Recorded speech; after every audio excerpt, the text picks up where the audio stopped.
time.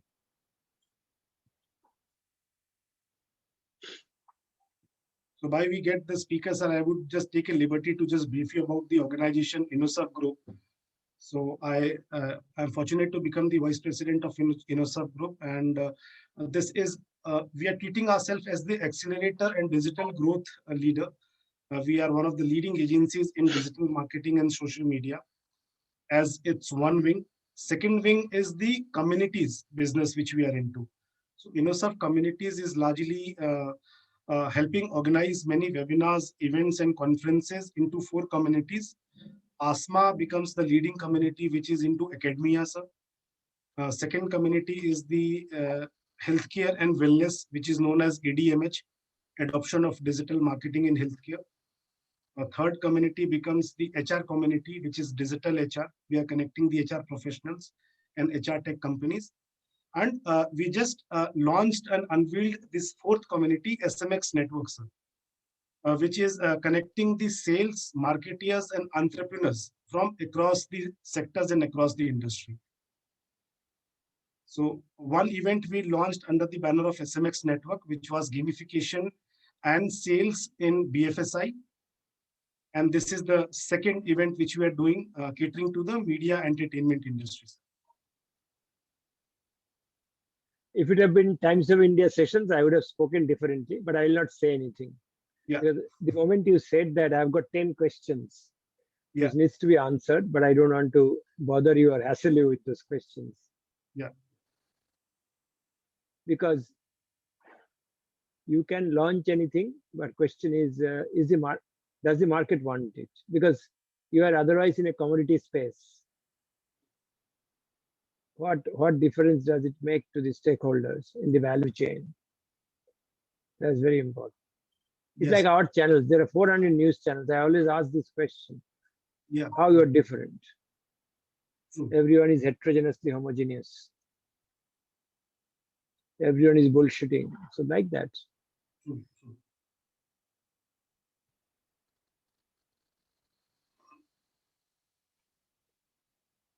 Mamita You know ji, what you said, the communities that you have mentioned to me, I've heard this, at least 10 different people are doing that, if not more. I do not know everyone, but they come and make presentations, so I realize it.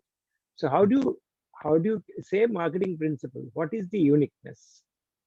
Is uniqueness holding conferences, or is it uniqueness is solving a problem? No. So we are largely, coming as a end-to-end solution provider, sir. After engaging with the community, we have our digital and the social media wings, which help in their website development, their digital marketing solution, social media enhancement, and reputation management. We try to do the entire analysis and evaluation in whatever channels they are presently. So are their website responding to their communication? Is an artificial intelligence or a robotic app installed in their website? Is any user, say, a inquiry is coming from a student side in creating his interest in maybe one of the subjects of an university? Is that counselor responding to that query? So all those analysis we try to rectify that. And these are right routes. Most importantly, can you do predictive analytics for the next 3 quarters? That's very important. Yes. In the context of the industry, you might cater to the community, but problems of companies are unique. Yes. So hence we have divided the 2 business units separately. Communities is just the engaging with the community, and the second unit looks after their in-depth requirement once they are engaging with us.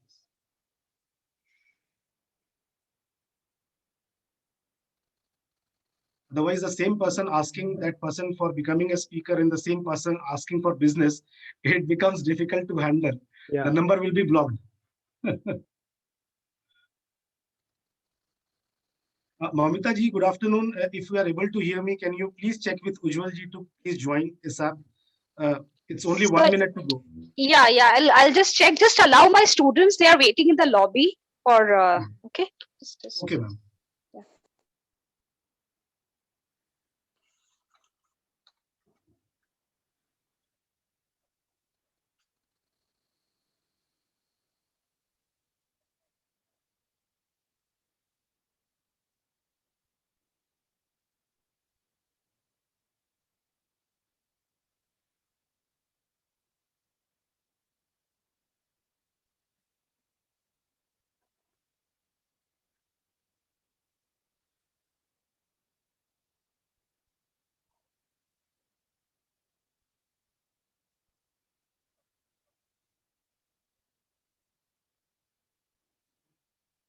Dear sir, we are going to go live in 30 seconds. So I am muting everyone. Thank you, sir. Sure. All the best. Thank you.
Yes. Thank you. Good afternoon, everyone. A very warm welcome on today's special day, the second day of IndiComms India Communication Summit 2021. We are very happy to have our special guest for the day, Dr. Bhaskar Dar. He is the group president of Republic TV on day 2.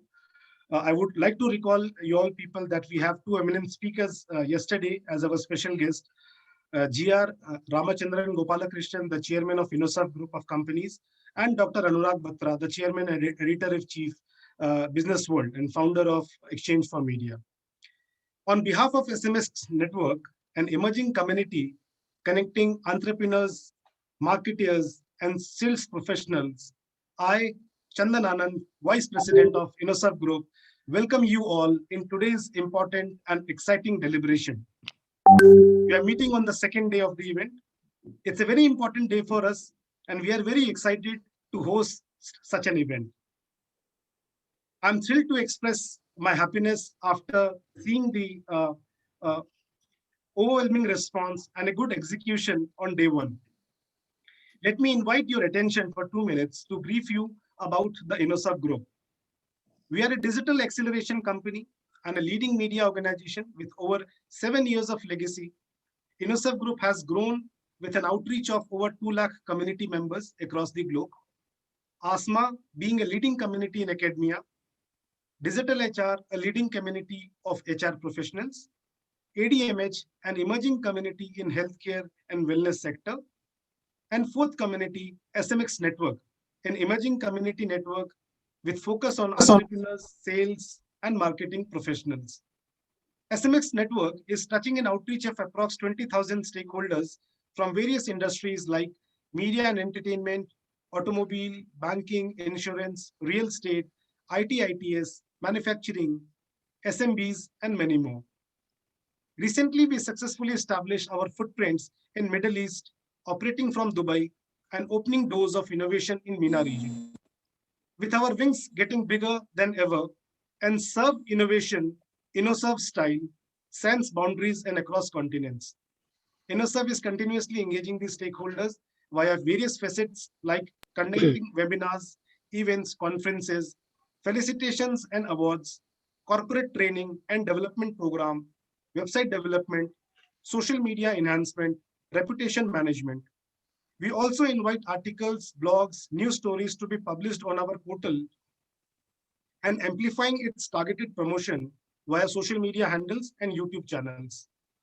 We are committed to organize the webinars and virtual events which are unique and niche in its own way, thus creating a knowledge sharing platform by inviting who's who from the various sectors and industries. Our mission is to accelerate this movement of community outreach, knowledge sharing, and exploring collaboration opportunities. The journey becomes easier and exciting with your support and encouragement. Today, we feel extremely proud to announce the second opening day of India Communication Summit 2021, IndiComms 2021, India's biggest summit on media, entertainment, and communication, a 2 days virtual event on 4th and 5th. With emphasis on new age technology adoption and effective communication, we will focus on helping the communities of media and entertainment to learn, engage, network, and recognize the upcoming trends and tools so that we attain the edge and remain future success ready.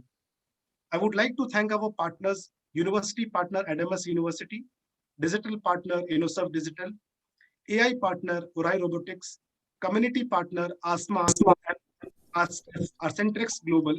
We are really, really thankful for all your support and association. Before a formal opening, I would like to request all the attendees today to kindly fill the feedback form, which will be shared at the end of the session, to help us understand the learning outcomes and how this event was helpful to you.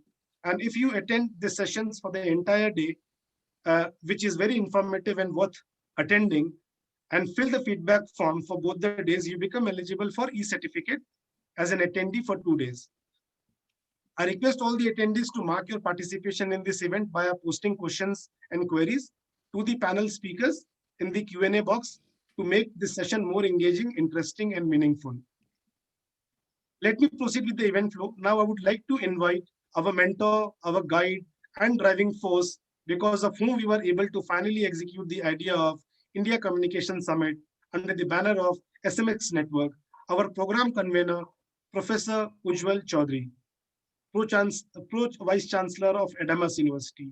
May I have the honors to invite Professor Chaudhary? Yes, sir. Yeah. Sir, over to you. May I please hand over the mic to you, sir? Thank you. Let's have the video of the event first. Let's start with the big bang.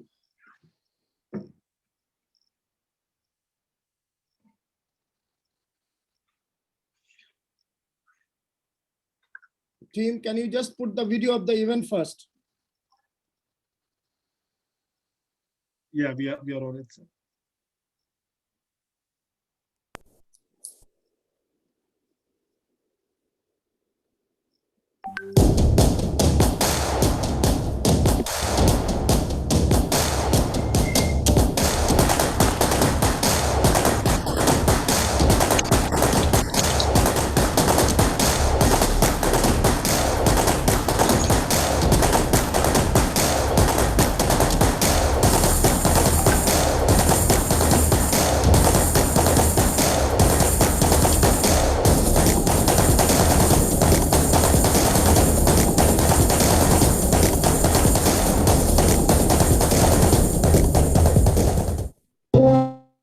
After meeting 21 stalwarts yesterday from the fields of journalism, entertainment, OTT video streaming, and media management, we now move to the next set of 20 stalwarts. 20 stalwarts who are young and who are young at heart, both together yesterday and today. As I noted at the beginning of yesterday's session, the purposes with which India Communication Summit, which is by far in 2021, the largest media, entertainment, and communication summit of India, the purposes are as follows. Point 1, review 2021 financial year performance of the media and communication industry. This is the last month of the financial year. It's a good time to review. Purpose number 2, preview what is in store post-pandemic in 21-22, the next financial year, which starts 3 weeks from now. Purpose number 3, look at the web-led media and communication, which has come to stay for now, perhaps forever, or at least for a very long time. The era of standalone siloistic media perhaps going down, and from a print-led field of media or domain of media in the 20th century, we had moved to electronic media-led media and entertainment in the 21st century, and perhaps now moving permanently or strongly to the era of media and communication convergence, IT, telecom, and content convergence, and web-led communication. And the next purpose, the last purpose, yes, content is at the heart of any communication. Content is king. Context is the kingmaker, but very significant is to understand monetization of content in this web-led media scenario. Whereas we are getting viewers, listeners, consumers in a way, from palm top to laptop. Whether we are getting the money, the mullah, we are not too sure. And therefore, looking at the possible business models of a web-led media scenario is the other purpose. With this and the last purpose, if the media and entertainment industry as a whole, which is 1.72 lakhs crores according to FICCI Frames, which is $23 billion, nothing in comparison to $1.9 trillion of the American media and entertainment industry.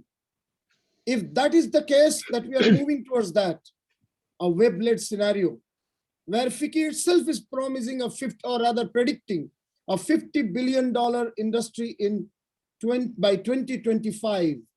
And yesterday, Ashish Kulkarni said, mentioning several facts, that it might actually be crossing $85 billion by 2030. If that's the case, that's almost 4 times of what it is now. If that is the case, do you have the wherewithals? Do we have the infrastructure? And do you have, most importantly, the required talent? Because the talent is still being educated in the 20th century models of media education. Keeping all this in mind, India Communication Summit has brought together a galaxy of 42 speakers, 41 speakers, 21 of whom had addressed yesterday and 20 shall be addressing today. And our inaugural session today is being addressed by someone for whom Advertising Club of India changed its mandate and memorandum to have him as the continuing president for beyond the 2 maximum terms, is someone who has redefined the old lady of Boribandar and made it look like a young lady of 20s for a long, long time. I don't know whether you are getting what I'm trying to say. I'm sure you are getting it. And someone who has worked across all forms of media, television, online, that's digital today, print, obviously, and also on ground in activation. We are talking of Dr. Bhaskar Das, who has led some of the best known media organizations of India. Times of India, starting from a junior position of Times of India, moving on to become its president, response Times of India group. And this research and marketing R&M is something that he has developed very effectively and efficiently, initiated by Pradeep Guha and fine-tuned by Dr. Bhaskar Das. He is currently the group president of Republic TV, has been in media and brand management for more than 3 decades, has been the group CEO of Z Media, is a speaker, a qualified certified tutor with a PhD in media management and going for a second PhD now. For those in media who say they cannot blend academics and profession, here is one example. And for those in my profession, that is academics, who say that they cannot do justice to any industry work while they are academicians, here is an example. And he is also a media lab mentor for MICA, India's best known communication school, and a distinguished professor in SP Jain Management College, another distinguished management school. A man who straddles from strategy to monetization to creation of intellectual property. One who says, I'm good at operations, I can't do strategy. One who says, I'm good at strategy, I don't know the operational part. Here is an example. And with this such background, a man in his 60s with his heart in 20s, can we now welcome Dr. Bhaskar Das to still talk about how was the 2020 for media and communication? How shall 2021 be? And do some crystal gazing for both talent and production or the industry in times to come. Over to Dr. Bhaskar Das for his inaugural talk. I have to remember, first of all, good afternoon and thank you very much for very gratifying introduction. I don't know whether I deserve it, but thank you. I'm humbled by your generosity. Second part, you have given a complete download on the way the challenges of the industry that you have mentioned. And if I remember the sequence, first one was 2021 financial year which is getting over within next 1 month? Actually, the answer is very simple. Mayhem. It has been very bad for everyone, because not only for media industry, come to think of it, the whole industry. Apart from, if you segment them in terms of impact, I find the atom businesses are doing very well. I'm talking about Byju's and the upgrades of the world. So atom businesses are doing well, but the byte businesses are not doing that well. Byte business, I mean the businesses that have digital face, but proximity as when it comes to fulfillment. So I'm talking about say online travel. I'm talking about aviation industry.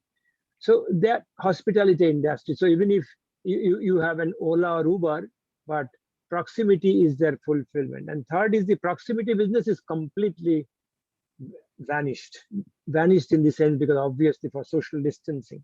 So this is a classic case in human history, to my mind, where medical, economic, social, livelihood, life, everything has been challenged and upended all assumptions of business and affected every business, apart from the way I mentioned. So if you look at it, the impact has also affected. Today we are discussing media and entertainment industry.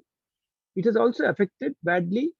And most importantly, it is also by structure impact is different. Say, for instance, as per the latest estimate, the advertising, the ADEX has come down by 15,000 crore in terms of the above the line investments. And if you take into account below the line, I have no clue, because there is no such recording, but they say it's a 50,000 crore business. To my mind, 50,000 crore have gone. Obviously, once the vaccine has come, things have started doing, and people have the resilience to come out with new solutions. But fact remains, in one word, the impact has been very bad in the media sector. Number of reasons for that. One is, of course, the monetization that you mentioned. But monetization is only one part of it. Even fresh content creation became a problem. Distribution became a problem. Even producing content became a problem. So you imagine suddenly journalists are working from home.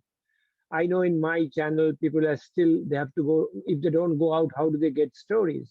But we're taking interviews in a virtual manner. So the whole concept of work from home, or a hybrid model of work from home as well as from office, is of a different way. I don't think any HR department is ready for this kind of turbulence.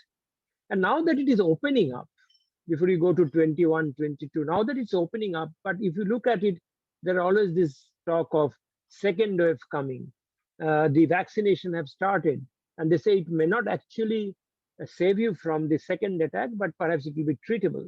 So if you look at it, economy is reopening, and different markets, when I say market, I mean geography, different sectors are reopening and reinventing their business, because they have no choice, because the basic principle of this reinvention, I think, will remain unchanged for quite some time. But companies must show now their resilience, that how the pandemic is progressing, how they have their possibilities of recurrence in different geographics, and accordingly companies must outmaneuver this uncertainty, which will be staying. To my mind, it will continue in 2022 also. Outmaneuver uncertainty by course correcting, and course correcting again and again, not one time. As circumstances change, continuous revisit assumptions, reevaluate scenarios, and strengthening their ability to sense and respond. These are the new capabilities. And morning, evening strategies are changing today. And that is what is most important, that your flexibility, nimbleness, openness to change, because market is very dynamic. Now, I'll come to the specific challenges, but just want to tell you 21, 22 will be like this, with different degrees of so-called recovery curve. Someone will be V, someone will be W, someone will be K, but fact remains it will be a very turbulent space. Even if even if your vaccine comes, because it's not guaranteeing that there will be no more upsurge. If you go by experience of Japan, you look at European countries, and US of course is there, it is not so easy to get the disease eradicated.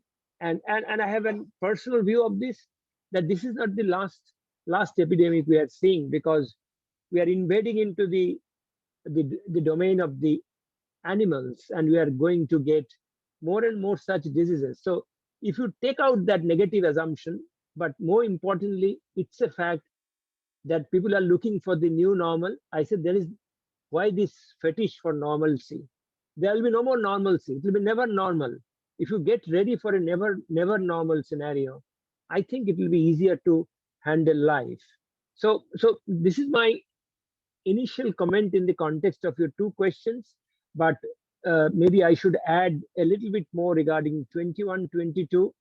I have a feeling that Indian corporate will be smarter, because already a lot of companies, if you look at the first 3 quarters and the fourth quarter, the corporate results are showing better results. If data has to be believed, even GDP has come into positive. So, and there are predictions going around that the India market will improve. And I believe in India's story, and I have a feeling that Indian corporate will stand up, and including media. The specific to media challenges for 21, 22.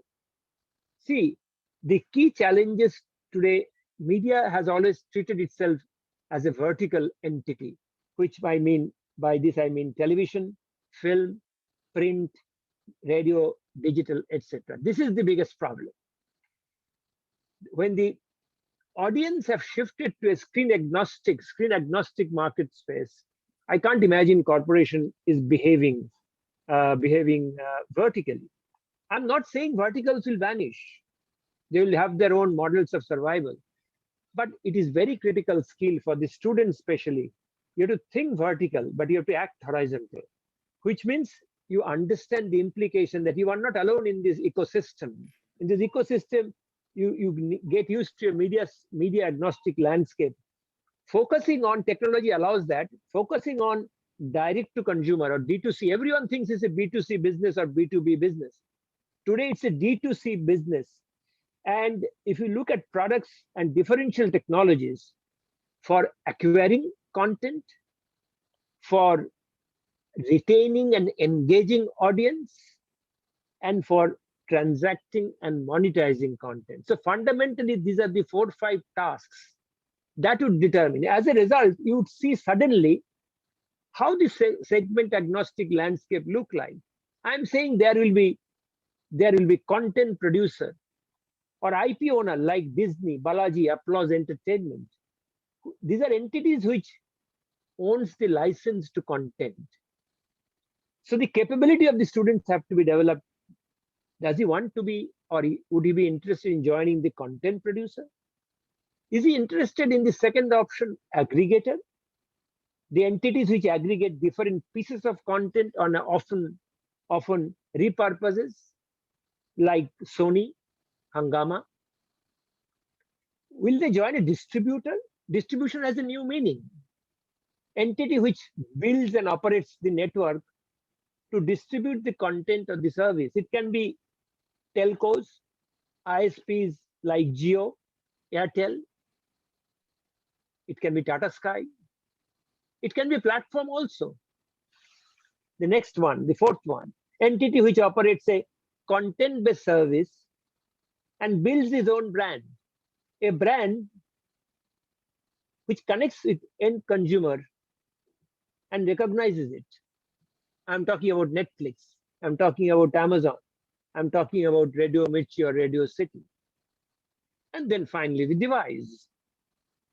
The device, which is the operating system, on which the service of the content is consumed. It can be Apple operating system, it can be Android, it can be Samsung, including your speakers, your Alexas of the world. Now, each of these above has different matrices of success. Each of the content owner, the metric of IP licenses, their ARPU, their monetization. In fact, the monetization will happen increasingly in the intersections, in the intersection of technology, advertising, content. So the monetization current problem with media is overemphasis on advertising. And that is one of the reasons why print is suffering. We shall discuss it later when we go further deep into the matter. But fact remains that if you understand that this is the unfolding scenario, it has already happened. Consumer has already gone to 4.0. The media companies are still around 2.5. It is understand this, that the segment agnostic landscape will force traditional media companies to redefine themselves into one or many different sectors. They will be simultaneously operating. For example, many traditional broadcasters in the new media landscape are redefining themselves as content producers. You know, Z Films are there, not Z Film as a channel, Z Film Studios. While some others are aggregating, and yes, others are placing their bet on building consumer platforms, end consumer platforms. Newspaper companies are creating audio and video content in their digital avatars, building digital destinations and serving more needs of their communities through transactions and classified and so on.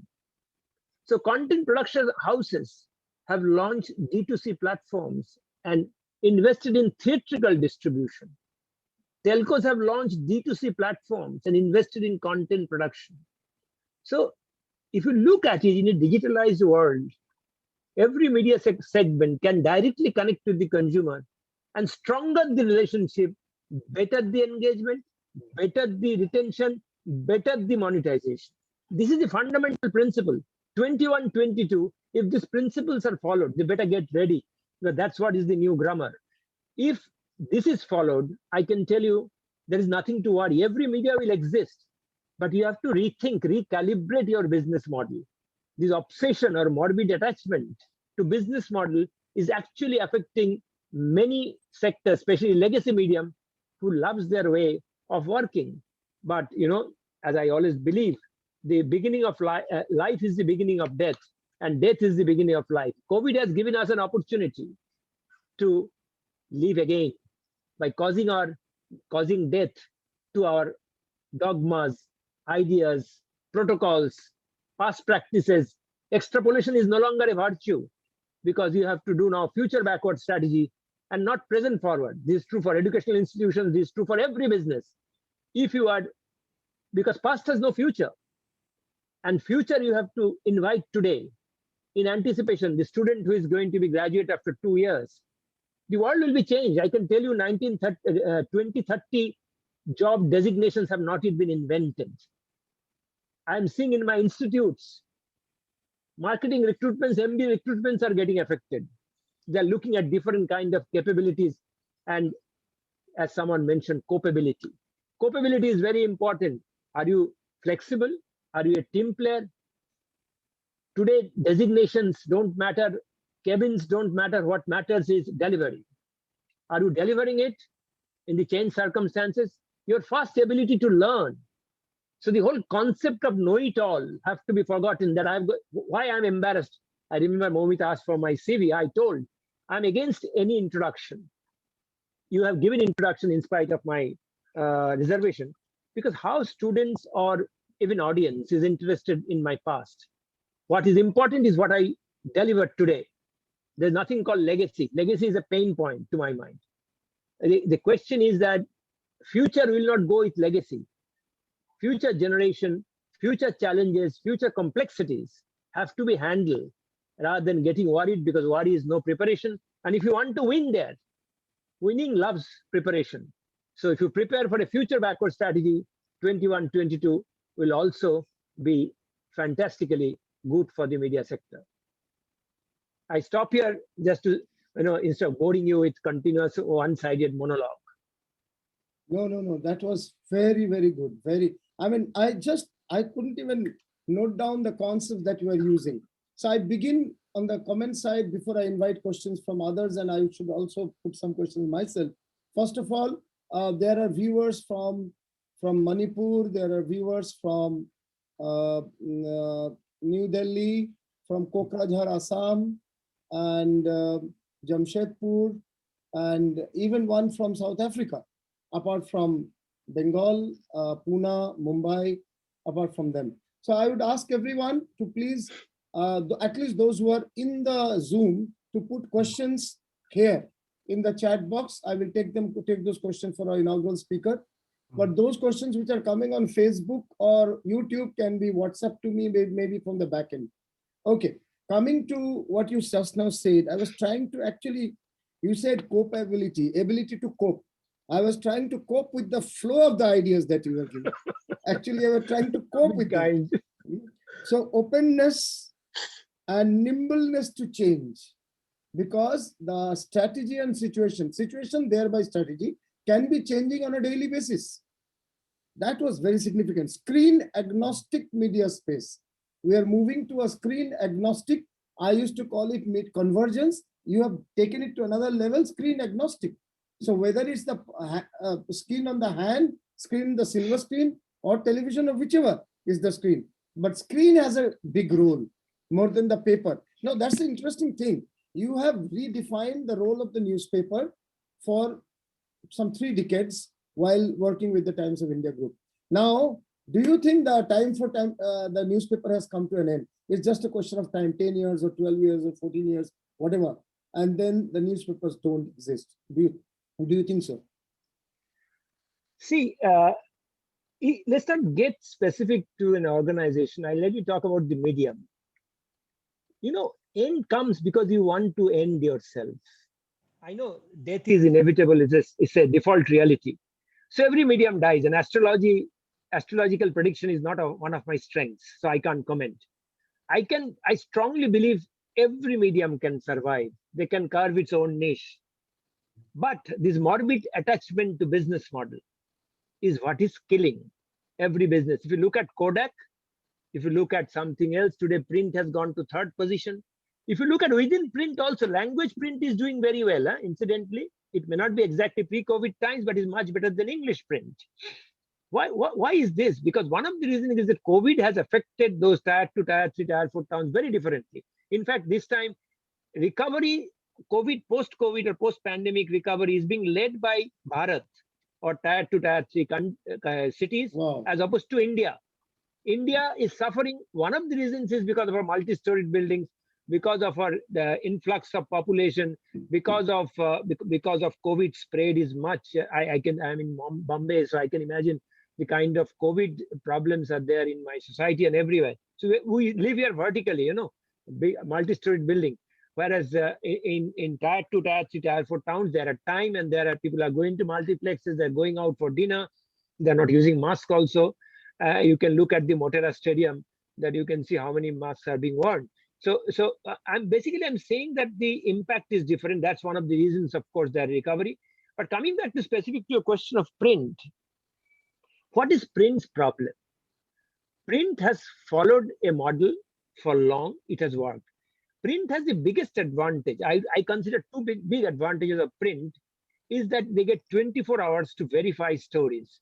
So generally stories are more credible because they're fact-checked. Second thing, print is a passive medium but active audience. So it's a volition-led immersion and not thrust on you. So you have an advantage of that. But then I think the investment in journalism is slightly suboptimal. I always give this quote of New York Times. You have to go and study, in case you have not studied, Ujjwal, about New York Times. It has become such a behemoth that people are getting scared because just simple shift from a focus around 5 years back that they are not in newspaper business, they're in news business. The moment you are news business, you are screen agnostic. You are doing podcasts, you have got video journalism, you have got everything. You are incidentally bringing out a paper in the morning, and that costs $2.50. I'm not asking you to convert it, but it's definitely not 2.5 rupees. If I tell you if a newspaper is 15 or 20 rupees in this country, every newspaper would be saved. But people will think, if I make it 20 rupees, you will stop reading your favorite newspaper. I don't think that happens. But you cannot just tomorrow morning make it 20 rupees. What you need to do, invest in journalism so much that you don't mind paying. Like if you look at New Yorker, you look at Economist, you look at Harvard Business Review, fine, it's for the management students and management professionals. But Economist is a classic example. So even in our country, Hindu has done taken leadership in cover price, but still it is nowhere near which can cover the DVC of the paper. Point is that if you do 15 rupees, you are profitable. The subscription to advertising ratio goes down to 50-50, every media will survive. Now, radio has its challenges, there is 100% revenue. News channels have challenges, 100% advertising revenue. So what happens if it's 100% dependence? When the advertiser catches cold, they also, advertiser sneezes, they catch cold, the media houses, because you are dependent on advertising. Right. So advertisers were suffering for the last, before COVID also, because of various economic reasons. They are suffering. COVID has only given the last blow. So when their business is affected, obviously they will stop advertising. Second is they have got today measurable media like digital. Yes. They have got, and it's measurable. It is geo-targeted. It is cost optimization. It is delivery, most importantly. So there is outcome matrices. So if you look at it, digital is not a media. Every company, to my mind, is a technology company today. So digital is part of life. Why the people call it is not mainstream? It is the mainstream. So if people consider and think business horizontally and not thinking vertically, this every business will survive. So you don't have to really think of the demise of any medium. The demise happens because of the myopicness of the corporations and not because of the media. Great. If you're in news business and not newspaper business, the whole dynamics change. Undoubtedly true. And as you rightly say, that the certain printed publications can survive, provided the value attached to it by the consumer is much higher, and they're ready to pay much higher revenue or higher price for that. So taking the question further of understanding print now, let's move to the other. I have a question from Mr. Chakradhar Morana, most probably from Odisha. He's asking, during the COVID-19 lockdown, I thought electronic media was playing a very important role, more than the print media. What's your opinion on the future of the electronic media?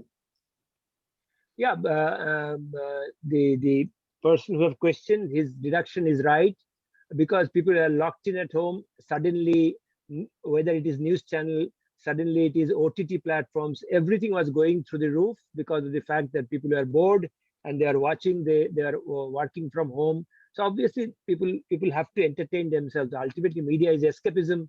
You have to entertain yourself. You can't go to the movie hall. So that's the way. You don't have fresh content in entertainment, GEC channels.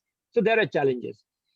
Now, on that basis, you don't determine. I think TV will continue to be a dominant medium in this country for a couple of reasons. Number one, even today, India is dominantly one TV household. Second is, everyone in this country need not have access to various forms of entertainment. So when gaming is going up, you must understand only 5% of Indian population would be playing that. Or when you see that video consumption is going up amongst the tier 2, tier 3 towns, it is the mass which is doing it. So not necessarily a typical news channel. So it's a fact, COVID time, news was very critical and news channel viewership went through the roof. So television, even today, as per the latest estimate of the total ADEX or the advertising expenditure, they are 42%, followed by digital, which is around 35%, and then followed by print, which is somewhere around 22%, plus minus something. The question is that the TV serves one purpose, one-to-many, active medium, passive audience. There is emotive connection. It serves a purpose, and majority of Indian population are connected to television, and where is not a literacy is always a must for a GEC channel to see a Big Boss and so on and so forth. So or a Kaun Banega Crorepati, that stickiness is huge, that appointment viewing, there is no doubt about it. So TV will continue to be the number one medium till the time post 2000 bond becomes the chief wage earner. But then also I have a feeling it will continue because they will consume TV through this first screen, which is your mobile.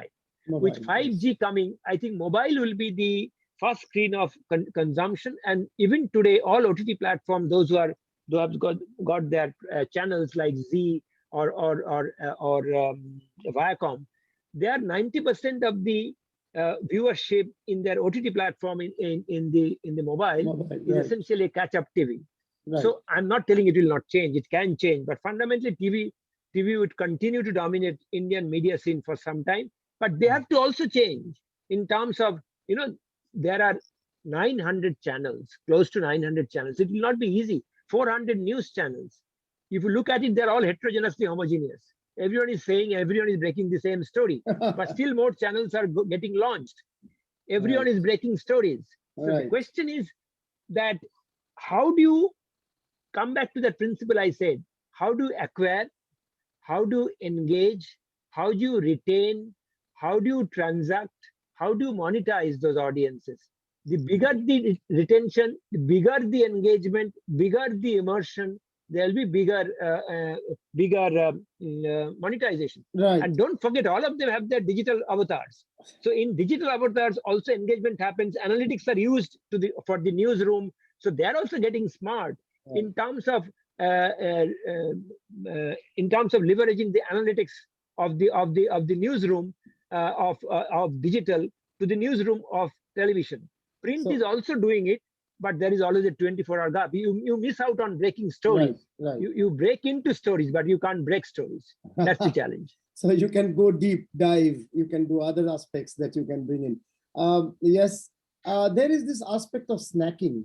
So you can bring a big television story with a small snacks, a 30-seconder or a 1-minute snack. And that 1-minute snack can lead someone to the full story through the handheld set. Correct. So that is a very important point that you are saying, that people will consume television but through the mobile. That's very interesting way of looking at it. Many arguments. No, mobile also, Ujjwal, mobile's advantage is today, if you look at someone, the alpha generation, post 95 born, generation Z, they feel constrained. If it is one television, I have to see, everyone cannot see all channels. When the father comes, he will run his own channel. The question is that anytime, anywhere, especially young generation who are working outside, even sitting on an Uber, they can see their favorite show in a mobile. So you have to understand it facilitates anytime, anywhere viewing. Now that's the advantage of the ubiquitousness of technology. So you need not be constrained to a place. Right, indeed. I also would like to bring to you another question that has been flagged. Sandeep Ghatak from Calcutta. Hello, sir. I would like to know if content digitization in Indian regional languages will pick up, especially after when government is pushing so much on the use of vernacular or Indian languages. What kind of sectors will get boost from such initiative? See, digital content will the digital content in regional languages is already booming. In fact, Google itself has done it today. We see this in Dainik Bhaskar, Dainik Jagran, and also in South Malayalam Manorama, as well as in Nadu. So regional content will always prosper because fact remains, we see the world through our prism. How many of us know English well? So the Tier 2, Tier 3 towns, those content, those media companies where it will grow. Now the choice is between doing it in-house or outsource it. So some part news cannot be outsourced because it has to be within the campus of the company.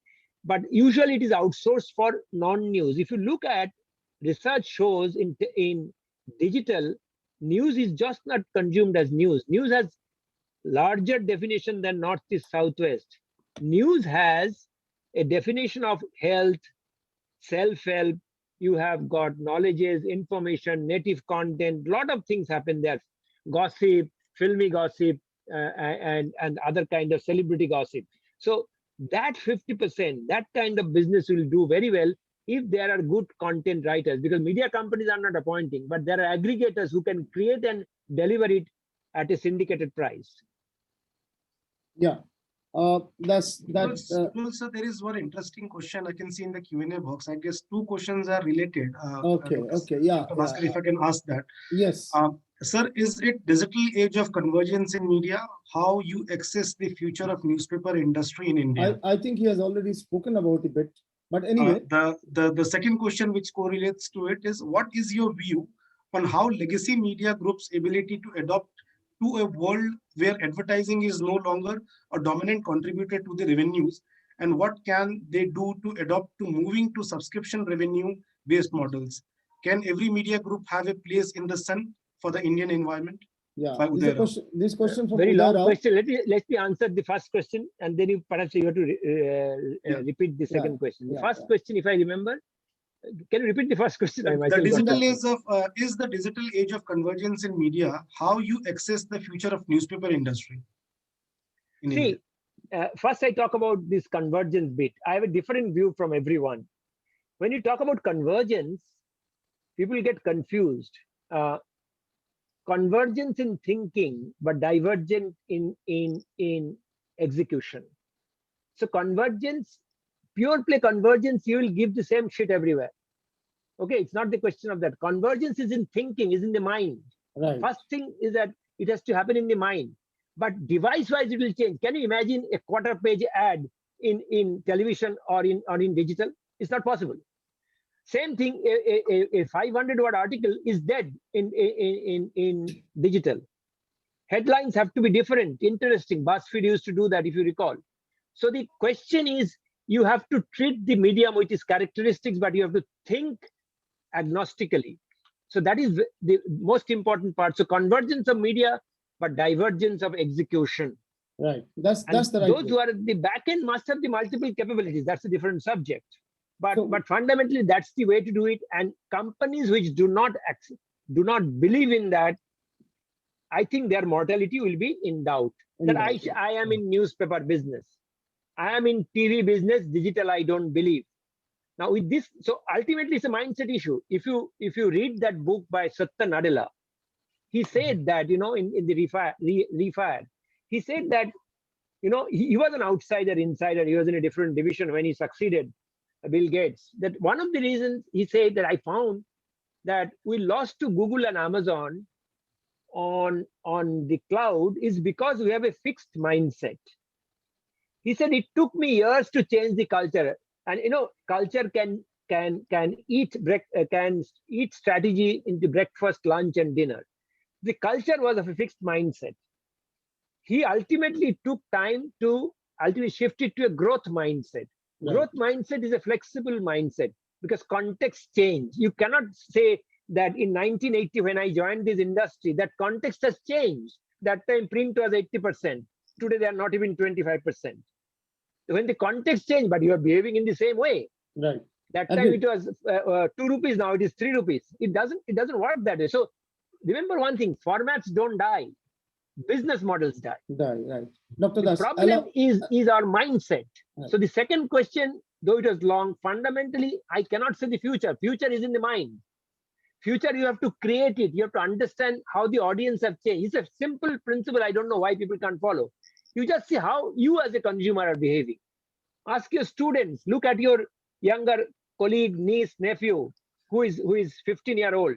Look, see the world through his prism. Don't see it through my prism. I'm over. Criticality is look at future backwards. Right. How they are going to consume media.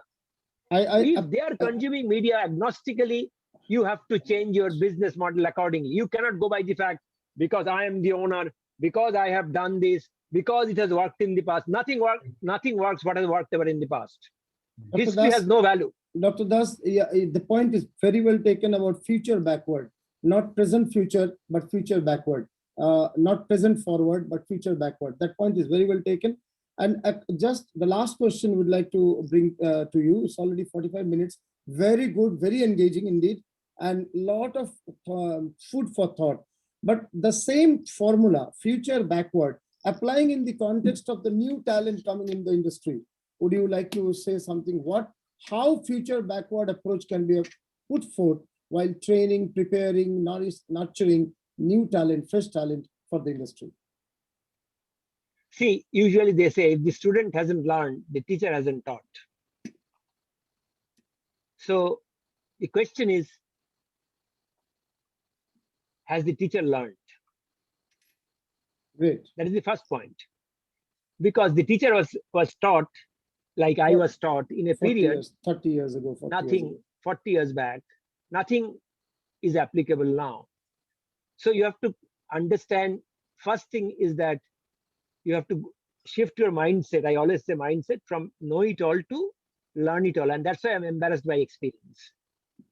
Second thing is that media context I'm telling, media landscape have changed, but fundamentally technology change is across medium, that it is shareable, it is one-to-one, it is interactive, it will flow. So in a sense, future has become predictable. Nothing will change, only the accelerated pace of change happens in terms of bandwidth, in terms of speed, and so on and so forth. So the critical part is that, see, your teachers are today teaching online. I don't think they are used to it, but today they have learned it under pressure. I've seen this in Mica, they are facing problem. I myself find it very irritating, but still I do it because that's the way to do it. In class, you get reaction. When you are teaching online, everyone is switching off the video, so you do not know what the hell is happening. Okay, now this is a new world order, so you have to accept it. The next part of this for the students, they have to think that you have to always be a learner. Second thing, I feel they have to also know that they have to create some adjacent capabilities. Please understand, learning happens at the intersections. So all academic curriculum must include those intersections so that a student of a typical print or media or television can pivot to all those 5 things that I have mentioned, 5 other new horizontals. And then third thing that I feel, which is very critical, is about every 2 years your knowledge gets redundant. You have to constantly create those adjacent skills. So you have to be vertical in your area, but horizontal skills are required because you can pivot. Jet Airways band ho jata hai, so you can't help it. Sectoral obsolescence is inevitable. Corporate obsolescence is inevitable, but cognitive obsolescence need not be. So how can you remain cognitively obsolescence free? So if your student believes and your institute goes on, takes the responsibility of the students for life by reskilling them, not upskilling, reskilling, and by upskilling, not reskilling, upskilling them for the new media, and for especially in the context of media, they have nothing to worry, because people need good workers, people need multitaskers, people need committed people love nimbleness, and people love that someone who is a learner. Thank you. While in medicine and others, this continuous learning and upskilling is very well accepted. Unfortunately, I'm saying it unfortunately, in media and communication, both the learners and the mentors do not find great outcome or output of it. Unfortunately, in freshers, refresher program for media professionals hardly join. That's the reality in life. Even if you call Yes. industry professionals, they hardly join. But the suggestion is very good. Upskilling is required, particularly for those who are in the profession for more than 10 years. It's already time up, but still one question, because this comes from Andhra Pradesh. If you'd like to answer it, 1 or 2 sentences. Tejal Bhatt from Andhra Pradesh asks, is there any program for freshers to get trained and direct placement in government sector or in industry from the government? I mean, he's working in government maybe. That's why he's asking, is there any program like that? See, you will see a program soon. I don't want to talk about it now because I am personally mentoring it and creating it. You'll see a program soon. It will happen by July, August. See, you acquire capability. Working in government or private sector is a matter of attitude. Right. Because business work is same. Right. But government might give you a security. In private sector, there is no security. These days, even government jobs are not secure because you get transferred. So what is critical is that acquire this skill. I agree with you that there is no such program, but I can tell you one thing. You can keep my email ID. If you see this course, I can tell you one thing, the way I've designed it, it will be taught by 100% practitioners. Right. And Yeah. I'll codify it and make it a book also. Right. This, you will see that there will be absolutely screen agnostic media course. Great. That's welcome. And codification is very important because often the industry professionals end up by anecdotal learning, anecdotal mentoring, rather than codified, structured discussion. So that's a great thing if it happens in that way. I think we could take 6 or 7 questions from the audience, and that is quite good. And for the last 50 minutes, Dr. Das has enthralled us. He started by saying that he is embarrassed about his introduction being said. Let me tell you, the baggage, quote unquote, baggage of introduction is only the first step. What is important is the footprints. So I would end up by saying, it's not important what baggage you bring in when you come in, but the baggage was important to understand, to position the person to understand what to take from him. So it's not important what baggage you bring in when you come in. What's important are the footprints you leave when you walk out. Here in this case, when you move out of the screen. Thank you very much, Dr. Bhaskar Das, for an enthralling 50 minutes discussion on the recent past and the future of media, communication, entertainment, and its education as well. And bringing this formula of future backward and not present forward. We'll remember this future backward in times to come and try to be nimble enough to cope up, to create not only capability, but copability as well. Thank you very much. Over to Chandan to introduce the next session. Thank you, sir.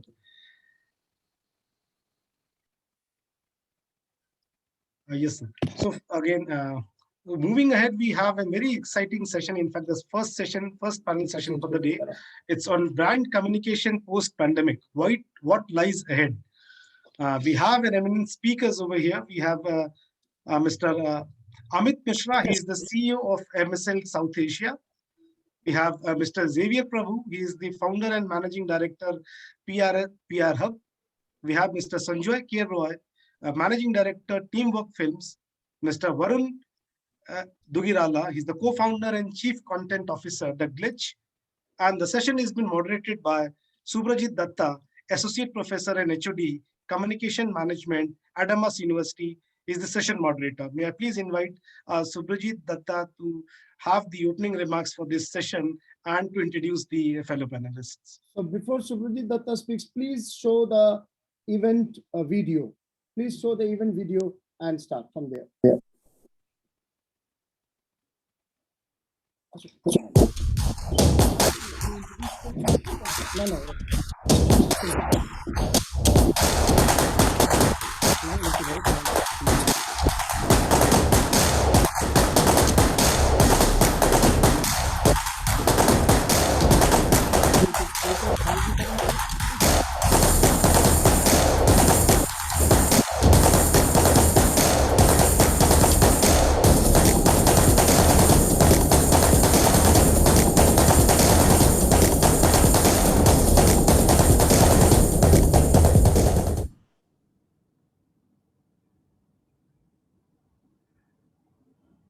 Yes, thank you.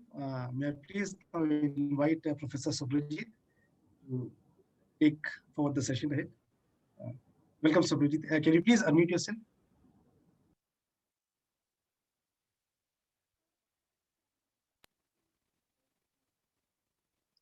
Thank you so much for introducing. Yes, here's the introduction. So, sir, would you like to? Should I introduce myself? Subrajit, yeah, if you can start with your, or let me introduce that. By the time you can please, check your mic. I need to hear you loud, little more loud, Subrajit. Okay. Yeah, Subrajit Datta, he's an associate professor and HOD from Communication Management at Adamas University. He is high-performing communication professional with more than 16 years of experience in internal and external communication, strategic marketing, and digital and social media. Datta completed a postgraduate program in communication management from Symbiosis Institute and master's in mass communication from Nanyang Technological University, Singapore.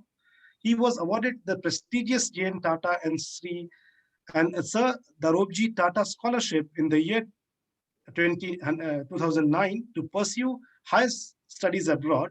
He has worked with leadership and cross-functional teams across continents and cultures. Datta has also been associated with top companies like Accenture, Johnson & Johnson's, Haldia Petrochemicals, DuPont, and Mahindra. He's a communications trainer and has conducted workshops for reputed banks and corporate brands. He has also taught communications and digital marketing in Nepal, Bangladesh, and India in a number of leading institutions and universities. It is an absolute pleasure and honor, Subhajit Ji, to have you in this panel to moderate this. Over to you. Thank you so much. Am I clearly audible now, or should I? Yes, you are. Am I? Okay. Okay. So thank you so much, and it's been a wonderful afternoon in this part of the world. So I welcome everyone. I would like to keep it informal, rather. I won't say informal, but I would say like a semi-formal. So the objective is to get the maximum out of it for the participants. And of course, then you can ask me any questions, ask our panelists any questions, and then we will be glad to address this as kind of as a team. So I would like to, of course, I would love to introduce my esteemed panelists to all of you. But before that, I would like to introduce about the current context, because what we are going to discuss is about based on that was the current context that we are in right now. So as we know that the COVID-19 has changed the communication landscape forever. So it's been very, very different in terms of whether in corporate values, whether we are talking about advertising, whether we're talking about public relations or any other platforms, to be precise. Things have changed. Things have changed because a lot of fundamental change has happened, which has manifested in its what I should say, in its on the outside as well.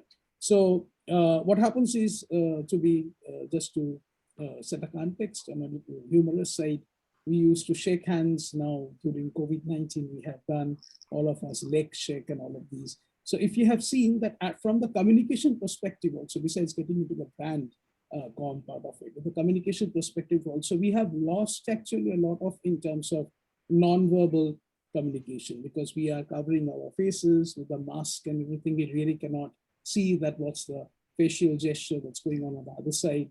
So a lot of things have changed as far as the basic communication process goes. And of course, in line with that, changed how advertising and PR industry has functioned traditionally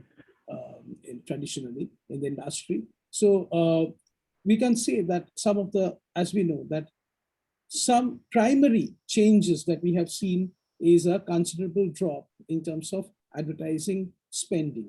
So I'm quoting a report titled, This is how COVID-19 is affecting the advertising industry, which is published by World Economic Forum. So we can see that advertising spends are substantially down 9 to 10%. This was in 2020, so now we are coming out. But in that year, what we can see is a lot of change in terms of advertising distribution as well. So TV viewership has climbed because we were sitting at home. And then digital, of course, we know that it has now skyrocketed.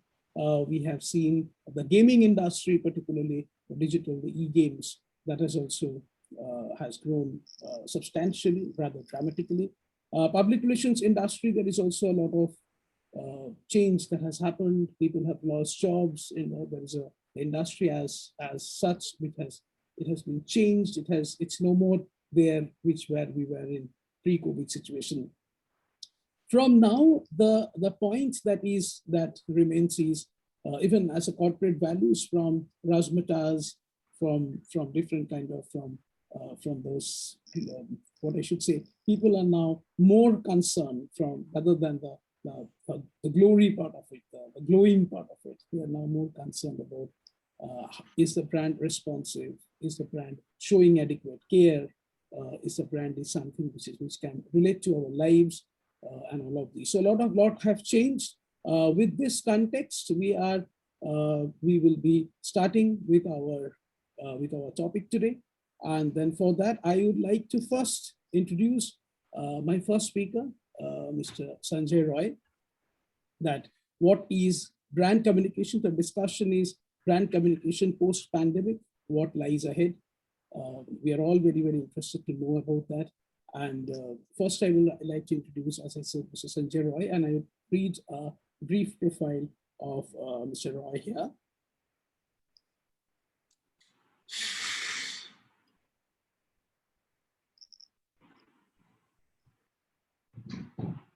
Mr. Sanjay K. Roy is a managing director of Teamwork Films, and he is, which produced over 25 highly acclaimed performing arts, visual arts, and literary festivals across 40 cities in the countries, including the world's largest free literary gathering, all of us know, that's the annual Z Jaipur Festival. He is a founder trustee of Salam Balak Trust, working to provide support services for street and walking children in the inner city of Delhi. In 2011, the White House presented Salam Balak Trust with the US President's Committee of Arts and Humanities Award for an international organization. Mr. Roy also received the National Award for Excellence and the Best Director Award for the film Shahjahanabad, the Twilight Years. Mr. Roy works closely with the various industry bodies on important policy issues within the cultural space in India, and is a co-chair of the Art and Cultural Committee of the Federation of Indian Chambers of Commerce and Industry, and former president of Event and Entertainment Management Association. So before I give it to Sir Roy, let me just quickly introduce my other panelists as well. I'm not going to read the details here, but I would just like to introduce all of us. Along with Mr. Sanjay Roy, we have Amit Mishra, who is the CEO, MSL PR on digital PR and reputation. Mr. Xavier Prabhu, who is a founder and managing director for PR Hub. And we have Varun Duggirala, who is a co-founder and chief content officer at the Glitch. So first, I give it to Mr. Roy. So Mr. Roy, if you can kindly take over. And there are a few questions that we are going to talk about it.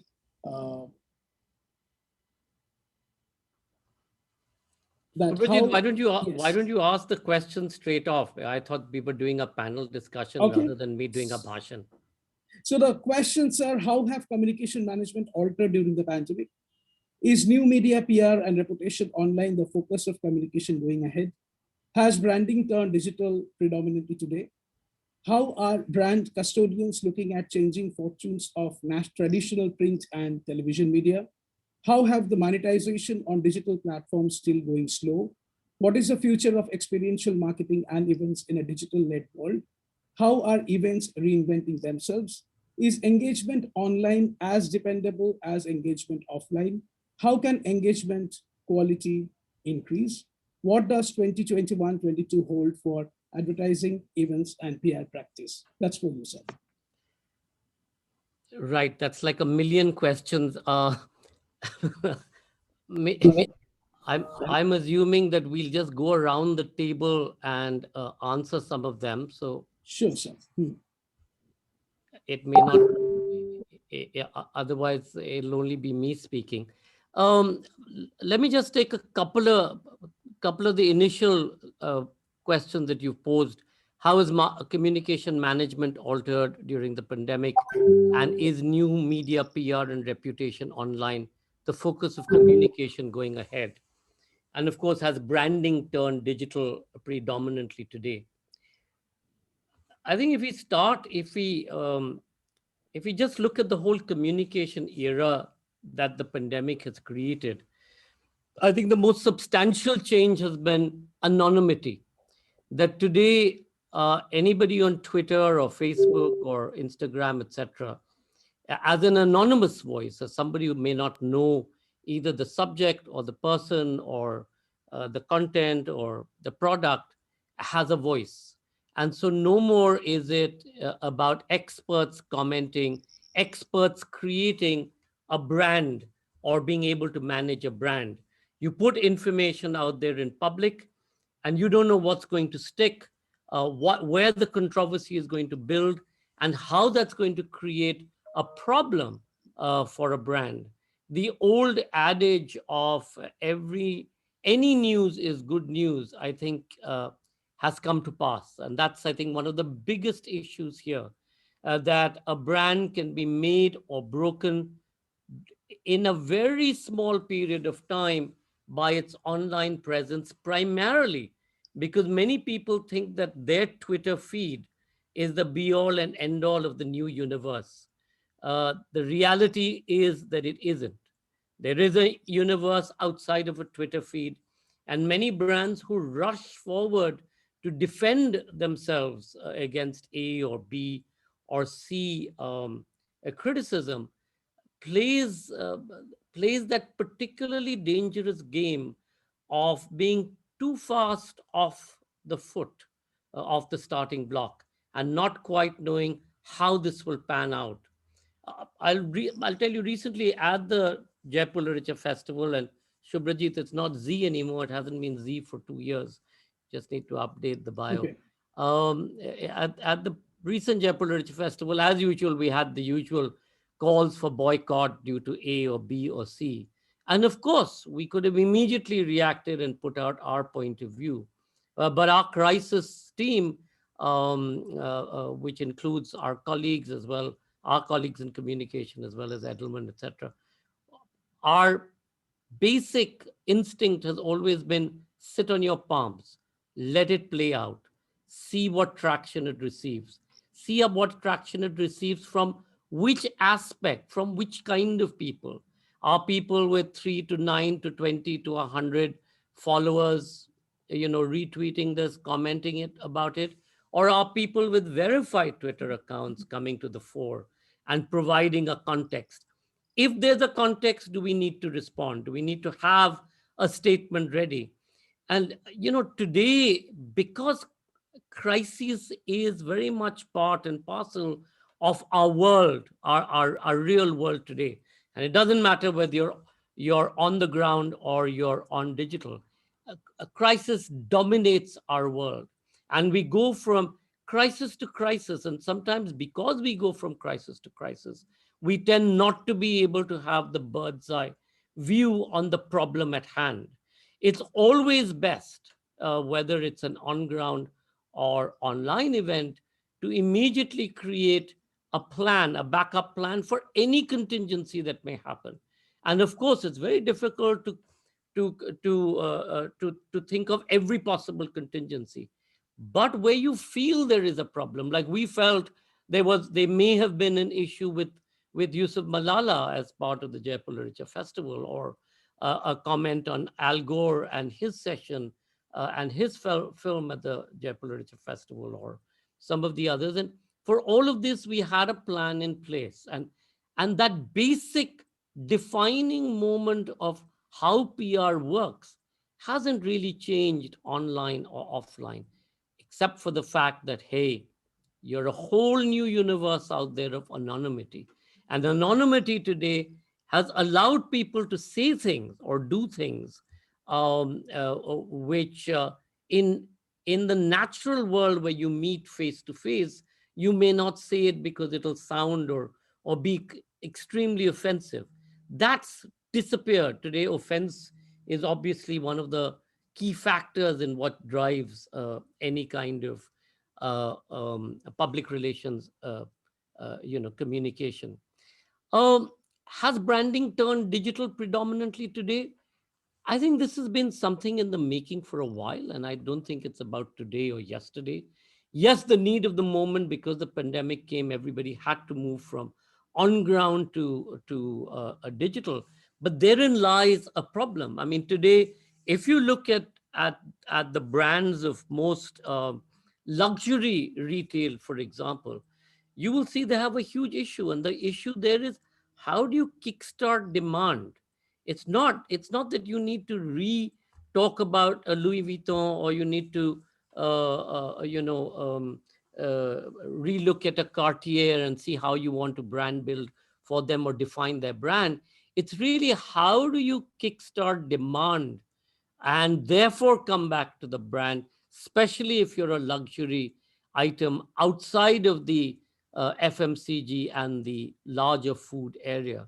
One of the things that the pandemic did is, as we all know, it disrupted the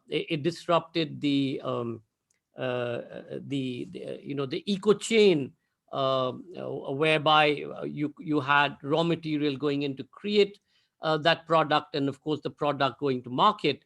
And that 6 months of disruption, where all of us have been sitting at home on the Zoom box, irrelevant, irrespective of what we're wearing underneath our shirts and our jackets for the moment, has meant that there has been no occasion to go out there and buy something new, except if you're having a really bad day and you want to do some retail therapy.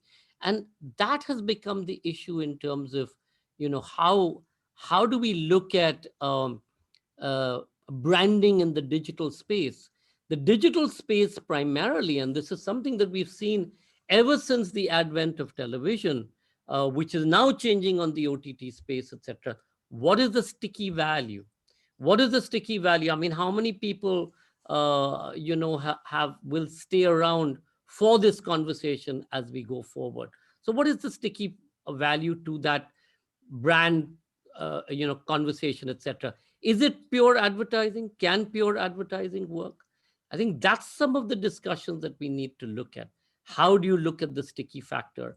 And whether it's on radio, whether it's on Zoom, whether it's on OTT platforms and the MX players and the Amazons, etc., and of course television and what we now see as old media, which is print and television.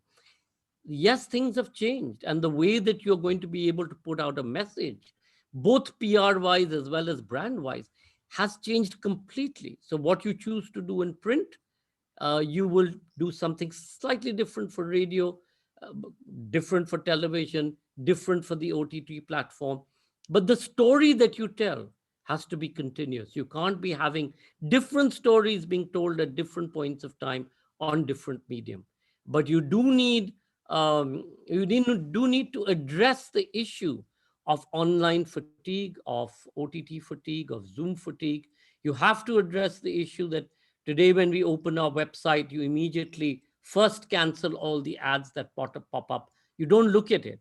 It's only perhaps on Twitter as you're scrolling down, or on Insta, where it's a much more visual medium, where food has come to the fore in terms of trying to become the trigger to any brand. Earlier, it was a sexy woman against a car, which sort of sold a product. Today, it's food primarily that's selling product.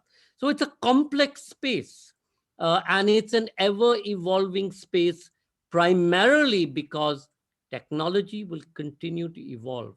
And therein lies the challenge. How do you harness new technology, AI, virtual reality, to be able to target your customer, your consumer, and create an ad perhaps for the future, which is specific to that person or that group of people. And it's not anymore a generic ad, which has been shot for many millions of dollars, that say people like Dove and so on used to do, which used to then be the universal ad. There's no universal ad anymore, no universal branding anymore. It has to be specific. Yes. And I'm going to end there because there's no point me carrying on, and love to hear No, actually, and Xavier and Varun. It's like wonderful that you have created the platform. It will work like a springboard, so that all of us, I know we have Mr. Amit Mishra, and then we have Mr. Xavier, we have Varun, and then Varun, I looked at some of your work as well, and then I know how passionate you are about the content, and then so everything that you have spoken out now we can deconstruct. We are making it small parts, and we can discuss it in a focused manner. So I invite Mr. Amit Mishra, who's a CEO of MSL here. So I just read it how it's in bio in a short one. Amit Mishra, CEO MSL South Asia, leads MSL in India and South Asia, overseeing over 400 colleagues. He brings over 2 decades of experience to MSL in the roles that span from reputation and brand consulting to thought leadership, public affairs, and crisis advisory for leading multinationals. So, sir, over to you. I'm not reading the entire thing.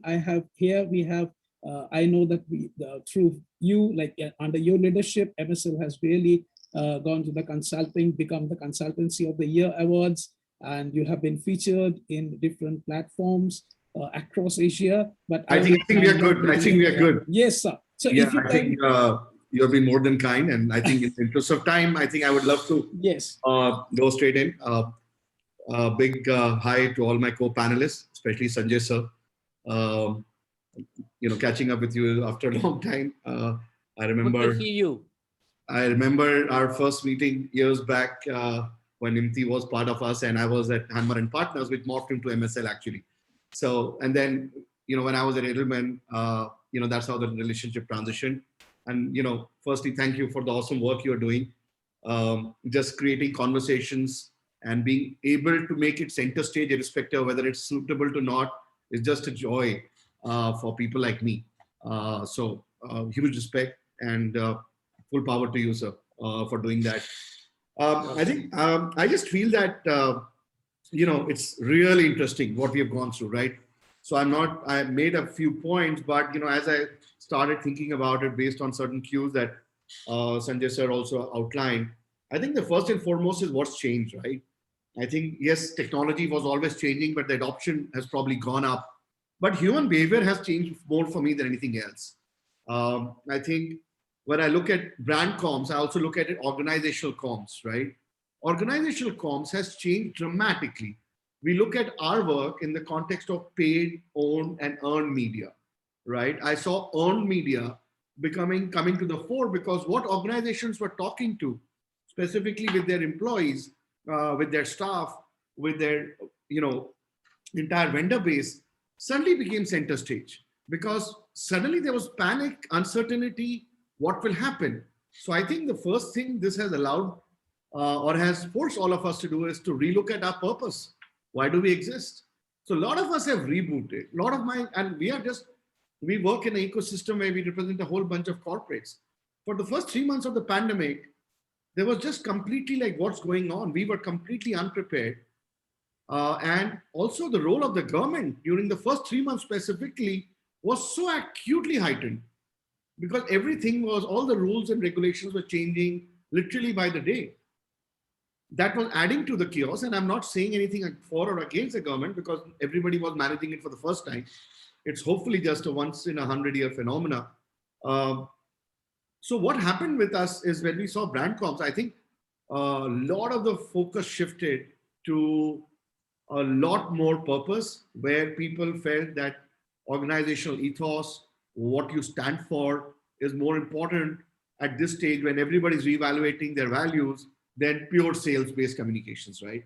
So we have seen that shift happening and how that we have seen is from our client mix and the campaigns we have done, a lot of citizenship has come to the fore, right? We have all talked about CSR for a very long period, but I was really, well, it was forced on us, but I must say that by and large, our citizenship initiatives, which our clients have done, we have supported them, some we have done ourselves as well, have really been one fundamental shift. I hope it stays that way.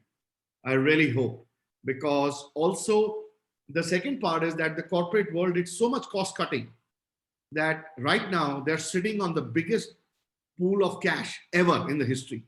And I say that for the world as much as I say for us, right? Which I find a bit difficult to kind of, I know we all work in a world driven by numbers, but I also believe that the discussions that were started a few months back, or at least in the last wave around conscious capitalism, need to be also protected.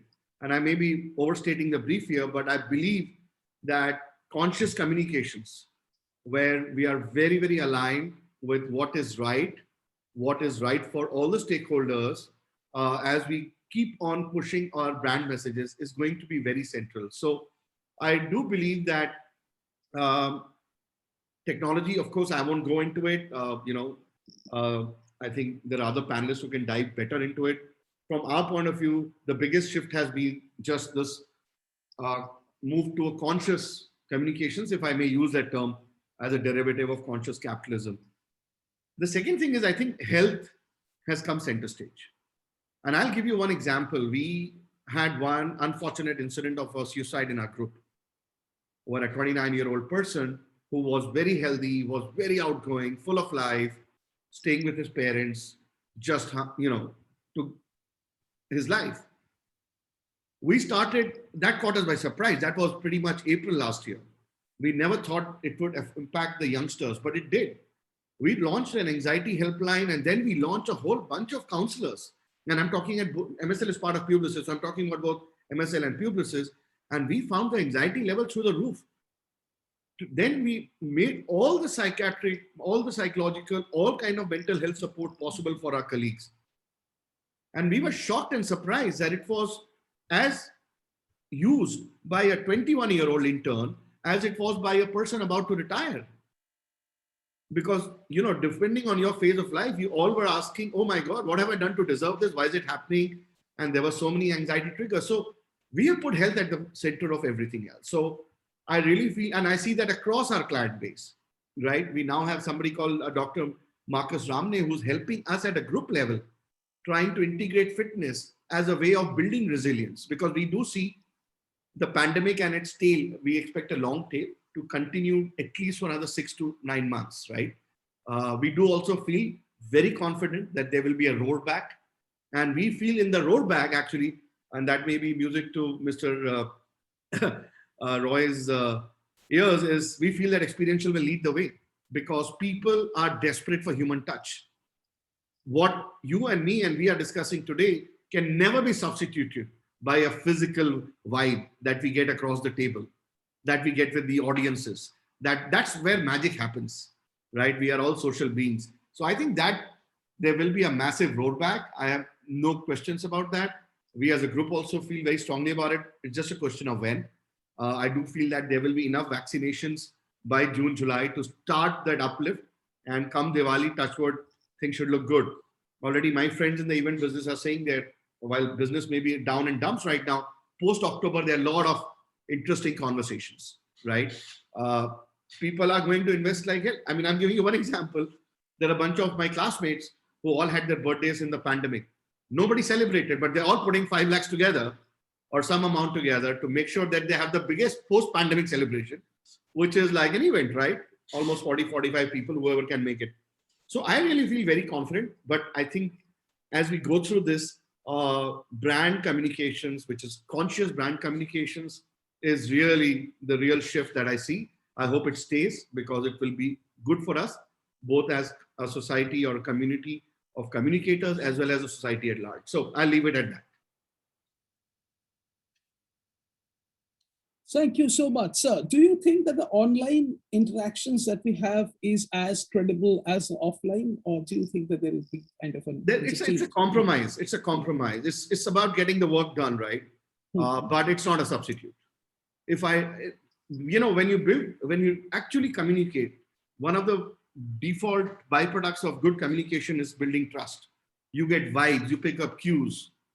I cannot get that sense. With all due respect to all the and fantastic technology, which has kept us afloat during this period, right? So it's done its work, but it can't. The hug that I get, a high five I do, a little, even a handshake, an innocuous handshake can give me a lot of sense about the vibes I'm getting. I don't get that. So in a nutshell, this is just a makeshift for the time, but it's not a substitute for building or earning trust the way actual communication in the pre-pandemic world, the way it used to happen, right? So, and I think this will be a staying now. I believe there is new software coming in, and I'm sure technology people can probably bring in more, where there are more sensory touches coming in. So on Microsoft Teams and Zoom, you will be getting more sensory, just a better feel of that vibe. Already it's happened. If you see the first iterations of what you were using in a year back or in April, and today, you have virtual backgrounds, you have breakout rooms, so I think software is, coming up to it, but, I may be a bit old fashioned, but there is going to be no substitute to that. And that's why I feel that there will be a huge outpouring of emotions when everything is settled and people would want to reconnect in a genuine way. So before I move to Mr. Xavier Prabhu, last question for you. Are you looking for some kind of a blended model, working model for MSL once people are vaccinated, once it's So we stable. are very open. We are very open, right? Whatever gives our colleagues the confidence and the comfort to do their job well. As of now, the joy, the first 3 months joy of working from home is completely gone. True. Right now, I'm sitting here. I've had to lock my one bedroom so that my mother can sleep well. And I know she had a frown on her face when she saw me opening up the com. But work from home is, in terms of productivity, is at least 50% less. And I'm not even going into all the other screen issues and the online fatigue and all that. It is just not productive. And the last part of this whole missing link in this is energy, right? The human energy. We feed off each other because we get energized by each other. True. I mean, I can be sitting here and wearing Armani suit and putting on the best perfume and like, to what joy, right? When if it is not something that speaks to the people who will probably, even if it is for that odd small joy of getting a compliment, it's not the same. It's not the same. So I think we need human energy, and that is what we will be looking for as we reconnect. But we have kept all our options open. Just coming back to your point, I think we have got used to it. People are kind of meeting up already a bit in pieces. So we have a whole bunch of open air cafes. We have made a list of open air cafes in various cities where it is slightly better to meet as opposed to enclosed environments. We are following all protocols, but you're still not enough. One of our colleagues in Mumbai went down with his family last week who had hardly ever interacted with anybody because they had taken so many precautions, right? And yet they don't know where they got it from. So we will see how it goes, but we would love to get back to our old office space. That chemistry, the magic of people interaction is something that is woefully missing, both for me personally and I speak for my colleagues as well. Thank you so much, sir.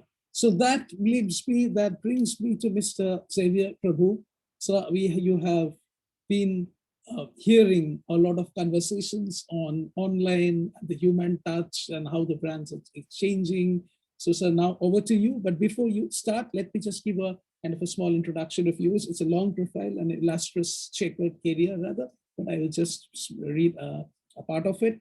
So, Xavier Prabhu is a founder and MD, PR Hub, and President APAC, and global board member of IPREX. He has been an editor, journalist, entrepreneur, consultant, copywriter, and teacher in his 26 years long career.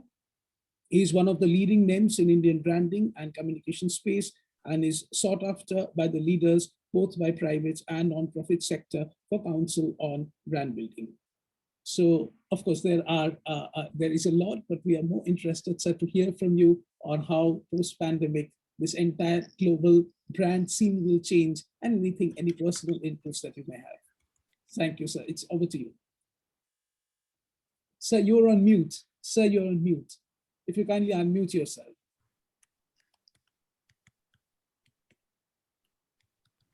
Yeah, sorry. Yes. Yeah, thanks, Professor Datta and panelists.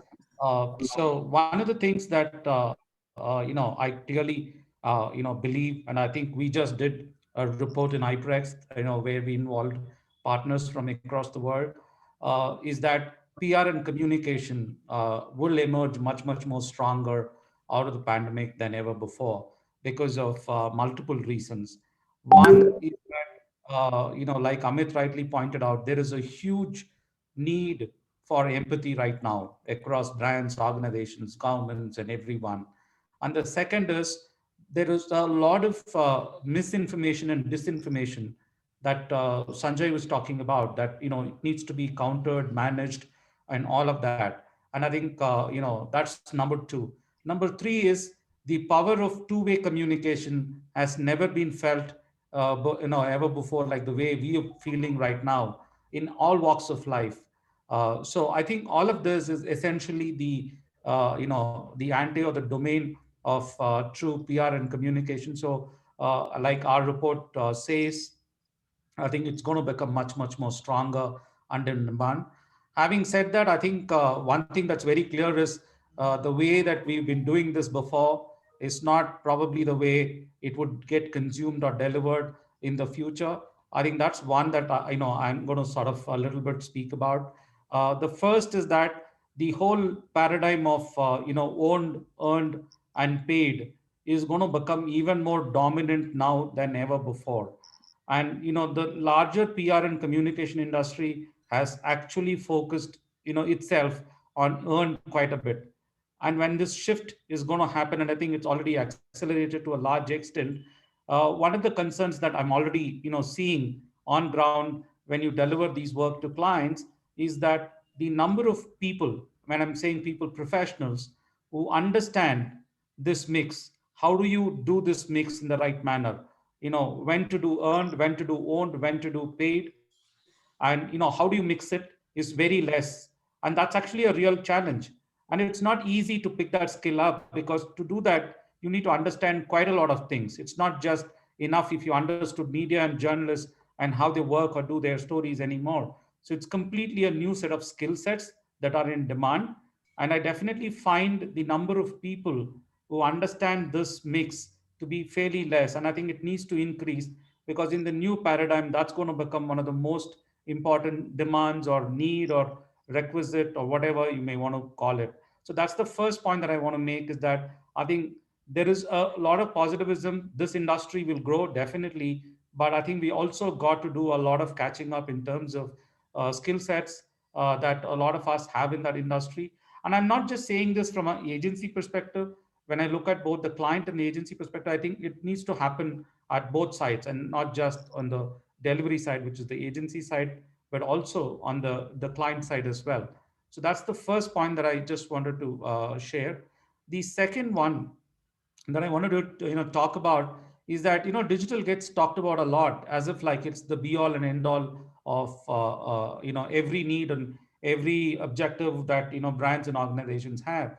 While digital is great, it delivers results, it gives you metrics like never before.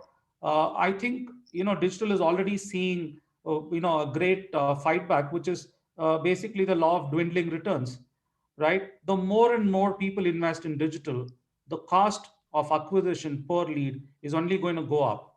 It's happened in e-commerce. It's happened in many, many other categories. It's going to happen in multiple other categories as well, as more and more people start to use paid spends and whatever, ACM and all those things that, because, it's a very simple common sense, right? You have a pot and you have only so much water in it. As people draw more water out of it, it is going to dry up at some point of time. So is digital. Digital is not an endless, Kamadhenu source of, water or anything. At some point of time, it is going to have a issue. And I think people don't understand that for digital itself to be effective, you need other parts to kick in, the credible content and a whole lot of other things that have to underlie that digital, so that digital continues to be effective. So I really don't think digital is going away or digital's growth is going to come down. I don't think that that's going to happen. Digital is going to be a predominant narrative, but I think trying to use digital single-handedly, or as look at it, as the savior for every need or demand that a brand or an organization has, I think needs to change to become a lot more holistic. I think holistic is the real key word that I think you will hear a lot more. It's not about any single tactic or a tool or a medium. I think you're really going to speak a lot about holistic push or holistic communication or holistic engagement or whatever. I think that word, you're going to hear it more and more often, in the years ahead. The third is that, Amit sort of referred to it quickly. A lot of people have suddenly become, fascinated with this WFH, and then, whatever benefits of it. I believe, I think, Yuval Noah really beautifully, shares that in his book. Human beings are very strong social animals. Social drives us at the core. I think nothing is going to change that. How much ever advanced we would become in the technology front. I think technology has always been an enabler. Technology has always been a tool. Technology has always been a means. Technology has never been the end. I think we got to realize, once you realize that's very significant but subtle difference, you realize that I think probably we may move to something like an hybrid, where you have physical which gets combined with the virtual. I think that's what people may move towards. But I think all this thing that, it's going to be completely virtual, it's going to be work from home all time. I think those are all, I think, fairly too soon. And I think people are probably jumping onto it too fast probably unknowingly. I think the longer term, there will be a balance that will emerge. Yeah, we don't know what that balance is going to be and when that balance is going to be achieved. None of us have view to that. But the fact is that at some point of time, we're going to go back to that balance. And I think we're going to have coffee. We're going to have, smile at people in person. And I tell you the importance of it. Yesterday night, I just finished media training, which I do for a lot of companies and people, with a newly appointed CEO of a global company. And I sort of knew, I did the same thing, but that magic was missing because, it's a screen to a screen. I can be, my most charming self. I can have the best slides on the screen. I can be everything. But remember, the other person has no connect with me. Absolutely, right? Technology can only take you to a certain point. Technology cannot make you drink the water. That will only happen when I and he sort of sit across. And I sort of, realized at the end of it, even I, as the deliverer, didn't feel fully fulfilled and very charged at the end of it. It's a two-way challenge. It's not just the challenge of the receiver. It's also the problem of the transmitter, right? There is a problem. So what I believe is that the world will go to a balance. We don't know when that balance will happen, but I'm not an architect or a favorite fan of both extremes. I believe we will go to a balance. We're not going to say don't work from home. Not going to say all come into office. We're going to say, you know what, let's do a hybrid. What is that hybrid? What is that blend? Of course, each organization will do their own, figuring of that at some point of time. And I think that's the best way to go about. And the third point that I wanted to make is that this shift is also going to become very important for our industry because it's going to become consulting to the fore. I think consulting in the real sense is going to become more and more important because, it's all about even this blended, owned, and earned mix and paid mix is all about consulting. It's all about brains. It's all about intelligence. It's all about human intuition. It's all about how do you mix it up? It's like a chef, right? You give me the same black pepper and mix of vegetables. Am I going to make it like the chef? Obviously not. There is something that guy has inherently, which I am not going to be able to replicate. It will happen with communication. You will need those people who will bring in that extra value. I think that's what is, we are all going to move towards. I think that's very, very interesting. And in fact, that really excites me personally quite a bit because I've seen this change myself in the last 10 months. A lot of things that I've done is not what I did before. I've seen that change. There is also more openness to these suggestions and ideas now, and I think that way I think COVID has been good because COVID has opened up everybody. People are open to a lot of things which they were not open to before, and because it's very, very new. So people have suddenly embraced a lot of things. In that process, they've all become open. So when you go and sell them something today, they are more open than ever before. So I believe that's really, really good for PR and communication because it allows us a vantage position from which we can actually engage clients in a refreshingly new way, driven by value rather than I remember when I started my career in PR as a rookie, I used to run every day media rounds, going around and meeting journalists and all of that. And I think all the clients was asked is, what coverage did you get? I think it's changed dramatically, and I think it's a nice change to see. That I think we are moving towards a more value-driven, much more deeper, what I call engagement or approach than ever before. And I think the last one that I just wanted to share is that amazing amount of tools we have at our command today. Okay, we have so much of tools, platforms, mediums, and all techniques and all of that today. I think it's a fun time to be in. The amount of things that you have at your arsenal, if I were to use a military analogy, is that you have the best arsenal today, as a communicator. It is all about, what you decide to use, when, how, and I think that expertise has become the most important thing today. So, I feel absolutely, very excited about what is the future ahead? Because I think there is a change for better, and I think PR and communication has become more important than before, and I think it will have an uptake, but it comes with a challenge. The other side of the coin is, are we ready? Are we upgraded with the right skill sets to be able to leverage it? And all of that, I think that's the other side of the coin that's equally important. So Thank you, sir. Thank you, sir. And that, I think that takes up the ground absolutely right for Varun to jump in. So Varun Dugirala, I just quickly go through his profile. So again, Varun has an illustrious one, long one, but just to make it short, Varun Dugirala, co-founder and content chief, The Glitch, is one of the leading voices in modern advertising. He co-founded The Glitch in 2009 and has since helped it to grow to one of the most premier new age creative agencies in the country. And yes, I was actually seeing the website and you had an amazing one, Varun. Yes, in 2017, it was acquired by a global advertising giant, WPP. Through his popular podcast, Advertising is Dead, Dugirala talks about the changes, developments, and disruptions in the business of advertising, media, content, and entertainment. Over to you. So, Varun, you heard about everything. You heard about the hybrid model. You heard about the work from home, not that great, but still we are living with it. You have heard about the engagement level. You have heard about when we sit and we have coffee together. That has a much more impact than having coffee at your end and my end. So now it's over to you, Varun. Give us some insights from the content perspective, from the engagement perspective, how digital media can play in it. Over to you. So I actually have a contrary point of view. I love work from home. I never want to go back to office in my life.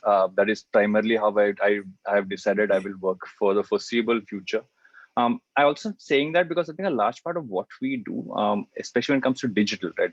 When talking about digital media and how we communicate today, you are dealing with the generation, especially when you're talking about the generation of right now, whose primary form of communication is online. They're doing it off all the platforms that are there. They're doing it off every form of social that is there. And I'm saying that not just from an agency lens, I'm saying this from primarily from the fact that through my podcast, because my largest audience is students, is young people who are new professionals in this space. A lot of them have gotten a lot more access now to do things than they ever did before. And I'm looking at the plethora of talent, right? Like today, you could be someone sitting in any city, any town in the country, be working for any of the agencies in the metros without having to ever leave your house. Right, and we've been able to tap into that, and I think that more and more agencies are tapping into that resource. We finally have a resource pool beyond that coming in, fresher ideas, very interesting creative. Finally, taking creative out of the cities and taking it to where the real let's say the India versus Bharat conversation we all keep talking about, in that sense of the word. So when you talk about how content's evolving, I think content's evolving primarily through how we consume it. And how we consume it is online, and we consume it in through how we do it across social. We also are creating it differently. One of the things that has really changed is how we create content right now. Till I would say March last year, and I look after the entire content and production capabilities, and also look into a lot of that for WPP across India. And what we have seen is a shift in mindset of how we look at creating it itself. So, everything from a remote shoot perspective to how we bringing tech into the mix and everything. I have used the term tech stack more than I have ever used it in my entire, 11 years of Glitch, as I've used it in the last 6 months, right? So in every aspect of how we create, how we ideate, our ideas come from data. We create using technology. We're taking a lot of it away from human beings to bring in automation into the mix of things. You have, and that's also not being done just by brands and by agencies, right? You have a lot of companies coming in who are building an automation into interesting aspects. We were just testing something out, which an Indian startup called Pepper kind of built out, which is an AI platform that helps you come up with copy. Right. And it actually works. I'll be very honest. We were a little circumspect before we tried it out. It totally works. It literally went across the internet, saw people were talking about on a specific topic, gave us enough options of what we could kind of put out, and then we refined it. So we're not taking away from the human experience. We're just enhancing it right now in how we communicate. We're using that in the right way. And we're truly global now. I think as a world in how we create content and how we consume it, we're truly global, that you put anything in one place, you are consumed everywhere. You're able to target it right because you are talking about first party data. You are bringing it up to that whole prospect of saying, who are you really targeting? Who are you creating it for? We're not making ads anymore. I know that ad time is, which is why my podcast is called Advertising is Dead, because I don't believe we make ads anymore. We make content. We make something which people want to consume because they find it something they would normally consume, not something that is interrupting their time. And keeping that in mind, every single piece that you create as a brand, as something which you're communicating out there into the world is very important, that you have that lens in front saying, how would I consume this? Would I skip it? Would I hopefully get a subscription that I don't have the ads popping up between my content, or would I actually consume this for content's sake? And that's the purest form to look at it. Well, all these other pieces I spoke about how we create, let's say, online or bring in automation, all those stuff are coming in. It is a large part of our lives. It's not coming tomorrow, it's already there. And we're just getting with the program in that sense of the word. But what is true is that you're dealing with a generation who create from day one, because everybody who has a phone right now, who is Gen Z or Gen Alpha, which is the generation coming right after that, are people who have had the tools to create content from the day they got a phone in their hands, right? So they are content creators. They are people who can use all of that. They don't need to have fancy cameras. They don't need to create sets. And so they're coming from that thought process. So if you are going to communicate to them, you have to communicate to them in the way in which they communicate. And with them, it's a two-way street. You're not sending them something and it's done. They're going to give you a response. They're going to give you feedback, and you've got to learn from that and move ahead. So in a broader sense, that's how I see this whole piece evolving. I think COVID's kind of accelerated that from something which should have happened, say 2027, 2028 to right now. What we're going to see going ahead, and I think some of the points in terms of just bringing consulting to the fore, etc., is so true. That's pretty much what every client's talking about how any piece that you create affects business. But at the end of the day, what we're kind of doing is appealing to people's value systems, right? What do I as a human being kind of value? What is my value chain? What are you creating that connects to it? And that will never go away. And that's pretty much there. Everything else is just, like I said, we're adding on a little more superhuman strength to what we already have as humans and our mindsets to create. Thank you. So now my question, thank you so much. You have basically said anyone who has that creativity can create his own content. Everyone is a content generator right now because the barriers to entry has become very, very less. So one question from Shwetanjali Thakur is, Amit sir, is to you. Are there any ideas to keep senior consumers who are not on social media engaged? And you responded to that, sir. So what will be your response to that? Yeah, so I don't, well, again, you need to make some distinctions. I stay with my mom, she's 70 plus, and she's not on social media, but she's on WhatsApp. Now, so I am not able to get that sense who's not on social media. So one is she on Facebook or Twitter? She's not. But believe me, her WhatsApp consumption has gone up dramatically, and she's as informed today, some of it wrongly as well. Because as you know, a lot of the stuff on WhatsApp is not always credible. But she's pretty much on top of her game because her cohorts of friends who are on WhatsApp are giving her real-time information. But today it has become pervasive simply because today she's relying on what her friends are telling her on vaccine to be the driver of which vaccine and when. Because she's also in that phase of considering. So I'm just giving you that cue just from what I can see from my own house. So she's not on social media, but she's very much there in terms of these chat apps. And these chat apps have become the real means of communicating. So I would say that the best way to communicate, and also because of the pandemic, we stopped reading the newspaper for a significant period of time, right? There was this huge fear that you may also get it through physical contact with the virus, which has since then been gone. And we've got it back, but she hasn't gone back to reading with the intensity that she used to. So I'm giving that as an example that, yes, if you want to reach senior citizens, they're all consuming news in some shape or form. I suspect it is a lot to do with chat apps, then social media. So you'll have to create content in a meaningful way that tends to be, that tends to get some traction with those consumer sets that you've talked about.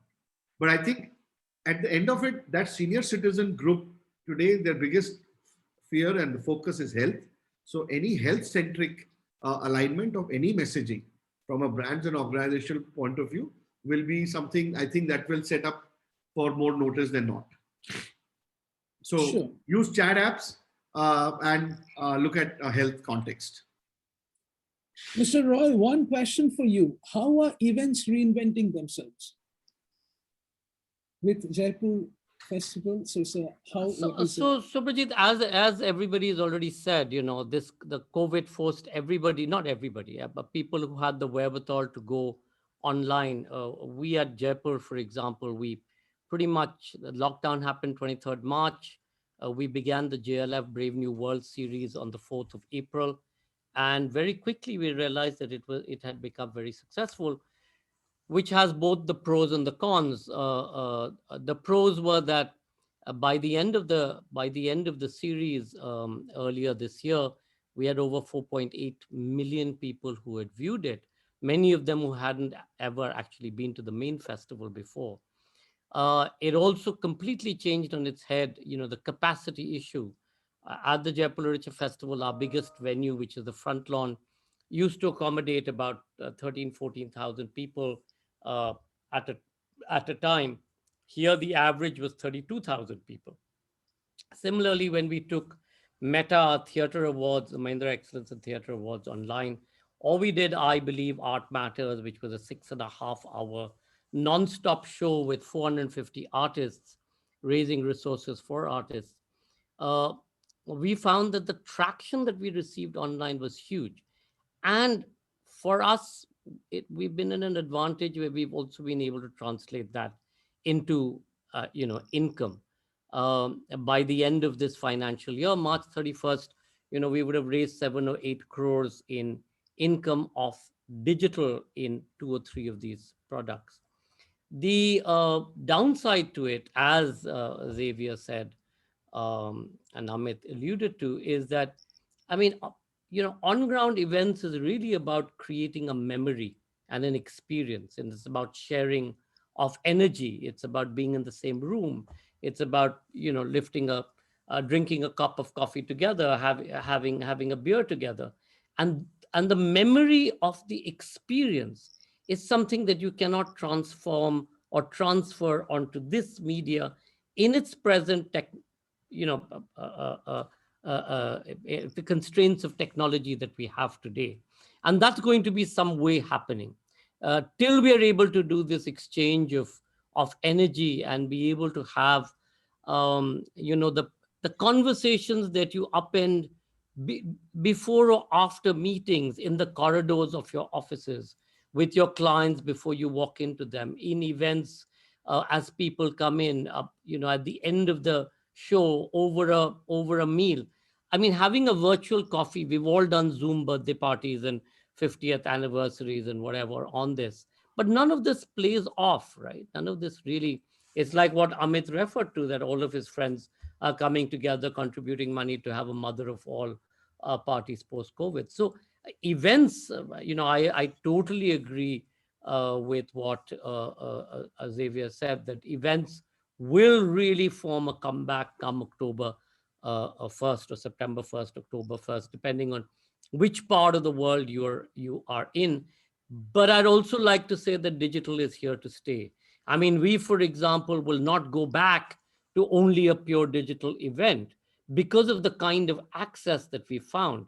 The Jaipur Literature Festival, the main festival that's just concluded on Friday. I mean, it was unbelievable, the numbers of people who came and stayed. It wasn't just the 49-second, paid viewer, which is now what we are in the process of doing as we're posting it on social media.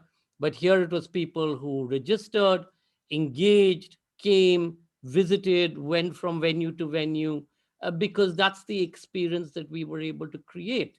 So, and unlike what we had on the ground, where, I mean, typically in the international audience on ground at the Jaipur Literature Festival, for example, USA is first, UK is second, Australia is third, and so on and so forth. But here online, I mean, for example, Germany is our 4th highest viewership, which hasn't even registered, say, on the ground as a percentage point. Even when Saudi Arabia in 2020 registered at 0.09% of the audience. Germany never registered, but now there are fourth or fifth largest audience. Similarly, Japan, typically in India as well. I mean, earlier, much of our audience used to be, of course, Jaipur, Delhi, Mumbai, and then the environments around it. Today, it's Bangalore and Chennai, equally so, or Calcutta and Ahmedabad and Goa and some of the smaller places, Bhubaneswar, Vishakhapatnam. These have all sort of popped up on our screen. And earlier, they couldn't access the on-ground event. So I think, I mean, for us, it's certainly been an enormous learning, this 1 year break. We've been able to sit back, create new products. There's no going back to a purely on-ground. But what I think we will be doing is creating much more bespoke events as well, where you're able to leverage the interest of a small minority who have also resources to pay for it. Thank you so much, sir. We have a question here, so we have to also close. But before we close, there's a question from Shaubik Ghosh, a media communication student at Adams University. My question is about modern day audiovisual advertisement. We are seeing story-driven ads connect with audience somehow better than plain informative ads. So what youngsters like us should keep in mind while developing a story into an ad or ad into a story? So this question I would like to add, I'd like to give it to Varun. Varun. Any form of content, I think I mentioned this when I was speaking earlier. If you're creating it for the medium that you're making it for. The old adage of making one piece and then just adapting it for all platforms is something that doesn't work for all platforms. So if you have an idea, think about how your outlay of the medium is going to be, right? How are you going to put it out, let's say, across reels? How are you going to put it out across, let's say, if you're coming in as a pre-roll, how is that going to really work? So understand the medium you're going to put it out on, then map your story around that way, because the classical setup, conflict and resolution doesn't work anymore on many platforms. You might have to start with the conflict and just come to the resolution at the end of it. You need to flip some of that stuff around. So understand the medium in which you're deploying more than anything else, and the idea then kind of finds its own form. Sure. Thank you. So the last question for this discussion is 2021-22, the year that we are in. 30 seconds, everyone, please, if you would like to say, how do you visualize this world going forward in terms of branding and communication? So we can start with Mr. Roy. I think there's a huge opportunity opening up at the end of the pandemic, and as the economy starts to struggle to recover, and that's still 2 years in the making, you will see brands willy-nilly having to force what I said, be able to force the whole sense of recovery and build into the place this whole sense of need, etc. So you will see a huge comeback in terms of brand and brand advertising. Thank you, sir. Mr. Mishra, 30 seconds, please, sir. What is your... pretty much echo Yes. the confidence that we will roll back. And I'm talking about business as a whole, but brands and communications will be steered a lot by what technology and innovations has to offer, because it's changing every day, right? Even today, when we look at the innovations that are coming through, they are so exciting for any communicator.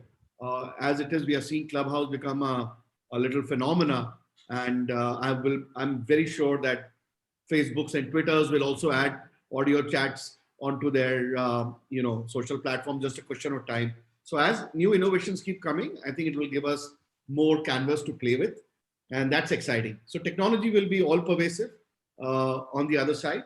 It has already started, but I think the speed will, both technology adoption and innovation will go up considerably. Mr. Xavier Prabhu, 30 seconds, sir. So you're on mute. Yeah. Sorry, Prasiddhata. So I think I have a lot of optimism for the year ahead. I think the year ahead is going to be good from a communication and a PR perspective. Of course, I want to add the word cautious to it, because I think there are a lot of other things that are there which are headwinds, which I think none of us are in control of. Even the prime ministers and presidents are not in control of. So ordinary mortals like us shouldn't even try to bet on it. But I think the real thing that I'm more interested about this year is, I think this is an opportunity for us to change some of the things that we wanted to for a very long time. I think COVID provides us that opportunity to go back and change, because people are open to change right now. That's a huge opportunity. I think the time to change business models, reinvent some of the things that we've fundamentally done is now. I think the next 1 year, for example, personally, I've put it as a year in which I want to take many of my risks that I've never taken myself in the past decade or so. So I said, let's me go and take the risk, because everything is a risk today. Stepping out of the house is a risk. Going to a restaurant is a risk. So go take a risk, because everything is a risk today. So go, explore. You don't know, COVID has taught us new things. Probably the next post-pandemic will teach us new things as well. So approach it with optimism. So that's the thing that I'm actually really feeling right now, is to go out, learn, explore, and figure. It's nice in a way. Of course it's not good. I don't want to put down the ill effects of the pandemic, and I think it made a lot of people suffer. I think that's the bad side of it. But I think from a professional perspective, yeah, I think it's a lot to look forward to. Thank you, sir. Varun, last question for you, as well as your comments on what lies ahead. So the question is there any freelancer work or program for radio for who can't reach from the village area, who has extraordinary skill? So someone very skilled, but someone in the village, so there is a kind of a technology gap. So is there any suggestions for you, any optimism for you for them? Yes, Varun. Not really connected to the radio space, so I wouldn't really know, to be very honest. But if there are some technical skills you can kind of do from wherever you are, the fact the internet allows you to connect and find a way to get work now more than ever. You don't have geography kind of playing against you right now. But I wouldn't really be able to comment on the radio space per se. Speaking about the year ahead, I'm supremely optimistic, because I think a lot of the changes that have gotten accelerated in the last year have taken us to a point where we are kind of in the future, right? We've been talking about for way too long, saying when is the future going to arrive? I think we're pretty much in it right now. And I think a lot of the work we're doing is exciting, because we're moving towards a system where we're not dealing with what was regular advertising or communication anymore. We're dealing with effective communication from really completing the curve for brands, from not just data and ideation and creation to really being able to push for sale and bring it back together. And that's something that's really exciting. Also to be able to do that at scale, not just at like a city or a country level, but really at a global level is really where the thing is. But I'm most optimistic, and I say this to everybody all the time, is that I'm most optimistic about the fact that I can still work in shorts for the rest of the year, and that for me is something which I'm deeply satisfied by and continue to be. Thank you so much. Wonderful discussion, and then we had a lot of anecdotes, personal stories, how we move further, a lot of optimism. So with that, I conclude. I can see that a lot of things, someone is saying work from home. No, I wish to go back to office. Someone is saying absolutely happy in shorts. So very, very different perspectives. So I give it back to Chandan. Chandan, would you like to have any comments, anything before we close? Oh, yes, thank you so much. So thank you, Professor Sobrajit, for making this session more exciting, and the way we proceed. And since everyone is not that friendly and used to the technology, we have also evolved a lot, learned a lot. Every day is a learning day for us. Thanks to the people who are very frequent to these webinars and who have been speakers in many of the forums, we are still learning from each other. There are many glitches and coming over here. I'm very happy to see lots of good content came from this session. It has been very engaging, very interesting, and it was a delight to hear from the eminent speakers like Mr. Sanjay Royji. I'm so excited to hear you. Mr. Varun, thank you so much for for joining us over here. Mr. Xavier Prabhu, founder, managing director, coming. Thank you so much for here. Mr. Amit Mishra ji, CEO of MSL South Asia. So thanks for joining in this session. And we had a very lovely moderation by Surojit Datta. And we look forward for more interesting deliberation like this. So the only outcome which I came to know from this session was, let's embrace the technology, be innovative, keep skilling, reskilling and upskilling is what an overall crux of the whatever panel discussions which we are coming. Thank you so much, audience, for your patience and for being a very enthusiastic listener and learner. Hope this session is getting interesting and informative and more engaging. Let us make this events more dialogue based by just putting a few of your questions and queries in the chat box or Q&A, so that we can ask these questions and queries from the eminent speakers to make this more engaging. So thank you so much for joining in this session. Thank you. Thank you. Thanks, sir. So moving ahead, I may please request the backend team to play a short video, please.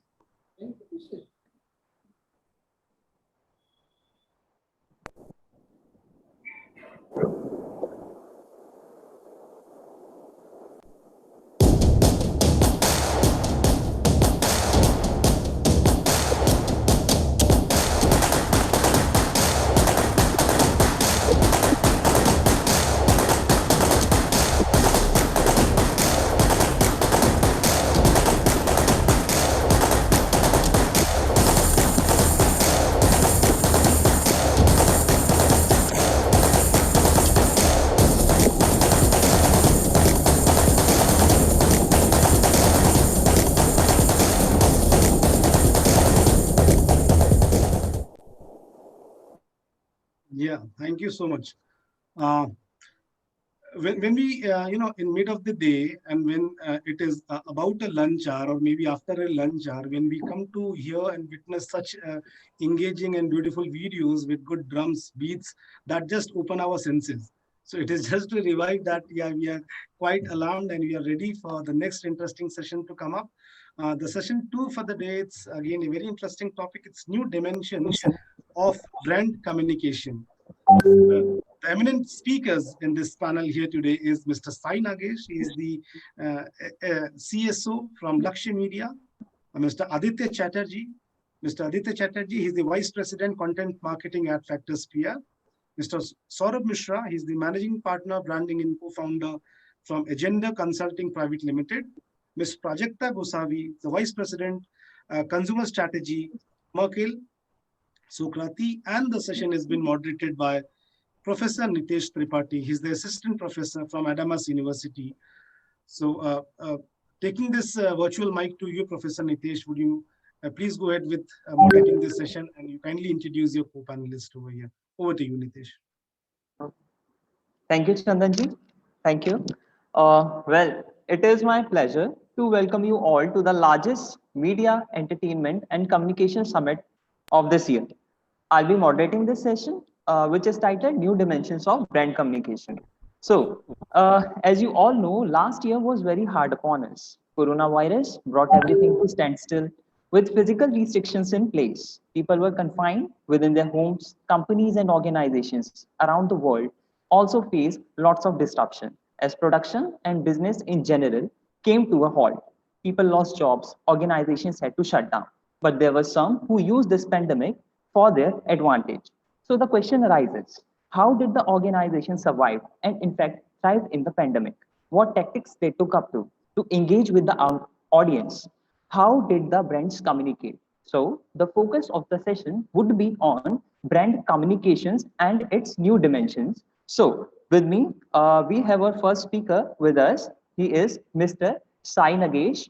He is the Chief Strategy Officer of Indian advertising agency, Lakshya Media, and he has a career spanning over 25 years. He has sold advertising space for newspapers, mentored numerous internet startups, and helped to launch television channels, as well as worked with leading advertising agencies. So I would like Mr. Nagesh to give his opening comments on this session. Over to Mr. Nagesh. He may be joining. Can we move ahead? Okay, sure. So we'll move on to our next speaker, and we have with us Mr. Aditya Chatterjee. He is Vice President, Content Marketing of Adfactors PR, and he's a communication specialist with a cumulative work experience of close to 27 years. His experience includes rich editorial stints at India's leading media houses. So I would like Mr. Aditya Chatterjee to give his opening comments on the theme of the session. Over to you, sir. Thank you, Mr. Tripathi. Am I audible? Yes. So you have to be a little loud, or maybe you have to set the mic in proper place. Mic is right in front of my face. Is it Uh, better? better, sir. Yeah. Okay, thank you. So, yeah, so Professor UKC, when he briefed me about this session uh, 3 days back, so so I thought I was quite thrilled about it, and thank you so much for extending the invitation to me. So first topic is this: that how has PR communication shaped in 2020? Sort of break the question in three parts.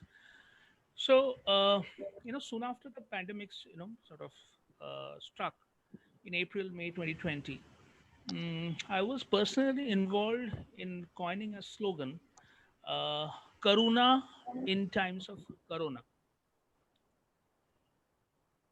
Karuna. Uh, so indeed, many of our CEOs reacting to the Corona pandemic had focused on Karuna or compassion or empathy, which is really a fellow feeling towards all stakeholders. Some even related to Bhagavan Buddha, who had felt the same karuna towards sufferers some 2,800 years back. Mr. Tripathi, you have studied in BHU, right? Sarnath is not very far away, so you'll Yes. be knowing about this legend, right? So some of us also know that how a very young Prince Siddhartha, so far he was shielded from all kinds of poverty and grief and misery, suddenly experienced all of that, and he wanted that that he sort of that triggered karuna in his heart and sort of compelled him to seek ways so that fellow humans may rise above misery, right? So we know of that his historical story incident. Now, very similarly, when people were extremely worried about the COVID pandemic, lockdown, possible loss of livelihoods, and the combined effect of all of this, an uncertain future, many leaders, many CEOs, through their PR communication, expressed that they must assure all of their stakeholders that they truly care. Some said that, look, we need to show to the people that yes, we are compassionate and look beyond just selling products and services and earning profits. So this really dominated what the CEOs were talking about, the corporates were talking about in the early days. So essentially, what happened was then leadership with an overriding social responsibility and will generate goodness across the society. That was the thought, which will sort of enable us to strike a fine balance between business and humanitarian perspectives. Both these things instead of just looking at businesses. Now, very interestingly, the company that I work for, we have a client Mahindra and Mahindra. Now, imagine the same thought was later picked on and elaborated by the Mahindra Group through the findings of the Mahindra Good Business Study, revealing people's changing definition of what good business actually meant. Okay, so suddenly, we saw the percolation of that idea. Okay, not just earn good profits, but also be a good corporate citizen. So actually, on December 29th, this also commemorated 75 years of the Mahindra Group. A study over 2,000 respondents across 10 tier 1 and tier 2 cities looked at what the people of India, the people of Bharat felt about, you know, what is good business, right? And these included potential customers, investors, employees, and so on. So what is interesting is just that the overarching thing that this thing that the study revealed, good business is a very deeply personal view based on individual values and experiences and life experiences. And understanding and acting on this is key to protect and enhance a company or a brand's reputation. To just saying that we are the leading producer of product XYZ is not going to be enough. It's just that we are the most profitable company in India. It's not going to be enough. It's not enough that is to say that our market capitalization is this much. Okay, you need to do more. So I'll quote Anand Mahindra on this. So he went on record to say that the wider role, purpose, and meaning of what constitutes good business has never been more relevant than today. A company's social and community impact is being discussed as loudly and frequently as its balance sheets, and by more people than ever before.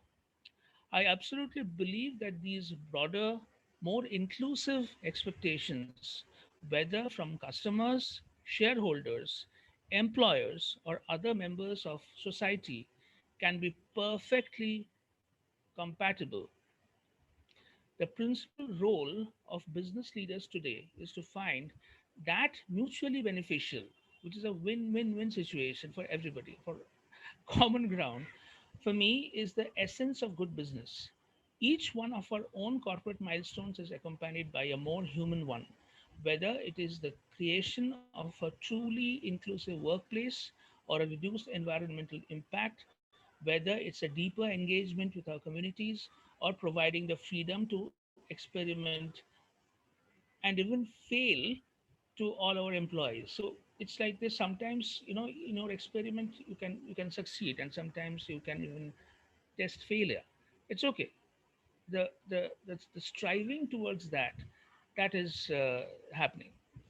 So for example, so now the good business is associated with ethical standards, caring for the community, inclusivity, ahead of traditional business metrics such as financial performance, market leadership, profitability, or growth. So one saw that I mean, an overwhelming percentage of people, 62% of respondents believe that good business constitutes more than a financial return. Imagine 62%. Okay, 14% associated the terms with qualities like environmental consideration and community commitments. So these things are there. The young Indians, very interestingly, more than 45% of young Indians aged between 18 and 25 years gave priority to ethical standards, caring for the community and inclusivity rather than just profits. Conversely, older respondents aged over 46 years, or 48% of total respondents, say transactional and performance metrics such as profitability, growth, and market leadership represented good business. So people who are young, they possibly have their hearts in the right place, okay? And people like us in my age group, they are giving more, I suppose, importance to profitability, growth, and market leadership. So I suppose it's a new world and the old world. And somehow I suppose a balance will come out. Also, very interestingly, 46% of respondents from tier 2 cities, which is the Bharat part of India. So the non-metro cities, right? They are saying that care for community, ethical standards, inclusivity, these are the first things which come to their minds when they hear the term good business. Imagine. So there is a, like between the young and the, like people who are in the middle ages, like there is a difference. Similarly, there's a difference between India and a Bharat. Okay. So all of this is interesting. And yeah, so this is this sort of, this is from a, from a company perspective, when you were seeing an authored article or when you were seeing a Q&A, which is looking at the philosophical aspect of business, then many corporates, they are actually looking at empathy, looking at, as I said, karuna, and looking at doing business, good business, not just doing business for profits. So that is how communication was there in 2020. Shall I continue or No, do I sir. take a break? Sir, I have a small question for you. Yes, please. We are moving to the world of digital storytelling, right? So, what are your views regarding that? I mean, how engaging or how dependable is digital storytelling in terms of brand? So, what are your views on this? So first and foremost, when you say Uh, digital storytelling, sorry, okay, Aditya, can I intervene? Can you yes, reduce reduce the headroom of your frame? There is a little extra space in the head. The full face is not coming. That's one. Slightly, can you change the position of the camera? And can you speak a bit louder? The audio is also not very strong. Yes, better, better. okay, Frame is better. thank you. Thank you for the guidance. Please continue. So, when you say the digital storytelling, okay, often it means pictures and videos, right? So moving away from the text form to the pictures and videos, right? So, I'm always, tempted to, draw a parallel. Some 50,000 years back, okay, in India, we have a place called Bhimbetka, which is close to Yes. Bhopal. So there we see petroglyphs, which are, you know, uh, cave paintings by early Indians. Early India wasn't there, so early settlers of this subcontinent, right? And fantastic, such drawings are there. If one travels to Spain, there's a place called Altamira, where we see fantastic picture of a bison, 30,000 years back. Okay. Now imagine text as we know it, okay, only came to existence from ancient Sumeria, which is present day Iraq, whereas drawings existed 50,000 or 30,000 years back.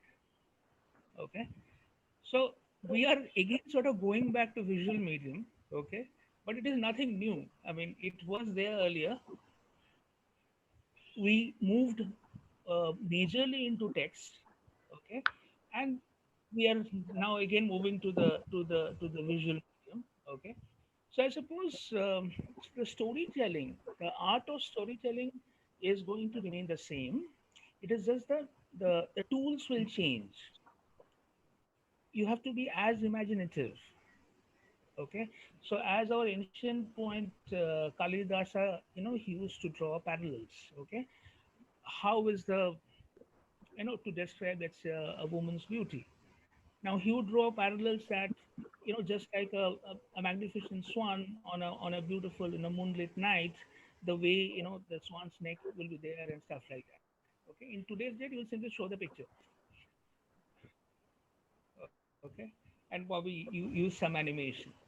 So, but essentially if you want to speak for the brand, okay, you still need to have that imagination of equating, of drawing parallels or drawing analogies.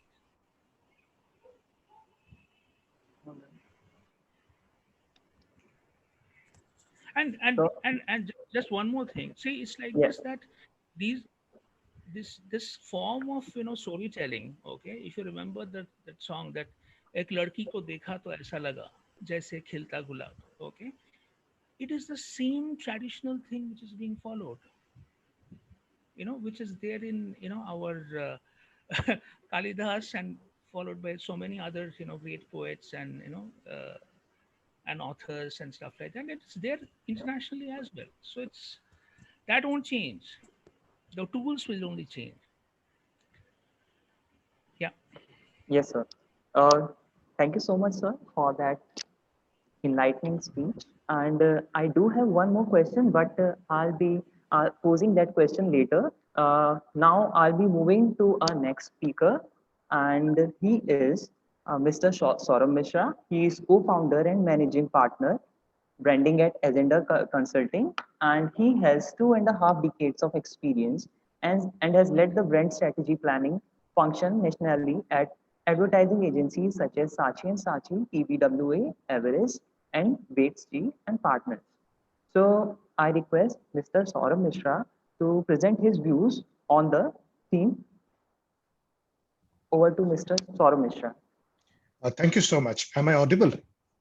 Yes, sir. Clearly. Okay, I'm going to beg myself not to switch on the camera because I've got some issues with my bandwidth over Okay, here. fine, sir. Right, so I quickly want to speak on, because I also realize that there are more speakers and I need to move on. I think one of the most provocative questions that is being asked, and I think that's something that you had also put in, is that is traditional advertising dead? Right? Yes. Yes. I find that a very interesting question. I think I caught a bit of the previous panel discussion that was happening, and Varun was speaking about it. And I've also caught a couple of episodes of his podcast that advertising is dead. But I always add another bit to it. If you remember the old saying, the king is dead, long live the king. Right? So it's almost like saying that one format of advertising is dead or dying. But that does not mean that the basic discipline of advertising is dying. It's all about, how do we define traditional advertising? Is it the big television ad, the print-led communication campaign? That approach, I honestly think, is getting increasingly irrelevant. Or to put it very bluntly, in my experience across different agencies, that approach was always the bad and lazy way to craft a brand's narrative. People who did not want to put in the due diligence, did not want to put in the hard work, they found it easy to get away by looking at that definition of traditional advertising. But if you take the good traditional advertising practice, and I would actually like to drop the word traditional, good advertising practice of defining a central idea that captures the essence of what your brand is all about in an interesting and relevant way, and then finding the best expression of that idea in different media, then I don't think that advertising is dead at all. It is a fundamentally sound process. It is as relevant today as it has always been. And a second point that I want to quickly raise over here is that it is far more important today. And I think this definition of advertising has to be stretched. I'm reminded of Lord Tennyson's line, the old order changeth, yielding place to the new. So this is the old order changing, there's a new order taking over, but it is still advertising. It's still the new king. It's far more important today for brands to what I call quote unquote do things that represent what their core is, rather than just to say, which is where a lot of traditional advertising used to lead. The brand do are the actions that people see a brand taking. For example, a consumer products company gives away a certain amount from the sales of its products for the welfare of the girl child. You know which one of the two big leading multinationals in India, they have this whole thing with the welfare of the girl child. A second example is a leading sports brand, which in the US associated with a sports person who was officially disowned by his sports authorities for a stand that he took on a social issue. Okay, that was an action that the brand took. The advertising, the billboard that they put up, the digital media that covered it later was actually just a way of communicating that. But those actions are now becoming far more important. The brand do is becoming far more important than the brand say. And how do you manage that entire thing of brand do? Do you want me to quickly cover the second question that you raised about digital storytelling? Yes, sir. Yes, sir. Okay. So the world of digital storytelling, in my opinion, is an external view taken by the digital migrants. And I consider myself a migrant. I'm on the other side of middle ages. I work with a lot of young people, but that does not mean I'm young. So I'm a digital migrant. It is a view that is taken by the digital migrants about a world that is increasingly owned today by digital natives, which is people like yourself.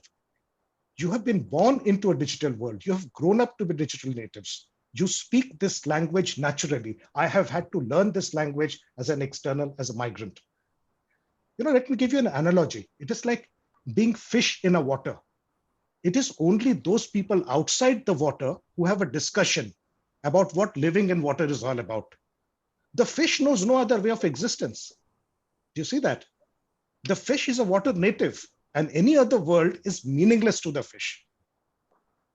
Right? So, if it is a digital world that we live in today, then the best storytelling is with stories crafted for and relevant to this world. So what I'm saying here is that it is all about powerful storytelling, and which is where I completely agree with the previous panelist. It's all about powerful storytelling in a digital world. So talking about the world of digital storytelling seems anachronistic and outdated as a concept today. It's all about powerful storytelling that stays. It happens to be in a digital world. So that is what I wanted to cover. So, Do you want? Yeah, please. sir, I do have one question. Apart from this, I do want you to cover other points as well, but I have one question. So basically, I have interest in media psychology, and I have a question. With the decrease in attention span over the years, and obviously it keeps on decreasing. So what is the challenge? I mean, how do we deal with this, that decrease in attention span? Because ultimately it is leading to shorter content, right? So what are your views on this? I mean, yes, sir. Yeah, I completely agree with you.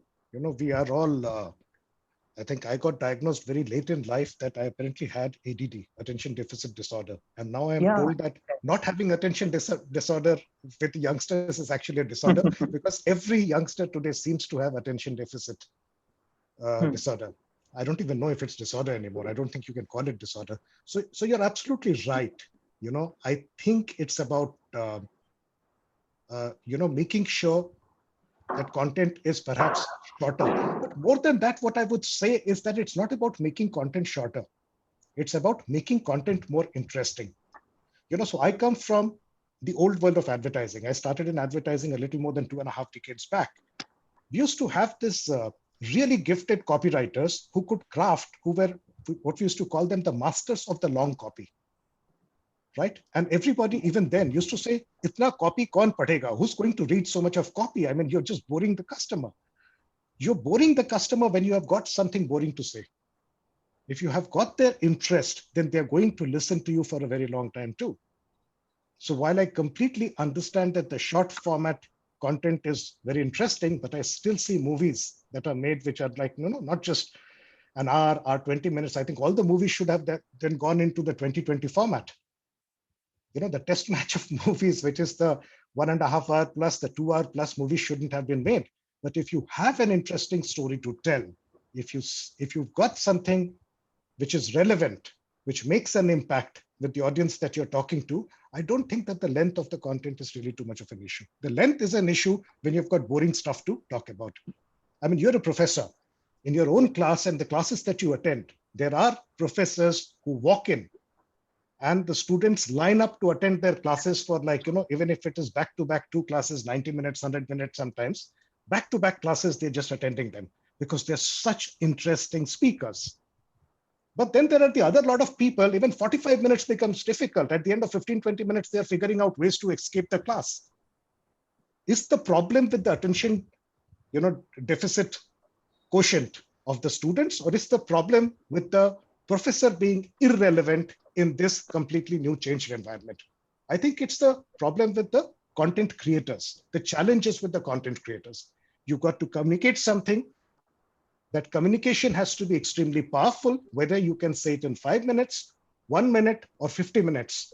As long as your customer is interested, your audience is interested and follows your story, I don't think you have an issue at all. So you can address the other questions as well. We have ample of time. Okay, where are the questions now? I had them somewhere. Sir, I can You read can them ask. out. You should ask. I can ask. So, Sure. sir, what are the newer dimensions in brand building? Which we are witnessing today on the digital platform. Newer dimensions in building brands digitally. So I'm not really a digital expert. Like I told you, self-confessedly, I am a digital migrant. I'm not a digital native. But one of the things, I'm a huge student of consumers. Okay, I follow consumer behavior. I mean, whether it is with Generation Alpha, as Varun calls them, Gen Z, the millennials, or even the older consumers. I'm extremely interested in what consumers do. Brands are nothing but something that exists in the space between the ears of people.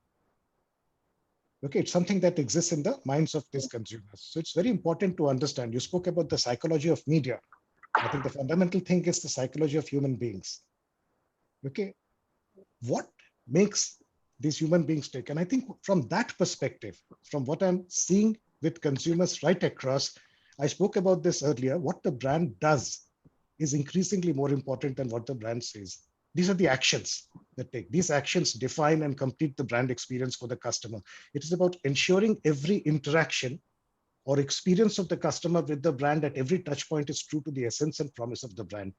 So as an external migrant, digital migrant, one of the things that I noticed where digital is becoming so critical today is that, I think we have some marketing people here, sales and marketing people here, and I think they get quite bored with this whole discussion about, the core of the brand, storytelling, etc. Ultimately, they're worried about कि इसमें मेरा धंधा कैसे होगा? Are you helping me close a sale? Right? Yeah. So if you look at the customer's journey, and I think the customer journey mapping is something that digital marketing today is giving us huge insights into that. What is the customer journey that's happening? What are the different stops on the way of this journey? What is the path to purchase? At each stage of this customer journey, what is the customer thinking, feeling, doing? That stays traditional. That is timeless. That's got nothing to do with digital. Where digital helps me today is that the kind of insights I can get into the mind of this consumer, I've never had before. I am actually understanding consumers by decoding their behavior today rather than decoding some responses that they give me in a conventional market research. So I actually, because of the data that Facebook shares with us, the data that Google shares with us, we understand that it's not just what the intention of the consumer is, but they actually help me track on a mass basis what the behavior of the consumer is as is going forward.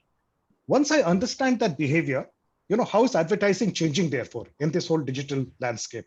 Advertising is changing by giving me, newer goals. I have to therefore make sure that each one of those touch points I impact with my brand communication, with some sort of a brand intervention, with some sort of a brand action in a way that the customer is moving on further to the next level of his path to purchase, her path to purchase, with my brand top of mind for them. So I think digital is empowering me to do many things that I have traditionally done over the last 25 years. So I find that a very, very exciting space personally. Okay. Thank you, sir. Thank you for giving these valuable insights on the topic. Especially, I like the part, I found it very interesting where you talked about digital migrants and digital natives. I really connected with it. Now,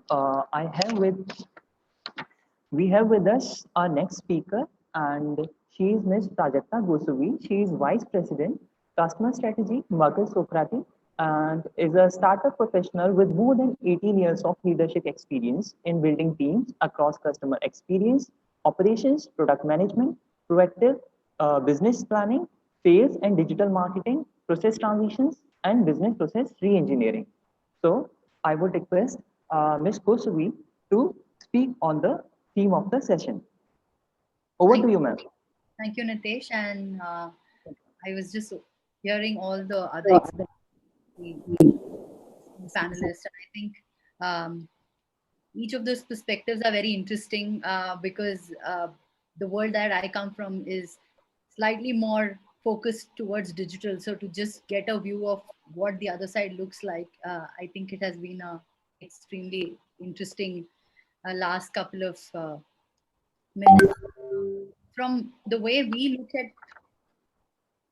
digital marketing evolving right now, I think to just summarize what everything Mr. Mishra said and what Mr. Chatterjee said, I think that combined with digital as a tool can be extremely powerful because with the know-how of what the consumer wants, and like Mr. Mishra was mentioning, that today there is a view via digital to clearly understand what the customer is looking for and then build inclusive content on top of it, build brand communication on top of it, which is more intended towards speaking to the end user in a more personalized manner. So I think that's the power that digital brings when combined with traditional advertising. So the way I look at it is, it's not going to be either or, but it's going to be interwoven to just deliver a better customer experience and a better engagement from a brand strategy standpoint. So just addressing the next question that, which I think was put out, is traditional advertising dead?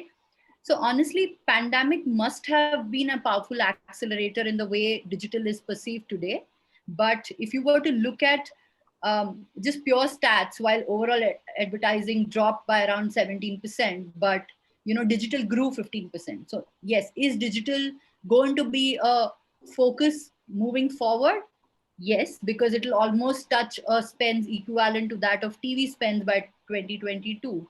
But is it tempting to ditch traditional advertising? Absolutely not, because the previous session where the other panelists spoke about, the actual human interaction, the touch, feel, the events. I think all of it combined together with power of artificial intelligence, technology, tools, the various insights, surveys that digital could bring in, just is going to make the two more powerful. So I think it is a collaborated approach rather than looking at it as an either or. And with while digital will continue to grow, the traditional medium, because now we've been hunkered in our houses due to the pandemic, I think people all want to go out and have that in-person interaction. So that's also just going to give traditional advertising the next leap that we all are looking for, and that's how I'm looking at it. Yes, ma'am. Ma'am, what are the trends, what are the new things that you are seeing in your area?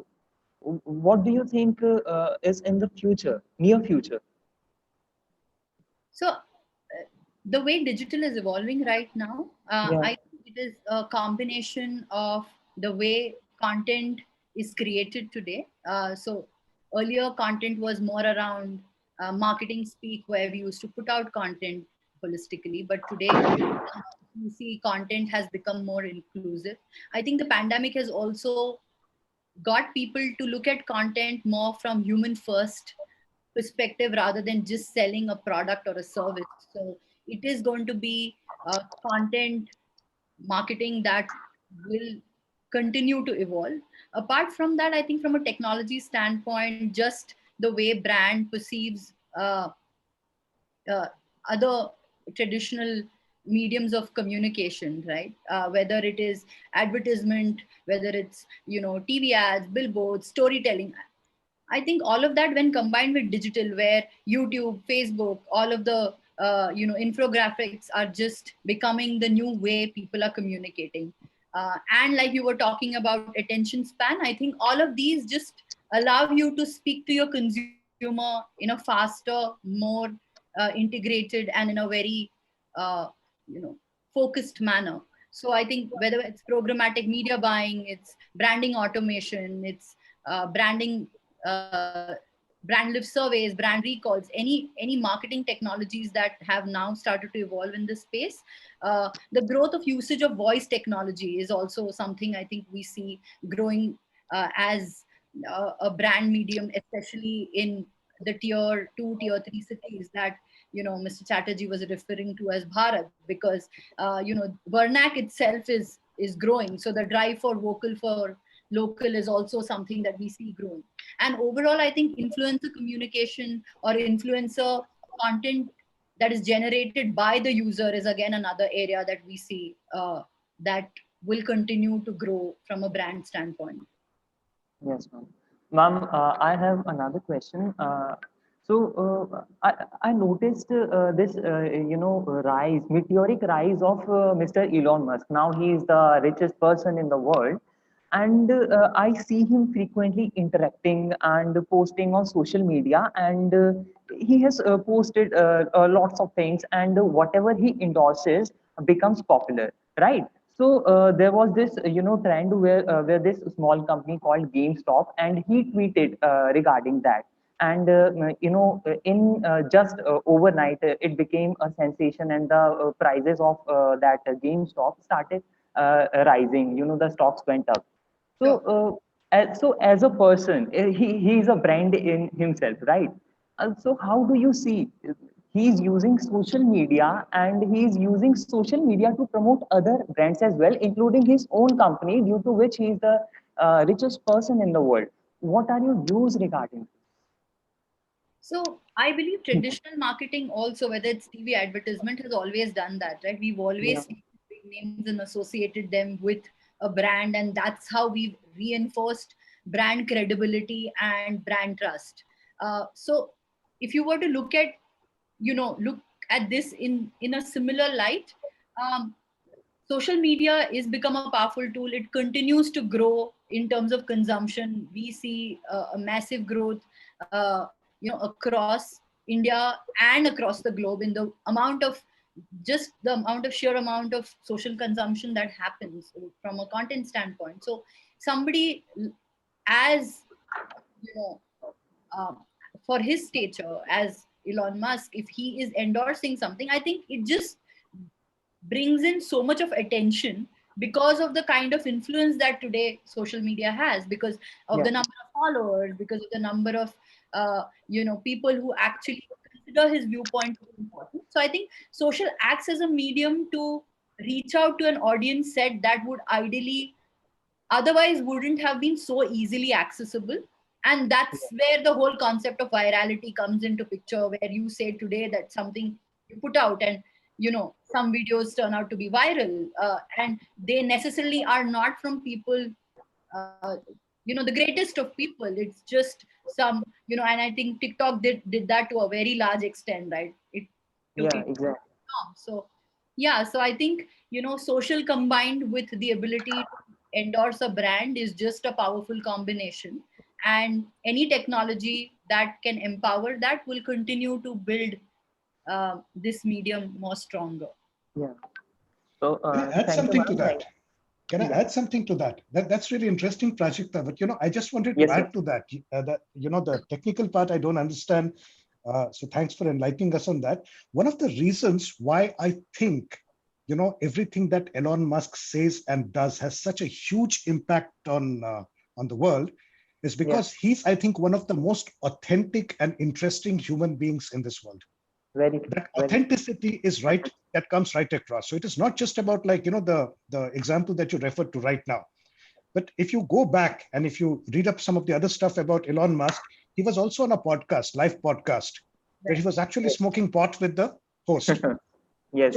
So I mean, as you say, wo ganja pi kar kuch bol diya usne. And that cost, I think, a couple of $1 billion to be shaved off the stock, and his board was furious and stuff like that. But the people who follow Elon Musk see that as the actions of a genuinely authentic human being. Right? He's genuinely interesting. So that authenticity and interestingness, I think, are really, really important as we go forward in this world today. I think I just wanted to flag off those two words. That's a very good point. Very good point.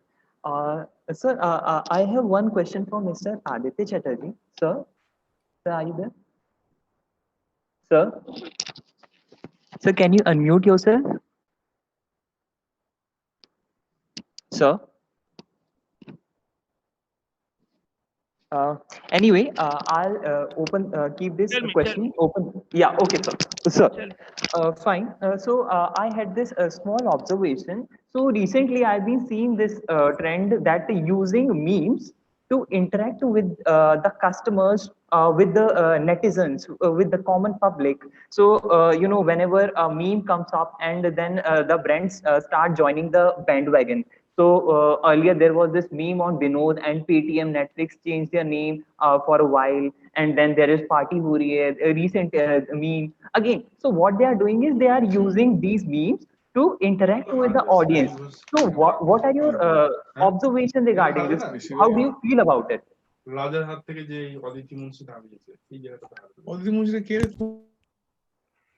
Sir? Am I audible?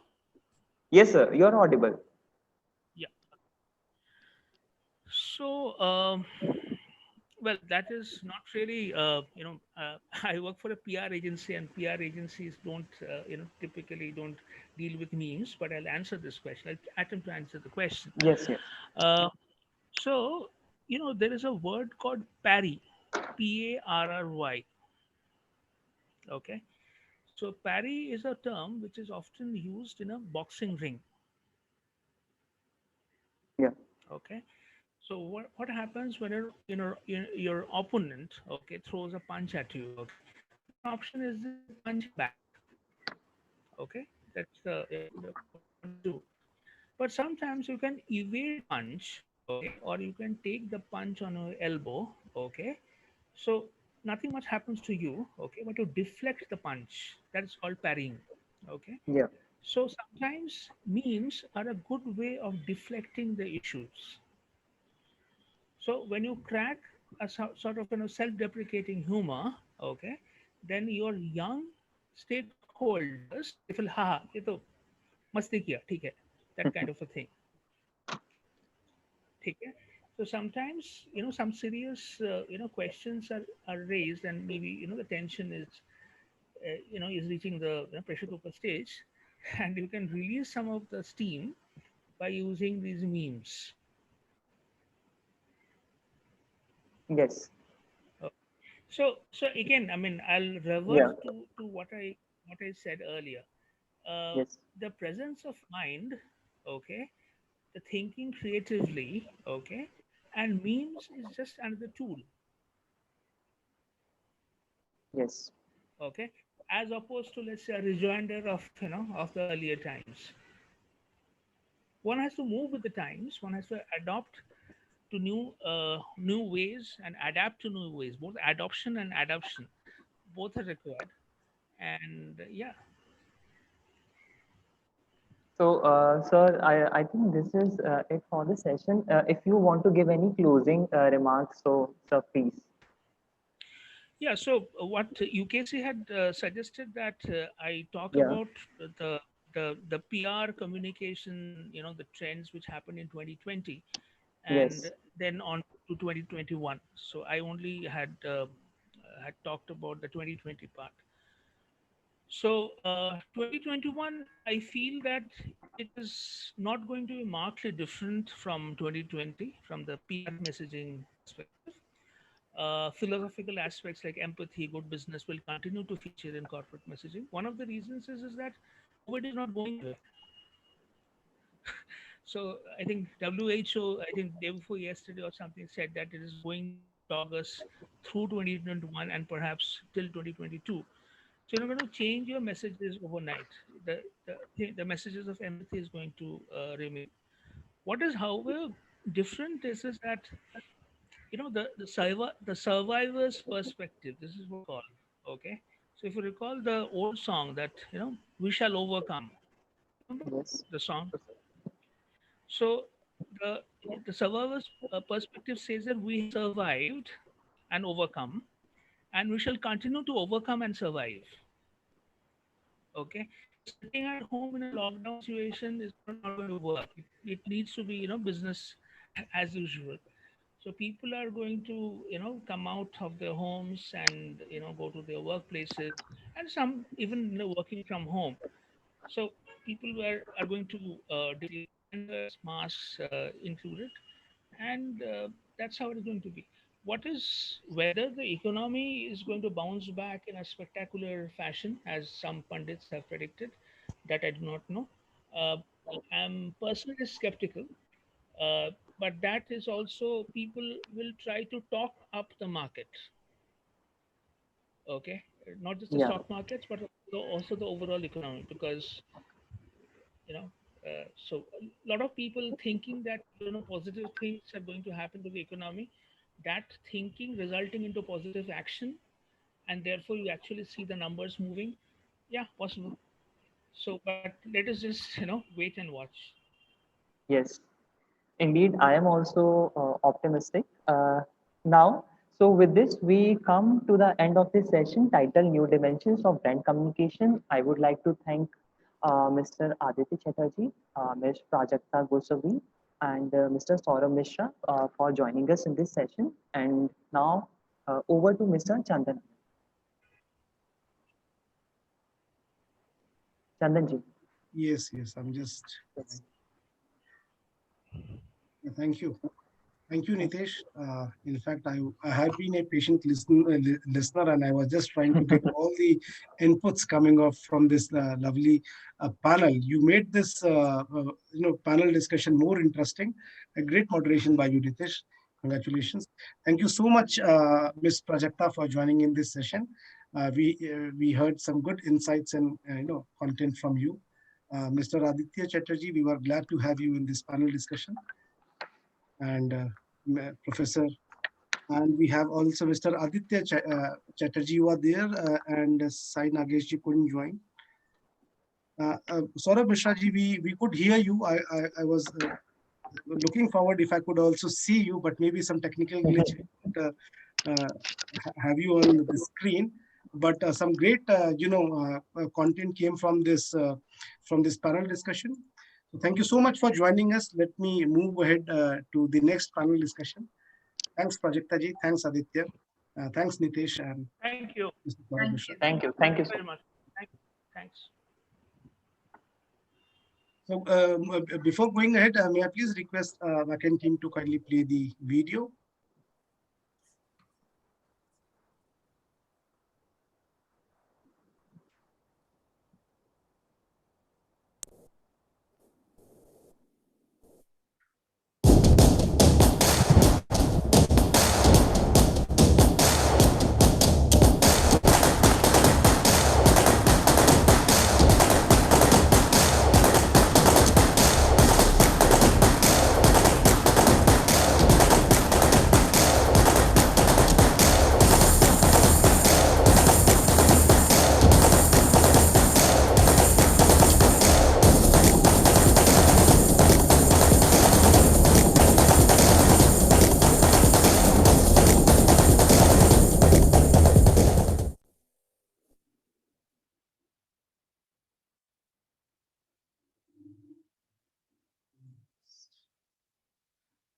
Yes, thank you. So moving ahead, now we have one of the most interesting, panel discussion for the day. We have been waiting for this panel discussion since morning, and it's on regional entertainment.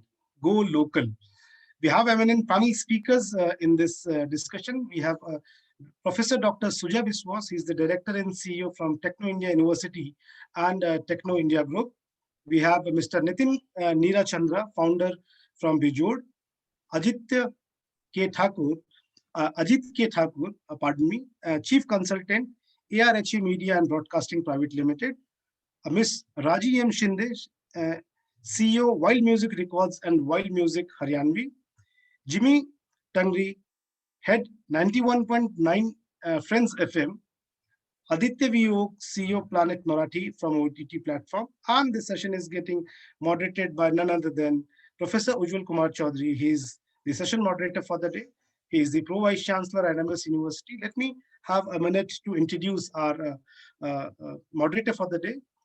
He is a leading media and communication academic in India and is known for his convergent approach to media education, starting from an integrated board-based leading to focus specialization at the top. A known face in TV studio debates and a regular writer in Indian media, Professor Chaudhary also served as a Dean of MIT University and some leading institutions like DGMC, Symbiosis, Whistling Wood International, NSHM, to name few. He has been associated with several media organizations, including Business India TV, Z News, TOI, and WHO Media. Professor Chaudhary is a recipient of Golden Triangle Awards by the Global Forum of Public Relations and has been honored with the Hall of Fame in PR and PR education. It's an honor and privilege, sir, to have you as a moderator for this session. Over to you, sir. Thank you. From the morning, we have been seeing India go away. It's time for Bharat. So I don't know whether Bharat means only regional, because there is an India at the regional level and there is a Bharat at the national level, both ways. Today, we will look forward to knowing how entertainment is going deeper in roots post-pandemic in multiple Indian languages all across the country. We listened to the Hoi Choi director yesterday, head of revenue and strategy, Mr. Somyo yesterday. And today we'll listen to several other experts, OTT, radio, and otherwise. And to begin, without taking more time, because it's a long panel, without taking more time, let me first invite the academic on the panel, Dr. Sujay Vishwas, who is also a practitioner of interesting, entertaining media. Dr. Sujay Vishwas, Director and CEO of Techno India Group, a BTech, MTech, and PhD all in engineering, 12 years in Techno India, guide to PhD scholars as well. He has his own YouTube channel. He's a ready host. He's active in Chambers of Commerce. He's a director of 5 years long celebrity show as well. Dr. Vishwas, how do you see entertainment evolving in various regions and states and provinces of India, particularly post-pandemic, when digital holds the key? Focus is on the digital. It's a web-led media today, increasingly so. Dr. Vishwas, please. If you could put your video on. I do not understand why my video is not on. My video is in on mode, so I cannot understand what the technicalities are there. Maybe that No issues. Your audio is very perfect. You can continue speaking, please. No problem. If there is a problem, let's not worry about it. Please continue speaking. Talk in the radio mode. Talk in the radio mode. Jimmy is there in the audience. I'm sorry, in the panel. You know that. He is the voice. I know Jimmy. You know that I and Jimmy together had hosted when Sophia the robot came to Techno India University, and we were both together. We hosted Jimmy Sophia in Najrul Manch in Calcutta. So, absolutely. Jimmy knows me. I'll start with the Hindi shari. It says, "ये वक्त भी गुजर जाएगी गालिब, ये वक्त भी गुजर जाएगी गालिब, थोड़ा इंतजार तो कर, जब गम ही ना ठहरी, जब खुशी ही ना ठहरी, तो गम का क्या औकात."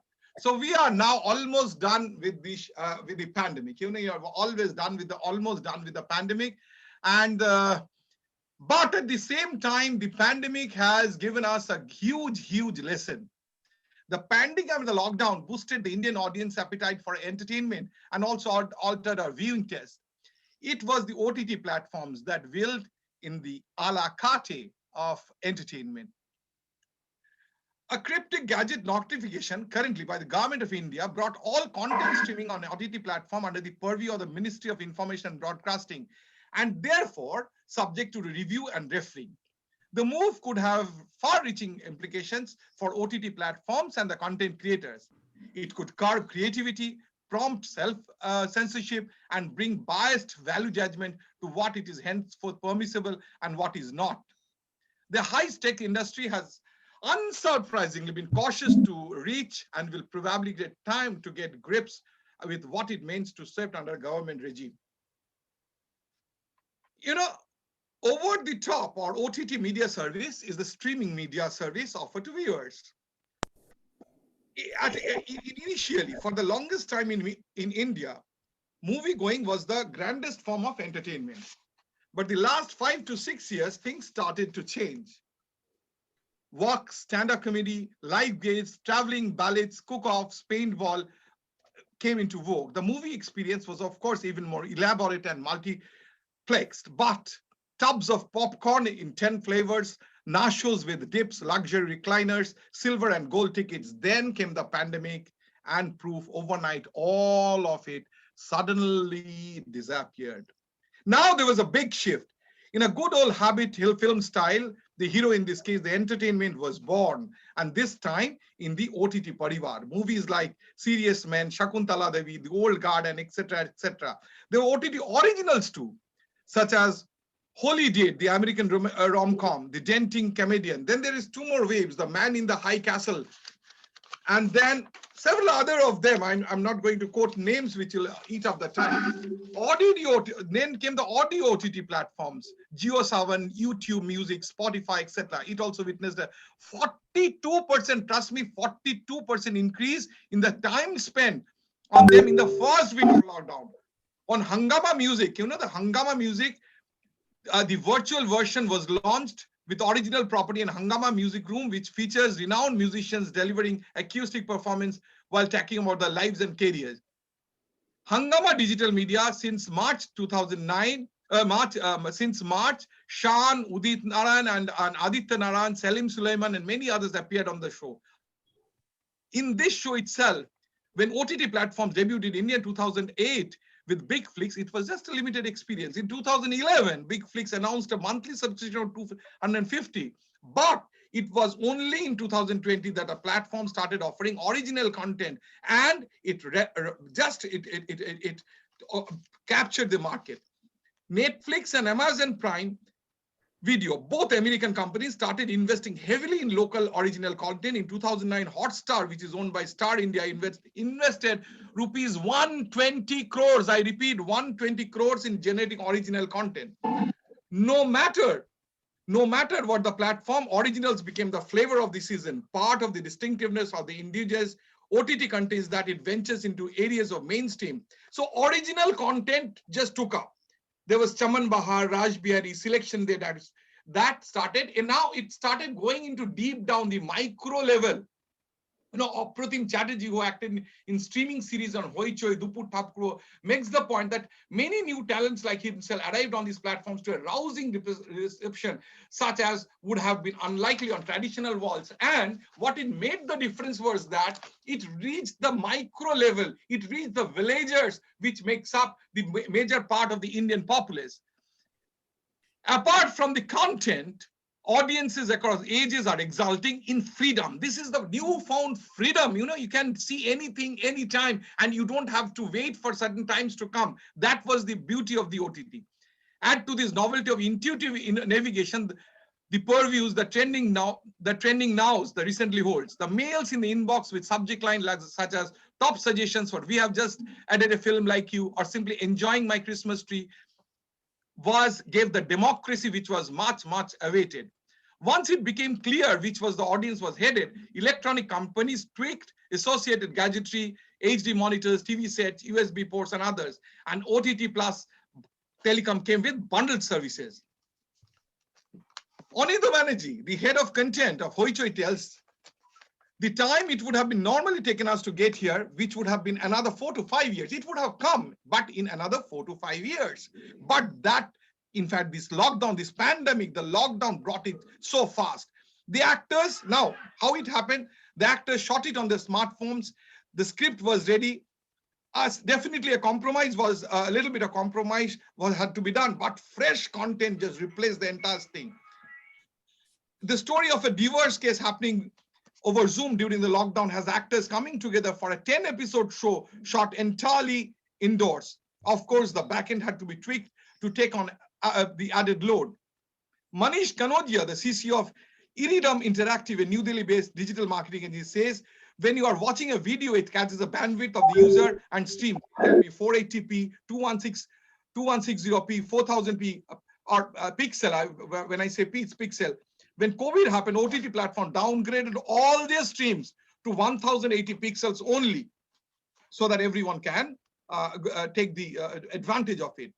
Netflix added, trust me, Netflix added 10.1 million paid membership in its second quarter this year as compared to 2.7 million last year. Indians are among the highest downloaders and viewers of the content on Netflix. After English and the local language, there are other languages, Spanish, Korean. The user has started Hindi to reach out to more and more people. Hoi Choi witnessed a spike in the membership in and around March.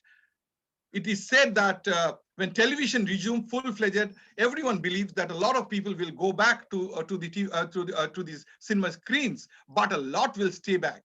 By September 2020, Hoi Choi reached 13 million viewers worldwide. Amazon Prime Video witnessed 67% surge in subscriptions, while Alt Bilaji witnessed an average of 17,000 new subscribers each day of the lockdown. So The change is visible. The change is, I have made the changes not only through Shairi, not only through success, words of success, but through contents which are statistically supported by whatever I have done. It's a new time, and we have come local, and we have come to realize, that our local language, be it English, be it Gujarati, be it Marathi, be it Hindi, if it can go down to our populace, we have a 134 crore population, and our market is very big. And if we can reach out, if our communication is clear, if our communication is straight, if it's transparent, then success is guaranteed. I'll just end with the words on success. It says, and I quote, "Success is failure turned inside out, the silver tint of clouds of doubt, and you never know how close you are. It may be near when it seems so far. So stick to the fight when you're hardest hit. Stick to the fight when you're hardest hit. It's when things seem worse that you must not quit, that you must not quit, that you must not quit." Thank you, Ujjwal. Thank you for giving me a chance to speak on this August platform. And I'm really thankful to all. But I don't know if my video didn't happen. Doesn't matter. Your passion was so visible. Visible. I want to show my face. I'm trying to log in. It's okay. It's okay. I just try to log in from my. No, it's okay. Let's move ahead. Let's move ahead. There are 5 more speakers. But your passion was very visible from what you said. You had research, you had data, and you had a positivity all around. My only request to you is that forget the video. It would have been really great to see you while you speak so passionately. But what's more important and relevant and long-standing would be if you could share a written version of your talk, which you could carry in smx.network as a trend analysis, because it is really a good, well-researched. Thank you, in the true academic style. Now from true academic to true application. Application, implementation, operations, and going through the fire. I'll bring forth someone who is heading the operations as CEO of one of the richest languages of India, Marathi language. CEO Planet Marathi, OTT platform. I have with me Mr. Aditya V. Oak, CEO of Planet Marathi, the OTT platform in Marathi language. He's actually a sound engineer of a great repute. Jaduchi Peti, I hope many people have heard, is the creator of a purely harmonium-based, show, which I think later on came in Hindi also, right? If I'm not wrong, you could speak on that. Yes. So 125 shows he has performed across India and abroad. Sound designer of Once Upon a Time in Mumbai, that well-known Bollywood flick, and Raja Shiva Chhatrapati. We also know about that very well. He has worked with some of the best names of Indian music, A.R. Rahman, Pritam, Salim Sulaiman, and many more. My favorite, Shantanu Moitro as well, if I'm not wrong. So over to you, Mr. Oak, for your evaluation of how OTT has performed in 2020, how 2021 holds what sort of promises for you in Marathi OTT, Planet Marathi. Mr. Oak, Aditya Oak, please. Thank me on this, seminar, and I'm very, hello? Yeah, it's okay. Go on. It's okay? Yes, thank you very much, everybody, for inviting me here. And I'm really glad to present my, little views on the OTT platform. As you know that basically I'm a musician working in the industry for last nearly 25 years. And we have been working on the this OTT platform since 2020, then the pandemic starts. And let me tell you, I have some questions sent to me on the email. So I would like to discuss on these particular points only because, yes. And first of all, I totally agree with each and every word that Dr. Vishwas has said. And this is real time to, I think all regional OTT should fight back against the international OTTs platform. As he started with the Shairi, I would like to quote one more share, for him, that कौन कहता है कि आकाश में सुराख नहीं हो सकता, कौन कहता है कि आकाश में सुराख नहीं हो सकता, एक पत्थर तो तबीयत से उछालो यारो. So this is the time to actually throw this, patthar to Akash and show the what regional OTT is, that we have complete superpower, superpower have superpower within us. And well, OTT is doing extremely well. We to launch our OTT in mid-May now, and right now we are making huge content. We are nearly investing around 100 crores of rupees in the content, and we will be coming mostly around 20,000 hours of entertainment in mid-May with fiction, non-fiction, and this will be OTT which will epic the culture of Marathi language. Culture is big word in India. Every language has its own culture, and it's great that any international OTT doesn't have that, doesn't have that soul of culture. That is why Indian people will definitely get attracted towards these regional platforms, and these regional platforms are going to do excellent in 2020. I think so. If we talk about the population of typical Marathi people, it is around 18 crore Marathi people speaking are there. So among that, around 12 to 13 crores have the smartphones with us. So you can see 120 million, 130 million is the target of Marathi, Planet Marathi OTT right now, which we are trying to achieve this. And this is almost going to be a huge task for us, but we are definitely sure that we'll be getting to it. Now, I have been asked one question here, that is OTT is going to be new cinema? Well, this is very big question. I would say, unfortunately, the answer is yes. And why I'm saying unfortunately is that I personally like the theatrical experience. Some content is made for theaters, but this pandemic has forced people to start using this personal space, what is called as a OTT. And cinema being the big brother of the entertainment, I personally feel it shouldn't die, but I think it is going to be a fact that the OTT is going to become the next cinema for this thing. And finally, I would say,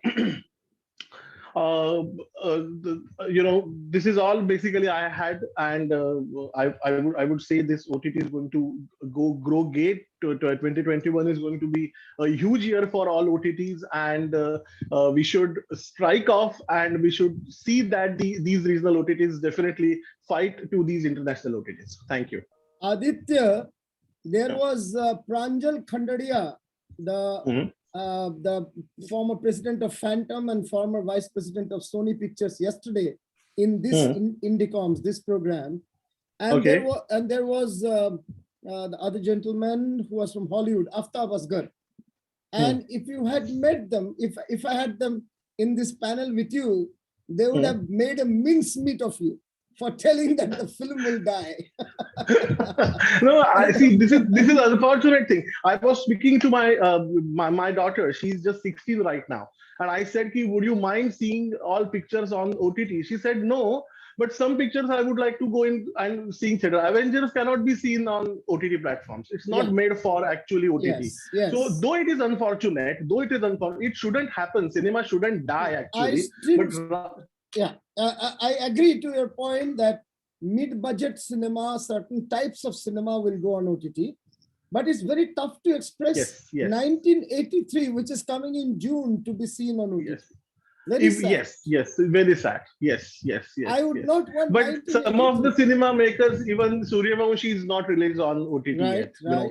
Radhe is not going to get on OTT, or Pathan is not going to be on the OTT. So these films they have made only for theaters, and they will get released in theaters, and that's the big news. This is what I feel. On the other side, Gulabo Sitabo, though had big cast, it was quite good for OTT because the scope was limited. It was a niche. Limited.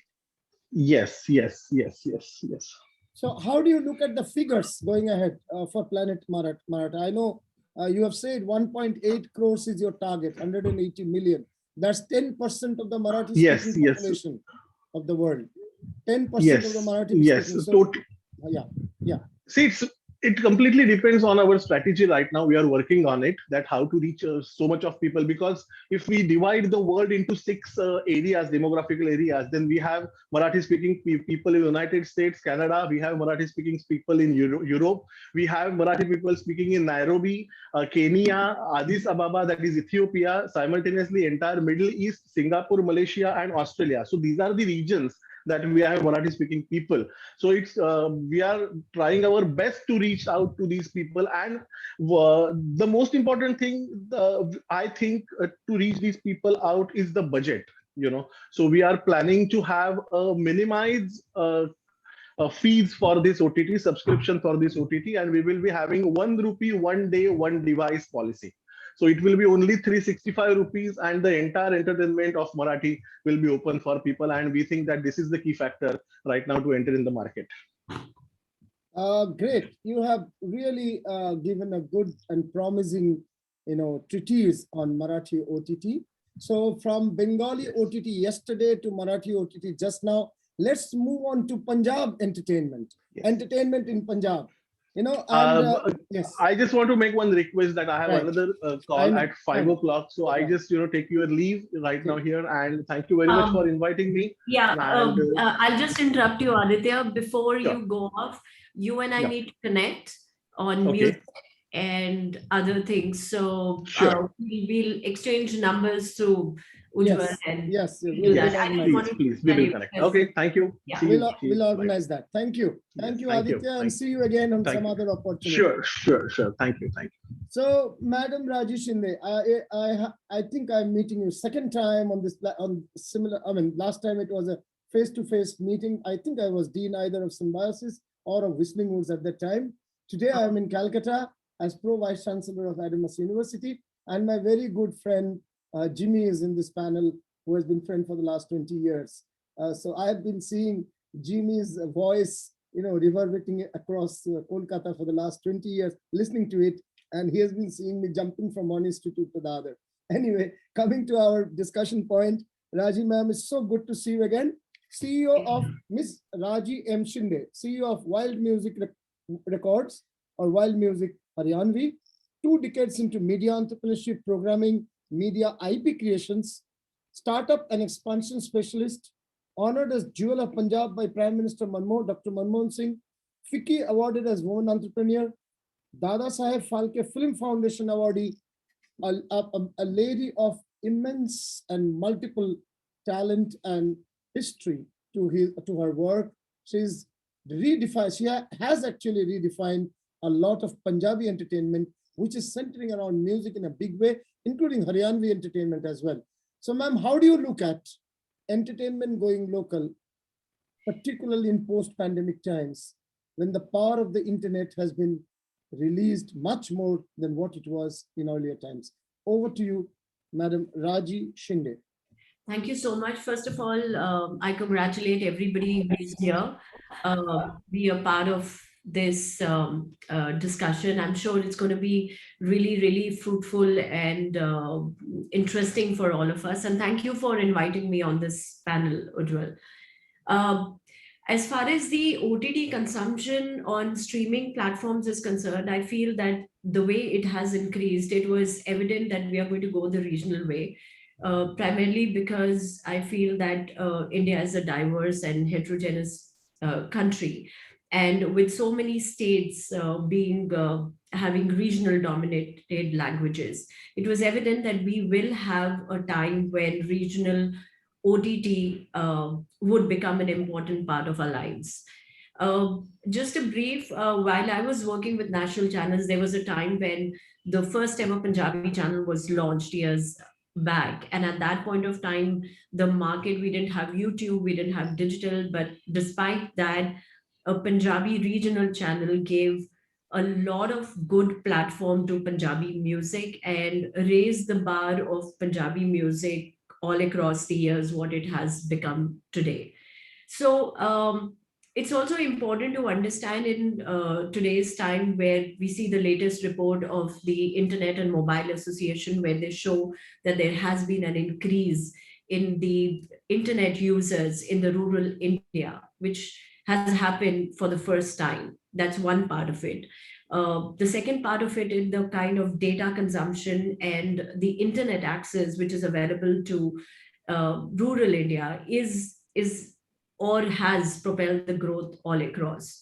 So as of now, when we sit on the go local or the regional thing, I think it's interesting to notice one more thing, that while in the languages like Bengali, South, Gujarati and Marathi, there is so much of content which is available to be consumed on various platforms or TV channels. There is still a platform which is doing well, and people are looking at watching content. So that's very important. You see, when you look at the Marathi channels or the Bengali TV channels or the South Indian channels. There's so much of content which is available, but still there is scope for regional content available on OTT, and there are audiences which are available to see. And that's precisely the reason where I feel, apart from these languages, there is still a scope for coming out with a Punjabi OTT, which I am coming out with. Because if you look at the Punjabi market, there are only few channels which are available, and the content available on the TV channels is quite scattered, and it's all only limited to music and religious and films. So there is a scope of good OTT platform even in Punjabi language, and that's where my next vertical is going to be. Great. So Yeah. now, Punjabi entertainment on its own has been quite strong, Yeah. particularly in music. And particularly over the last 10, 15 years, singers have gone around the world. A new crop of singers have come up, and you have a big role also in promoting many of these singers, in fact. So what difference has this OTT revolution that's coming and the pandemic has made to Punjabi music? What new dimensions have been there, if there are? See, for Punjabi music, it has increased, but at the same time, they did face a problem where shoots were not happening and the videos were not being shot. What is more important to understand in Punjabi market today is that today the Punjabi music is available on YouTube. As in, when you want to watch music, you don't have to sit in front of a TV channel to watch it. What is more important is today the Punjabi audience, what is it that they require? They require stories in their own language. They want to watch content in their own language, like any Marathi or a Bengali or a South Indian would want to do it. Unfortunately, it's not available. And with these stats, like almost 25 million households watch Punjabi content on weekly basis. In the country, 73 million individuals watch Punjabi content on a weekly basis. So there is a scope and there is a want and a need for coming out with Punjabi content which is beyond music and beyond religious or beyond a bit of news. So this is I feel music is one aspect of it. Music has grown over a period of time, and that too it grew because there wasn't any platform in year back 2000. There was only DD Punjabi, DD Jalandhar. So when it got a platform, the Punjabi music got it increased. Similarly, in terms of movies, it got a platform. People could now understand that, okay, this is the film. I can see a promo on a TV channel. I can decide whether I go to a theater or I watch it on a TV channel. So I feel that now an entire complete entertainment OTT platform for Punjabi language is the way forward. Great. Yeah. We'll get back to you. Please stay put because there will be questions from the audience. So we were in Maharashtra, then we went to Punjab and Haryana, and let's now move to Bihar and Jharkhand. So, it's a good fun. These days, thanks to pandemic, on one single day, we can have a national tour and listen from the experts and the entrepreneurs in various languages. So now we move to the founder of the Bejod OTT called Bejod, Nitin Nirachandra. Nitin Nirachandra is the founder of Bejod, a OTT platform from Bihar, Jharkhand. He is the founder of the production house, well-known Champaran Talkies. Then his admired documentary, which has been written about a lot, Bring Back Bihar. Then the film that has got awarded, Bhojpuri film, Beswa, he is the director of that. A Pune University film graduate. He has a selection of his work in various film festivals. And today, he has created a huge impact with OTT, in the OTT space in Bihar, Jharkhand, with Bhojpuri language. Over to you, Mr. Nirachandra. Tell your story from Pune University campus to starting an OTT channel. How has been the journey? Thank you so much. And I was listening to Raji about the Punjabi thing. I remember in 2014, I signed a Punjabi film and I was in Chandigarh. And eventually the film wasn't made. It hasn't been made yet. We recorded the song, and I always say that Punjabi is the entertainment national language of the national entertainment language of India. Coming to Bejod, I have made a couple of feature films, documentaries. I have directed 50 to 60 music videos. I won a national award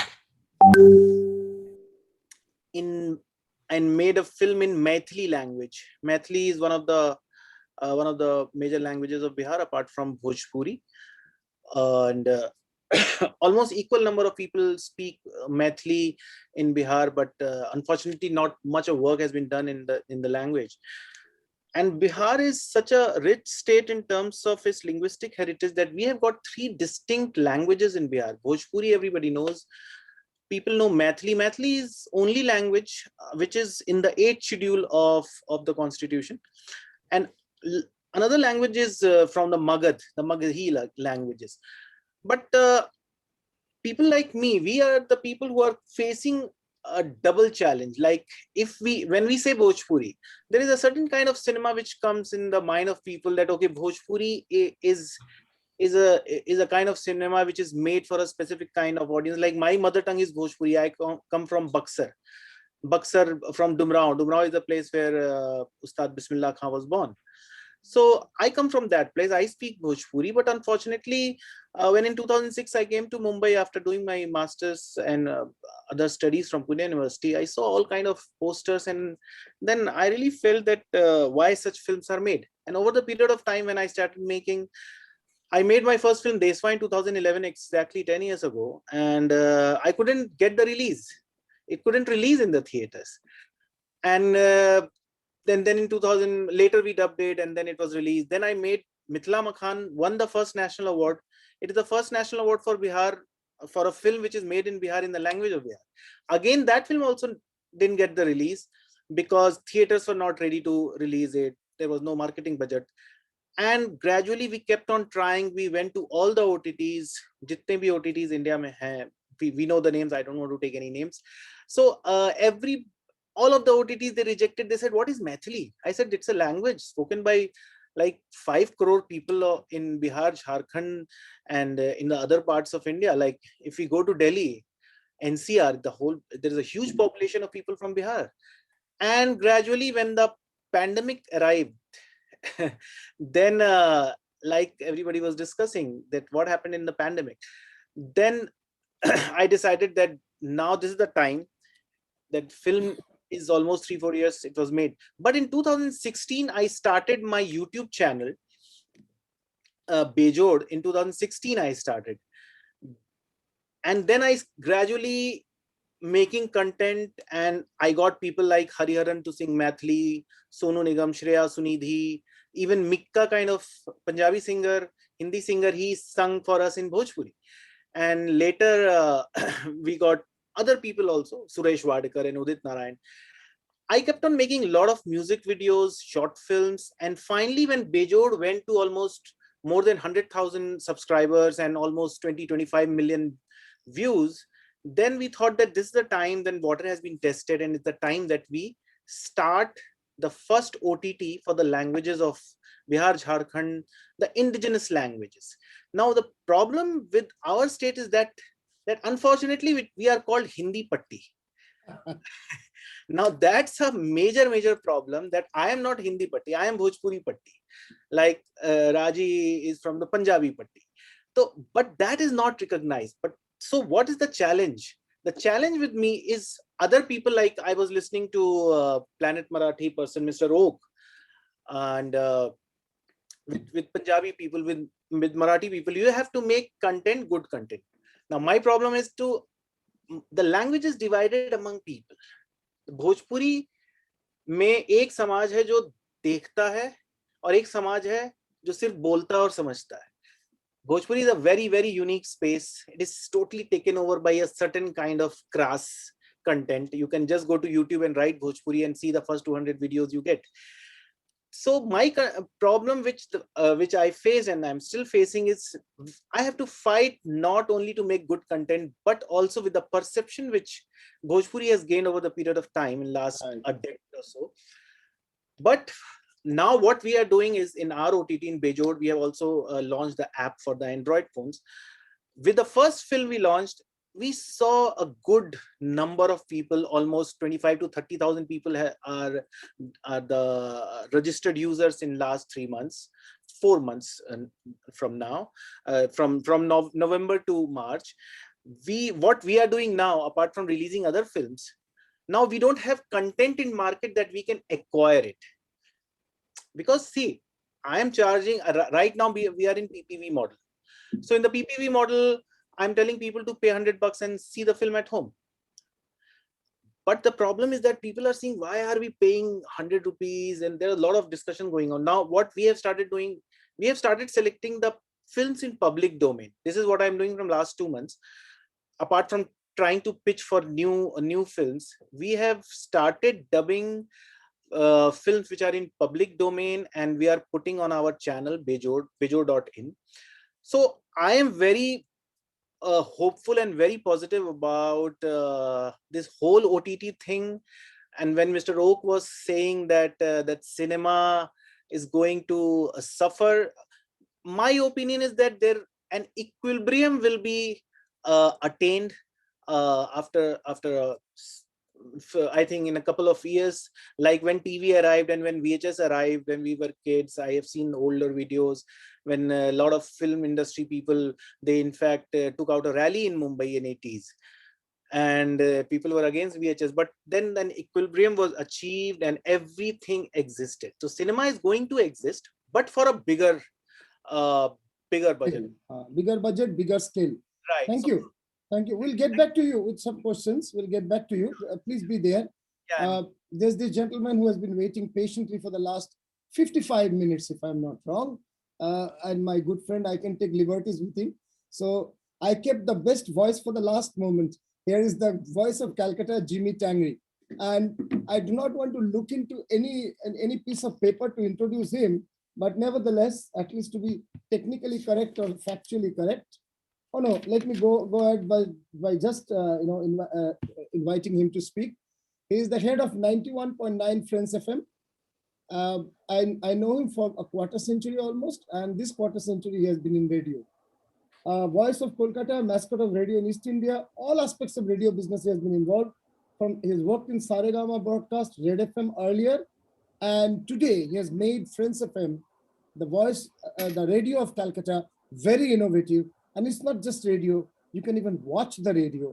That's the beautiful thing, he makes it do it. Not just listen to it, but even watch it. Over to you, Jimmy.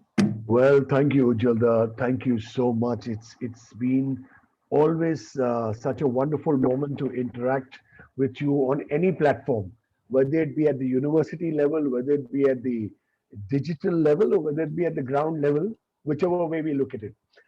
And it's such a proud pleasure being out here. And it's really wonderful to hear all the speakers. You know what I always say, however many years I've been in radio, which is about 27 years now. Before that, I was into DJing, across 37 years of DJing also now. And I come from a business family. So my love for music kind of got me into all these various acts of my passion. Radio has always been very close to my heart. And I think it's very important to let people know out there that radio is all about connecting, all about engaging, and that too in real time. It's not just about a sexy voice or the great music you play. Music is very important for radio, of course. It kind of entertains, kind of brings about happiness. But the main mantra of radio is to be a friend, to engage, to connect, and to be accessible by people across via phone, via WhatsApp, on the digital platform. And talking about the pandemic, yes, exactly on the 22nd of March when the pandemic hit and suddenly there was a lockdown, most of the radio stations decided, chalo yaar, ghar se broadcast kare ya nahi to record karke, let's send the link and do it. We at Friends FM took a stance. I remember still we were a 24/7 live station before the pandemic. We used to broadcast and broadcast 24/7 live across. Even at 3 o'clock in the morning, you give a call, you can connect with the RJ. At 4 o'clock in the morning, you give a call, you will have an RJ talking with you. Whether you're low, whether you're depressed, whether you're studying, whether you're a security guy sitting at a gate, whoever's awake in the night. The importance of radio, as I said, is connectivity. And we decided when the lockdown was imposed and I took the team together, we in principle decided that even lockdown, we are going to go 24/7 live. So there, my entire team, the RJs, the back-end production were coming to office during lockdown and we were ensuring that we go absolutely live what we do. It was for about 2 months we carried on and we used to do some shows. Like I've been doing a show since about 28 years now. 26 years now. And the last 4 years also that show has been going on Facebook Live. Simultaneously when it goes on radio, that show also goes on Facebook Live stream. That was happening for 4 years. Then on 8th of June, we took a call as a radio station. Again, as I'm saying is you reimagine, you reinvent, you reboot and you move. It's not just about, just being the same old thing and being very happy that we went live during pandemic. That's not the only thing. So from the 8th of June, the entire station has been going live 24/7 on a Facebook live stream. And we were also surprised when Facebook got in touch with us wanting to do a case study that we were reaching 1.7 crore people on the Facebook live stream on a daily basis, which was astounding. So people from the United States, Canada, London, UAE, Dubai, Singapore were not just only hearing us, were engaging with us, were sending us messages, were connecting to us via phone and WhatsApp. Suddenly the world became so close and so small. Sitting in Calcutta, I had Mr. Ronojoy Biswas from Canada getting in touch with us and saying, wow, this is like I feel as if I'm right in the city of Kolkata. And that was the important thing, connecting. Radio is all about emotion. Radio is all about being there for people when they need someone to talk to. It's not just, yaar chalo yaar program record kar diya, baja diya. In fact, what we started just now currently also are podcasts which are not recorded. We are doing live podcasts. What's use of recording a podcast and giving gyan and saying you must, be strong and you must be positive? Yes, say that. But also give an equal chance for the person hearing you to get in touch with you, engage with you, share his problem with you. And that's the mantra of radio, which I feel it's really progressed right through the pandemic. We have been there connecting with people in their low moments. We are playing music for them. And we also go live on the streets using our Facebook Live potential and live on the streets reporting using the mobile phone in terms of audio. We were live on the streets also during pandemic. People were knowing what was the situation. We were connecting people from across the state. We were also connecting, people who were stuck indoors. And there were cases when I still remember a gentleman got in touch with us that he cannot go out. He's out of food. His 2-month-old kid hasn't had milk for 2 days. And he gave us a call on the station and we were as it is live. And there was a kind of appeal.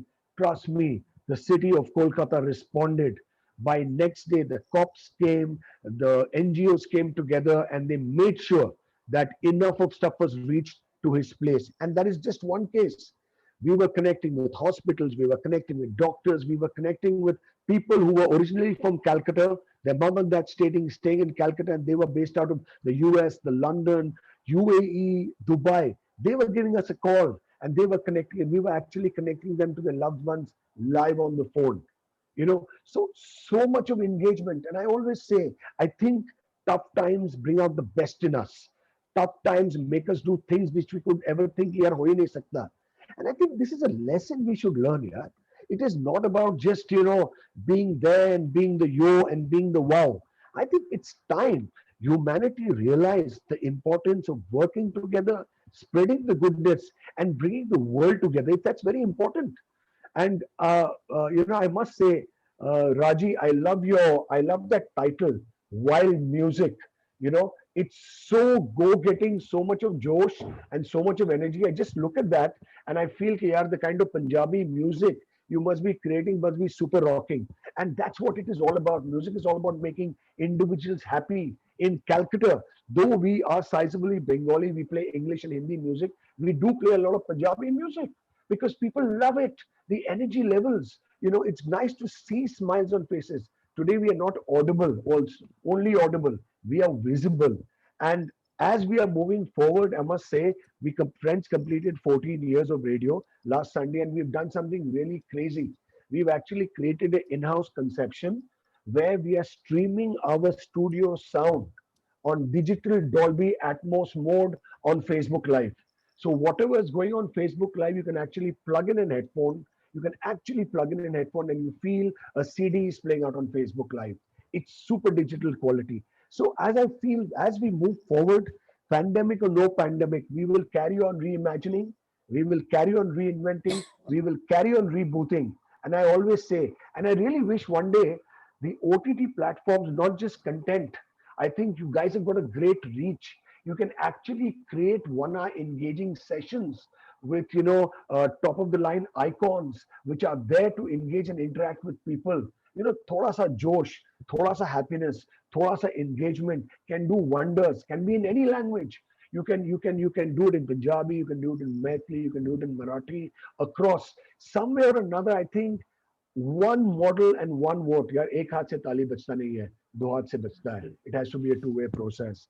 And that's all I have to say because there's so much to talk about. Being a jock, being into radio, we can never stop. You know, I can carry on for hours. So with that, I rest my case. Thank you so much. Great to see you and hear you together, because normally we hear you and do not see you. Sir, now So- you can see me 24/7. I mean, you can see the station 24/7. Yes, yes. Let me ask a different question. Yes, radio has come up a great channel or platform to connect people in distress, as you have said, to connect people in joy, as you always do. How well have you connected the brand builders and the viewers, or listeners, during the pandemic and after the pandemic? Has your business gone down, gone up? What are your strategies for 21? Okay, let me tell you. I think pandemic, in terms of radio, in terms of Friends FM, we have actually reached out. You know, we have outdone ourselves. We never expected that there would be such a high rage, I would say, of engagement. Literally, you know, people were connecting, people were locked indoors. Their only means of live two-way entertainment was radio. And we were the only radio station other than Virgin FM Dubai, which was broadcasting 24/7 live. No recorded content, no ki chalo quick edit karke baja de. We were there for the people, and way people engaged. People spoke their hearts out. People rediscovered themselves. People shared their low and high moments, you know, and there were tears in my eyes many a time because there was so much of warmth being coming out, you know. And best part of the show was not just Calcutta. We got calls from across Bengal since we were on Facebook Live. We got calls from across the country. We were connecting families. We were connecting kids abroad to their parents in the city. So I think connecting wise, we outdid ourselves and we were surprised. As I said, even Facebook was zapped that we were reaching 1.7 crore people, combination of audible and visible radio together. In terms of business, I'm sure everybody during the pandemic was hit hard. Radio was also hit hard. But the good thing in radio, what we did was we innovated. We reinvented ourselves. We came up with new strategies. We were giving the clients a combination of digital at a live level to engaging on audibility and connecting. So ultimately, we are progressing towards a lot of positivity in business. And where Friends is concerned, we are definitely doing much better than what people expected us to do. So I think there's a long way for all of us to go in terms of radio, but I feel radio needs to be more innovative, more hard hitting, and a true really station is a station which is absolutely live. Yeah, eventually that has to be the case. And I think in terms of business, this year is looking very good. We have progressed well. And of course, with the elections coming into the East, I think there'll be huge radio spends. So that's again a plus factor for all the radio stations in the East in the coming months, Yes, basically. political communication thrives on recall value, and radio is a great platform for recall value, creation of recall, undoubtedly sir. too. Before I go to the other, Jimmy, we should connect. Definitely, it will be my Yes. pleasure.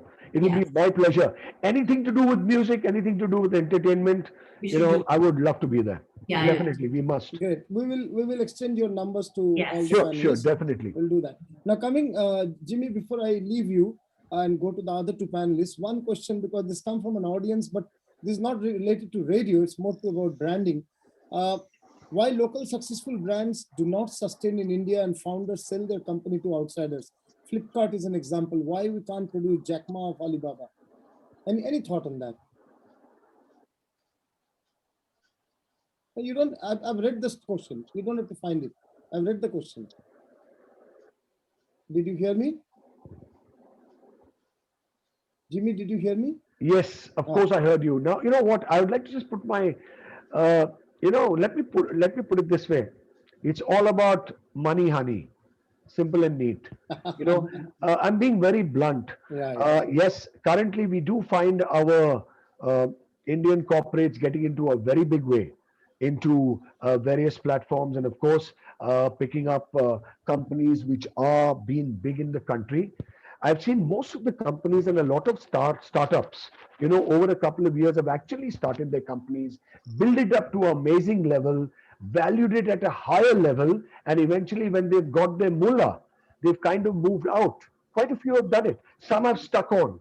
But what I feel, it's very, very important for people, you know, whether startups and whether building up their brands, to be very passionate about it. And a lot of Indians have done an amazing job. For example, I look at a brand like Wow Momo, which started off from Calcutta. Right. You know, one of the co-founders and the co-owners, you know, Sagar, has been an intern with, he was an intern for our radio station, you know, and today his passion has actually got him to create one of the world's iconic brands. And how come? Because it's a combination of qualitative food and amazing branding and again connecting with people.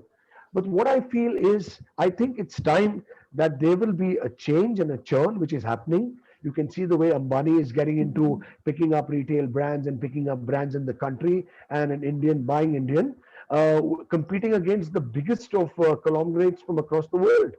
So I feel it's important. It's not just about the mullah, which gives a brand value, but eventually the monies initially which came from abroad could not be matched in India. That's my way of looking at it, because you know a lot of people wanted to take a slice and a pie in the Indian market, knowing very well it has got a great future for them. So you have the Flipkarts moving out, you had Amazon churning into a deal with the Future Group, you had a lot of these things, and if you see each and every of these deals, there is a foreign involvement.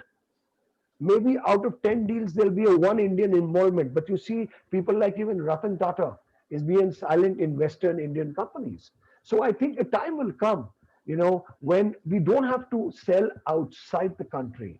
Within the country, people will be actually collating and taking over companies. And of course, one thing I really appreciate what's happening in India, I think everyone is coming together to create a very passionate startup if they are starting.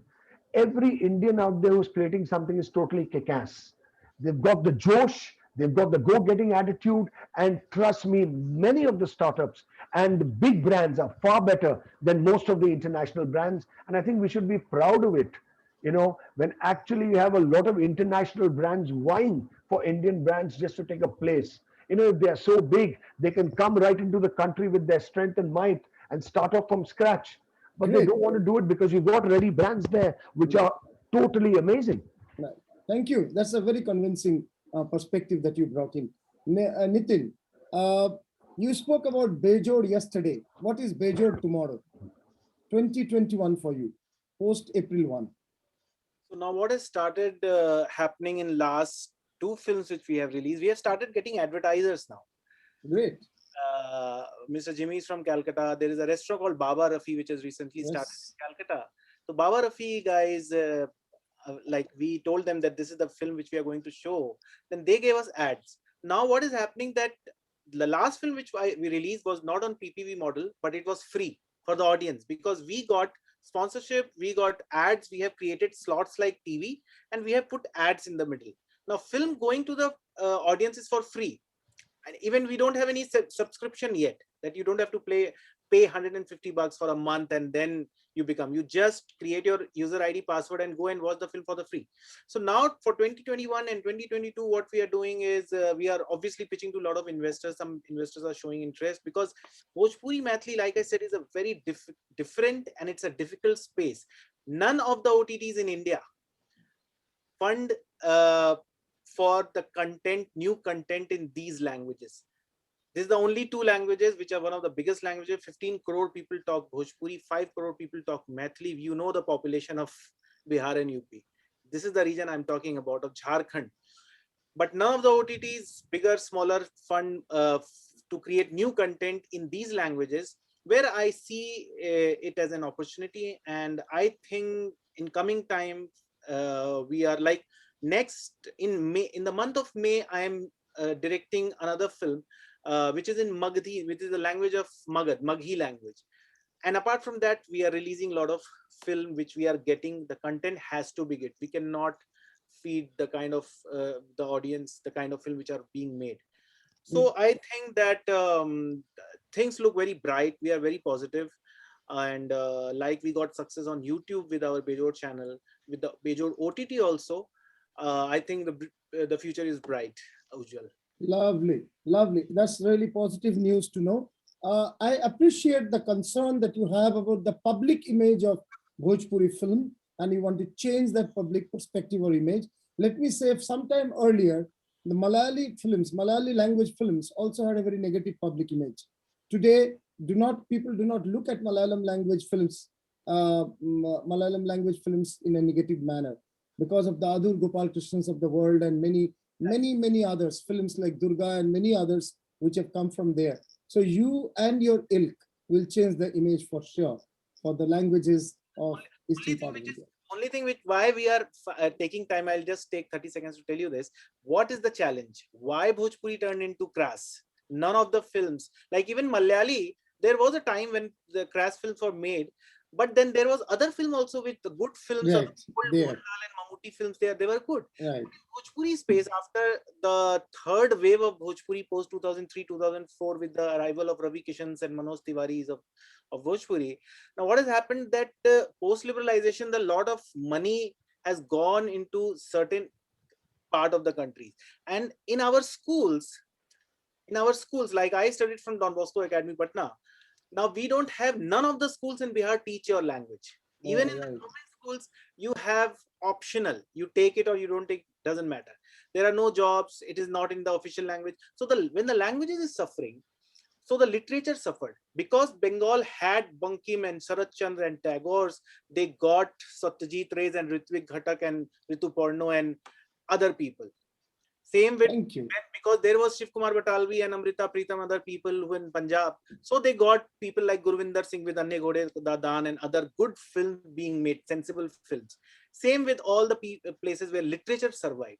So in Bihar, the literature did not survive in our own indigenous language, but I am still positive.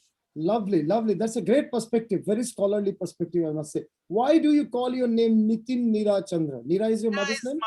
Neera is my mother and Chandra is my surname. I appreciate on the eve of International Women's Day, I really appreciate putting your mother's name in the middle of your name. That's really good. Many years now.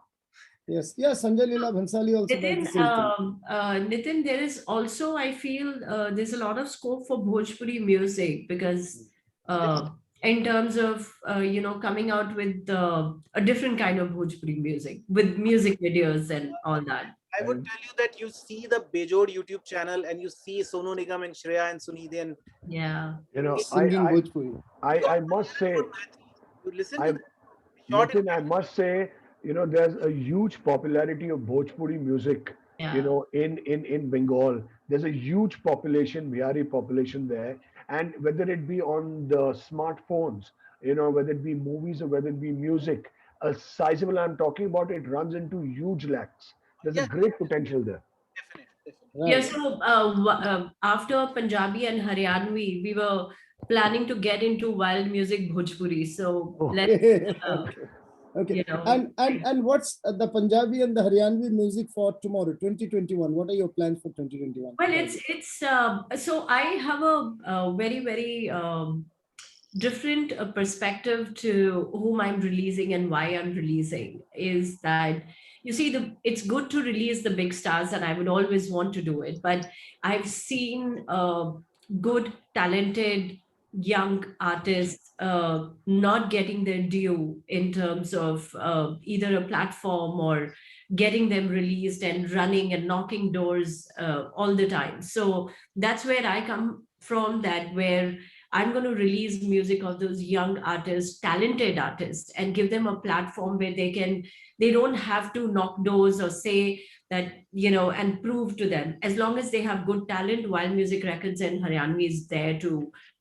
launch them. That's my main purpose. And that's where I'm looking at good music, good artists.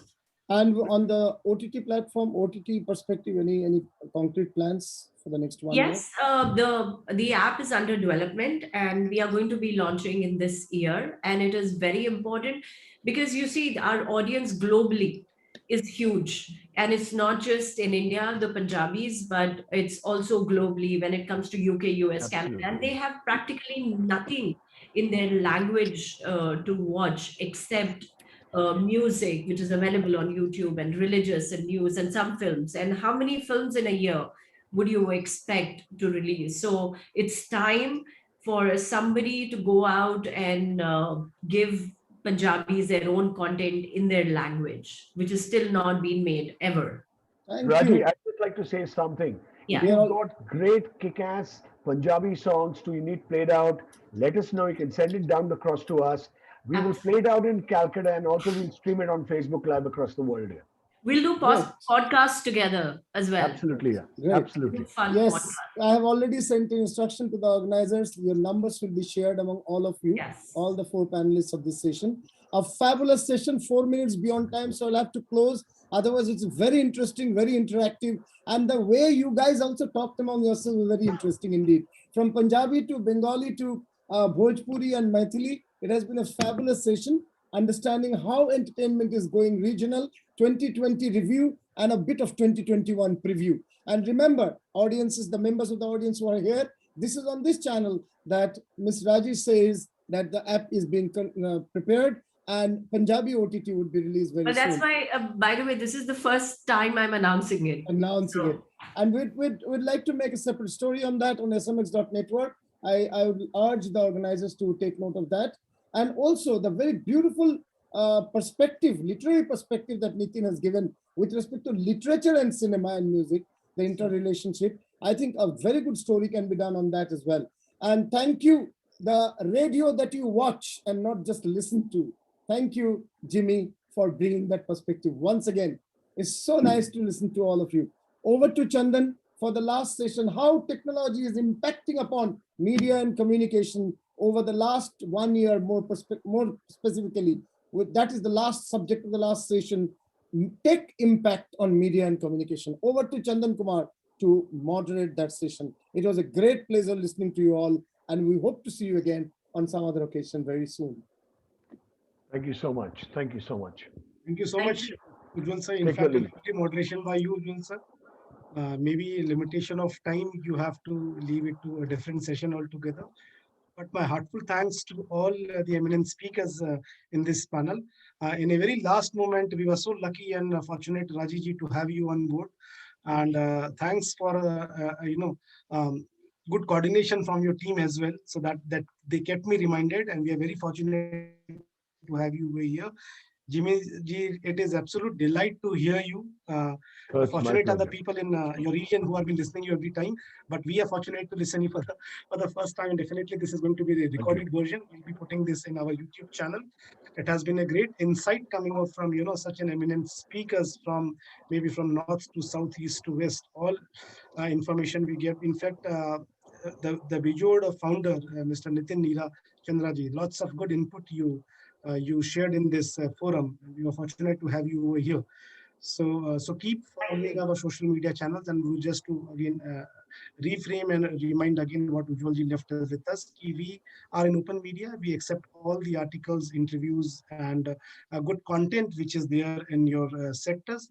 It could be a launch, it could be a news, it could be any article. We would love that to edit it and post it on our channel so that it goes to the rightful audience and many people could benefit from your content which you're providing. Thank you so much for joining. Moving ahead to the final session for the day, it's tech impact on media and communication ahead. This session is equally and going to be very interesting, very effective. So before this, I would, request a short video for this event.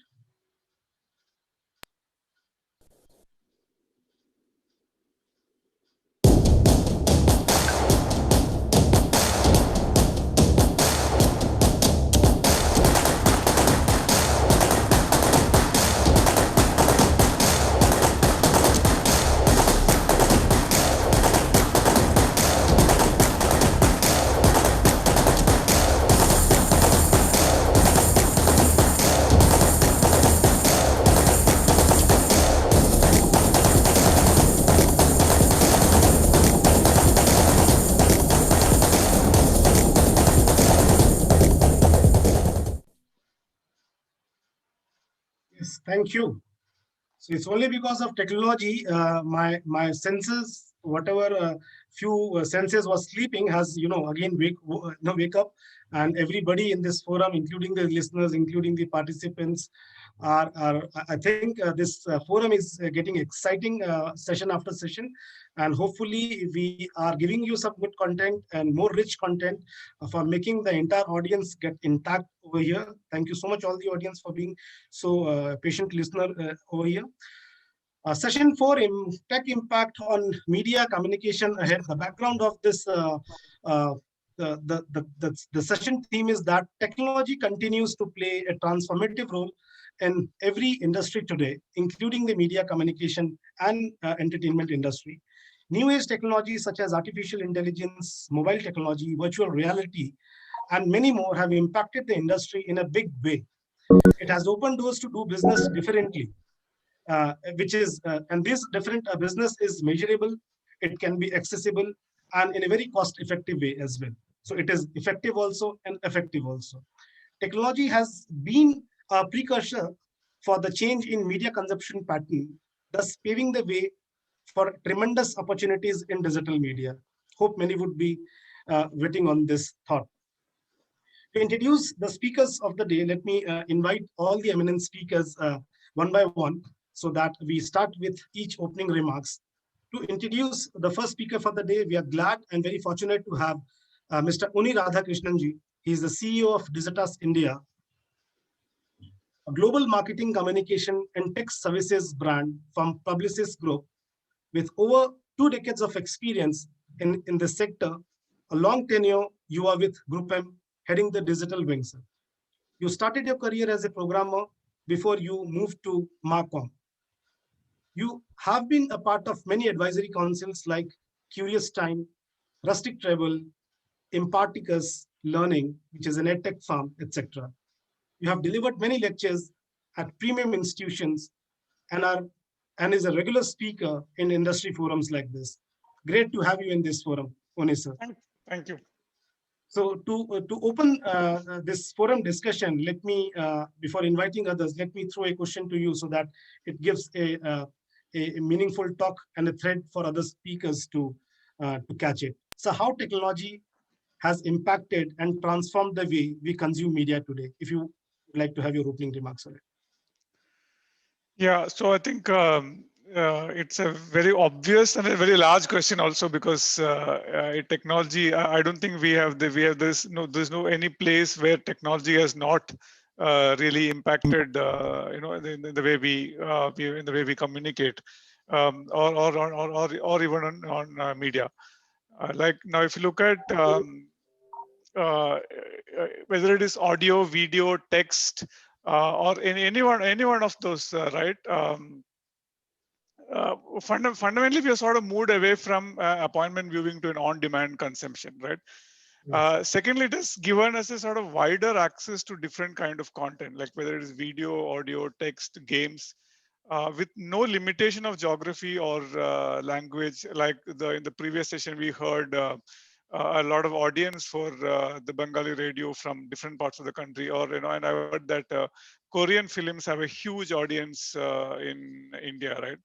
And thirdly is that the formats, whether it is augmented reality or immersive content creation and consumption.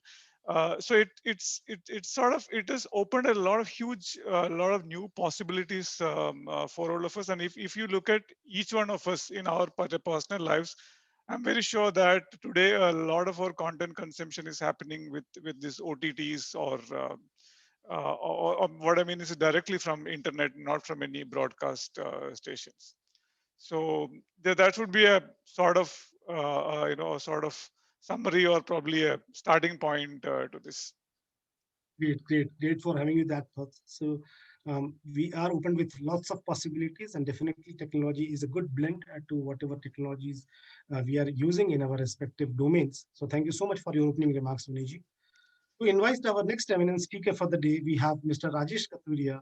He is AVP IT from Shemro Entertainment Limited. Sir, you have an overall experience of around 30 years, an alumnus of University of Mumbai. You were previously associated with Rediff.com as an associate director of systems and network services. Your technology expertise in IT assets, project management, operations management, infrastructure management, consumer support, and budgeting and financial management. A huge domain experience, Rajeshji, you have. We are fortunate to have you in this forum. So you have also been very keen in your and your interest area is into digital transformation catalyst in media and advertising agencies environment. A great connect you also have with the media and entertainment sector. Rajeshji, with your opening comments, I would like to raise with the same question, sir. How has technology impacted and transformed the way we consume media today? Your opening remarks, Rajesh, sir. Good evening, Chantan, and hello to all my co-panelists. As far as the technology impact and transformation is concerned, I say it's very deep and polarized. And COVID has only helped accelerate the digital transformation and made a typical content company as a contact company, content and technology getting married. So it's called contact company. There is a desire for, I'm seeing data, access, improve experiences that has surpassed what we have seen over the last 5 years. Again, the technology is also impacted by way of human reset. This is my 5th recession in my life, and I'm seeing a human reset where, first time the human is not available in this recession. I say more content is now getting served on mobiles and tablets and other platforms, which earlier were, there, but they were in a very infancy stage. But now it has clearly penetrated and polarized as far as the end users are concerned. This is also driven for, the content regulations and governance, which you're seeing the government now working on it also. So obviously there's a lot of content consumption happening, and that requires all these regulations and governance. If you look at the market, needless to say, the pharma and IT content companies are really outperforming. That shows how much the impact is. So it's entertainment is what's happening as far as the impact is concerned. I'm done. Okay. Thank you. Thank you for your remarks. Entertainment. So once you said that, I was with my open ears, something else will be coming to cover that. But again, yeah. Over to the next speaker for the day. We have Mr. Piyush Yadav. He's the head of technology from SCUVU. Head of technology. Yeah. Head of technology. Just to introduce you, Piyush. Head of technologies with over 10 years of experience in software and product leadership across various industries like e-commerce, enterprise software, and SaaS products. An expert of mobile apps, AI, ML, cloud migrations are some of your interest areas. You have been associated with organizations like POPXO, Dainik Jagran, YIPME as an engineering and technology expert. It is a privilege to have you, Piyush, today at this forum. Again, with the same opening remarks, questions remains the same. Piyush. Thanks, Chandan. How technology has impacted and transformed. Yeah. Thanks, Chandan. Hello to all the panelists.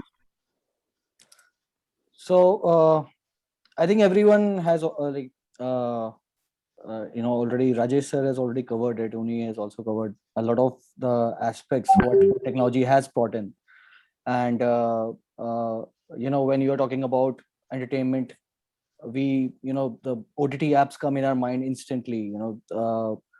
Consumers are consuming, and especially when the last year what we saw, there was a huge spike of OTT consumption, huge business impact on that as well.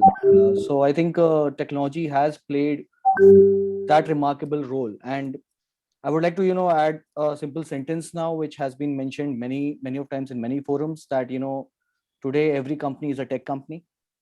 And in media also, many companies were earlier tech enabled, but now you see that media companies are becoming tech tech first companies. That tech is not a support wing anymore now. It's like more of a backbone through which the content is served. You have seen media consumption happening on apps like TikTok and many other apps which play in the same endless feed of content coming on these apps. Facebook following the same lines, YouTube following the same lines. So there's endless feeds, engagement with the users. This is all possible with the new age technologies, AI, ML, bots working out, bots knowing what you want actually to see. So, so that is the impact we have seen over the past few decades now. And I think media is, nowhere hidden, from that impact what technology has on all industries. So yeah, that has been what I've seen until now. Great. Thank you so much for your remarks, Piyush. Moving ahead with the next speakers for the day, we have Mr. Utpal Chaudhary. Pardon me, sir, it's Utpal Chakrabarti. So you are an industry expert and head of artificial intelligence at Yes Bank, chief data scientist, AI researcher, TEDx speaker, agile lean practitioner.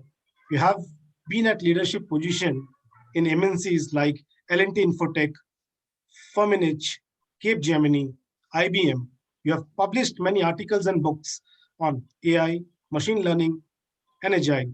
His recent research on machine learning titled Layered Approximation for Deep Neural Networks, Practical Applications of AI in Banking and Finance, and AI and the Fourth Industrial Revolution has been appreciated a lot in the industry. We are fortunate and happy, Utpalji, to have you in this forum. May I please invite you for your opening remarks over here, sir. Thank you so much. First of all, thank you so much for inviting me to this forum. So I can see all media people here. I'm not from media, but I love. Can you hear me? Yeah, absolutely. Yeah. So, I love this field.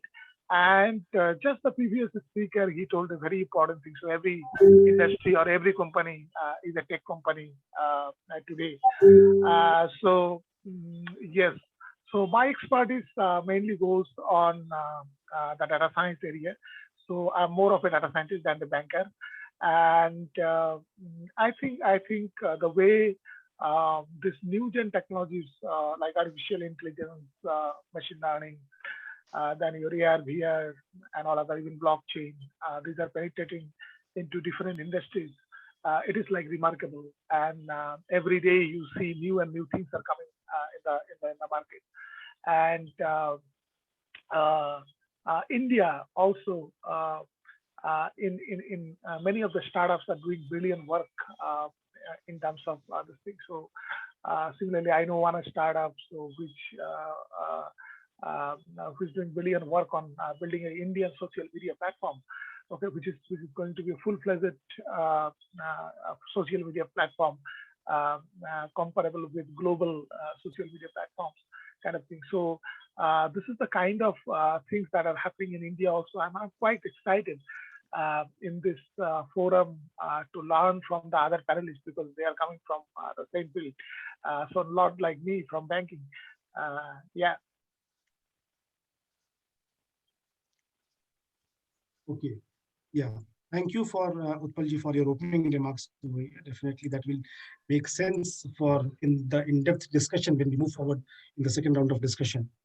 So with this, now may I have the opportunity to invite our fifth speaker for the day in this panel, Mr. Bhavishya Garg. He is the head of user experience department, MX Player, and has been known as India's #1 OTT above Netflix, Amazon. If you calculate in terms of watch time and users, Bhavishya, if I'm correct, you may correct if I'm right. Yeah. So you are also a founder of Let's Grow Business, the Niche Mind. He has been former partner of Coin DCX, a cryptocurrency exchange company. You also led the product design and data analytics department for HDFC Red. He's an author of world's first notebook for US research, US notebook. He is also the owner of Top UX Designers, a community of over 130,000 designers. Great and a very impressive profile, Bhavishya, you have. I'm very excited to have you in this forum.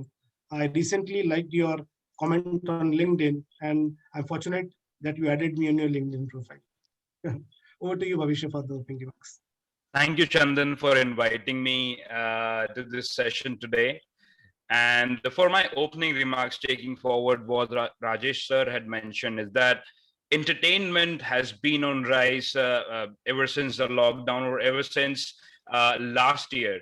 And when most startups were struggling for existence, MX Player geared, it started launching products. It started launching products that became #1 store. So tech impact on entertainment would, according to me, have been the change in behavior of consumers, how they are consuming movies, how they're consuming shows, how they are watching the content on the go, how they are consuming the news. Everything has changed. And I think Sujit Utpal will agree with me, is that data and the way we mine data about user behavior, about customers, have changed quite a lot. And that is something that I'm very excited for in the future. How are we able to learn more about our customers ethically and provide them better experiences? And that's where my enthusiasm for next year lies. Great, very impressive. Thank you so much, Bhavishya. So with this, let me go with the second round of the panel discussion, where I would like to have some more insights. If I ask a question as, what are some of the trends and upcoming the economic opportunity in digital media? Let me repeat. What are some of the trends and upcoming economic opportunities in digital media? Uni Radhakrishnan, would you like to answer this? Yeah. So now we know that all of us know that digital has sort of become part and parcel of our life, part and parcel of businesses. In fact, a lot of businesses, we say now digital transformation is on steroids. So in that sense, every aspect of our lives and business has been impacted by digital. But let me just try to restrict this only to from a media perspective. So some of the trends we are seeing is that independent content creators are significantly on the rise, and the most common thing we might say is that the influencer economy, but actually it is beyond that. There are influencers who are who are having so many followers, or who are celebrities in their own sense, who are active either in any of the sports, entertainment, all that. But there are also independent people who have become a celebrity by their own having followership on these channels. But beyond that, and of course, these people have a revenue opportunity, because some of them make money through advertisement on YouTube and other channels. They make money. They have an income earning opportunity through sponsorship and brand endorsements and all that. But beyond that, there are now gamers who live stream their plays and get paid for it. Right? In 2018, some of the data will show that there were only some 50 or 60 gamers in India who used to do live stream, but that number has now gone to probably thousands or lakhs. And there are really fanatic people who want these people to see, they want to see people playing games, and they want to donate. Like, they actually donate money online to these gamers. So that is one set of people. with with platforms like Substack and Scrollstack and all that, writers, artists, and creators have their own audience, and they're able to charge them. So because Substack and Scrollstack has enabled this micro payment options, right? So if I'm a if I'm a popular journalist who I have a huge fan following, now I have the ability to sign off from my whichever media I'm working, and I start an independent writer in one of these platforms. And in fact, globally, we know that a lot of famous journalists who are signed out of from big newspapers or big publications have started their own journals and get paid for that monthly subscription, $5, $10, and then they when they get about 1 million readers who are paying, there's like a $5 million subscription fee in a month. And obviously, those are very, very high end kind of thing. So that is so my micro payment and artist and content creators is clearly one trend.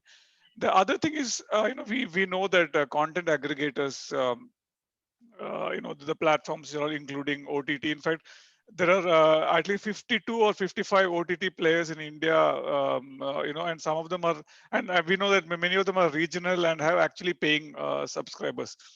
And then there is this whole surround industry that will get built along with this, technology, marketing, support functions and all that. So in that sense, this is actually creating this new wave of content creators, whether it is large organizations or it is independent artists.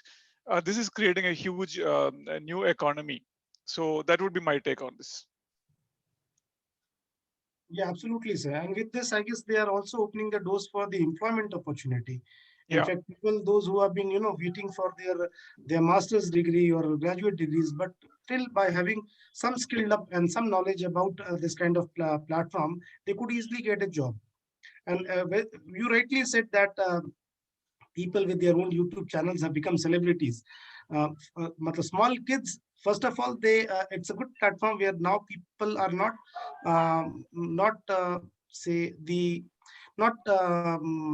desktop savvy. They are not shy. People are coming on the platform. They want to talk. They want to interact with the people. Yeah. So they make their short videos. They have their own editing platforms. I, with my daughter, recently opened our own D&D YouTube channel. And the first money which will be hitting our account is 45 rupees. So we are very happy and fortunate that we just crossed our 1,000 subscribers. And by seeing people that they have been making their own video, we had so the live option was available now. So once you cross your 1,000 subscribers, you get an opportunity of a live video. We were happy to make our first small video that we crossed 1,000 subscribers. So we are also encouraging our younger people, younger kids to adopt this media sooner. Yeah. Great, sir. Thank you so much for that insight. Would again like to have the same question on the trends and upcoming economic opportunities. May I ask Rajesh Kathuria ji for your input over here? Sir, please unmute yourself. Sorry about that. So the first trend which I have seen is agility is now a necessity. So there is a definite trend there where IT and the company and all are trying to look at how to have an ability to scale up or scale down, while they also want to be very cost conscious, and that has become very key to them. So there's a trend there very clearly, and it's shown across the divisions. The second trend which I'm seeing is the digital transformation is done to death with so many people talking about it, is having a leap forward. Even once a relatively a minor initiative such as an automated project in time entry or maybe an employee onboarding process suddenly becomes very imperative during the pandemic. And the companies and organizations are trying to adjust to the frequency and variety of these kind of automation requests, while they're also trying to become creative about it. So that's the second trend which I have noticed. Third is collaboration is now a routine. Okay, now it's been a year and collaboration has now become a routine. So a hybrid scenario is what I'm seeing, because still people have yet to come back to work and the vaccination is going on. So a hybrid scenario of being in the office and being at home, we're going to continue. So that's going to be the trend. Another interesting thing as far as the media is concerned, it is accepted now it's a business solution driver, which earlier People are still trying to establish, somebody acknowledged, somebody didn't establish. But now, pandemic happening, business knows what's possible. There will be much less tolerance now for very long lead times, delays, excuses for not being able to deliver as far as the media and IT is concerned. So that trend is going to happen there, where a lot of demand is going to be put up. Even the IT is also, and the media, I'm talking always about the IT and media, that's what my experience comes about, is they are trying to see if can be an innovator. So a lot of pressure has come wherein, now when employees who are working, 30% of employees are working in a company, how they can be monitored, how they can be tracked, how they can be accounted for their typical earlier attendance systems, all that is getting changed. Remote attendance is being accepted. Earlier, all these things were there in technology-based companies, but now it's coming to media companies. What was very common for remote and remote attendance is now happening here also. Definitely, a new workforce is happening. New workforce in IT, new skill sets, new mindsets. People having a different type of working who can quickly adapt and adjust to the business needs. That kind of a workforce is happening. A combination of business IT, that kind of a combination. The another big trend is threat awareness. Threat awareness, I think, is enhanced and has expanded a lot. The last time such thing happened was when the ransomware came in and it took the board's notice, and the board would call the CIO, CTO and say how good or how well we are protected with the security related issues. Now business or management calls IT and says what more we can do. So there's a trend which has started there also and is building up. To share with you just an incident, a marketing manager of the company called me and says, can you please tell us what more we can do? Because now physically we are shut off and we have to look at virtually how to deliver our products and services. So that's how I felt the first change in the trend. I direct had an impact on it, and I'm seeing more things happening. So, and of course, as far as the economy is concerned, like some of my colleagues have, panelists have shared here, unique content is taking, formation there. Nobody's really interested in seeing a few attendance on the sleaze kind of such concepts and context.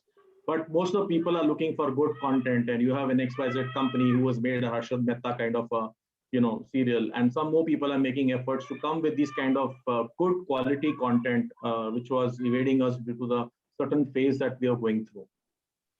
So a lot of economic opportunity comes for the actors, producers, directors. In fact, the so-called new media technology people, there's a lot of opportunity for them. They have to adapt, they have to innovate and map. The same thing happened way back in time with print and the regular journalism that happened in the media industry. They all had to evolve and adapt to make use and also to get economic opportunity. Great, sir. Collaborations, hybrid scenarios, you told new workforces will coming, evolve and adapt are some of the keywords which I took that from your. May I please invite Piyush ji for your remarks on this trends and upcoming economic opportunities in digital media. Your points, please. I think I think what I'm more or less more or more agree with Uni sir that what he called the influencers, he was talking about them. So we have coined a term for this. It is known as passion economy or creator economy. So the economy is shifting from the big houses to these small creators and small passion, the people who are following the passion and showing it on a digital media platform like YouTube, etc. You yourself, as I said, Chandan, that you are yourself a passion creator, a creator economy contributor, and you have earned something out of it as well. So what I see is that, the current market trend in 2013, I think I saw this study where there has been a consumption of mobile screen more than the TV screen. So there was a time when this graph changed, that TV was in front of you, like the ratio which with the mobile consumption was, it was like 10 times, but there was a cross in this graph where it became like equal in around 2013-14, and today we see the mobile consumption is much more. Like anecdotally speaking, if you guys see like your activities, you will see that you watch TV less and your mobile phone more. So this is the biggest digital media shift, media companies, all media houses are targeting in the same direction. Adapt is something which people are doing, but also, a new kind of content creation and content consumption patterns are to be built on these mobile platforms. That is the future. I think TVs are going to be obsolete very soon. So, we are seeing a lot of shift where AI ML is playing role in this. It is creating a lot of economy for this new kind of news developers, new kind of content generator people. All these things are going to add up, and scoop whoop ourselves. We are also doing the same. We are in a new age media sector, and we are producing this kind of content. So I think that would be the biggest driver for the economy in digital media.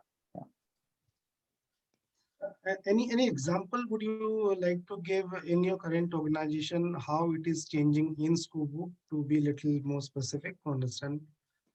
So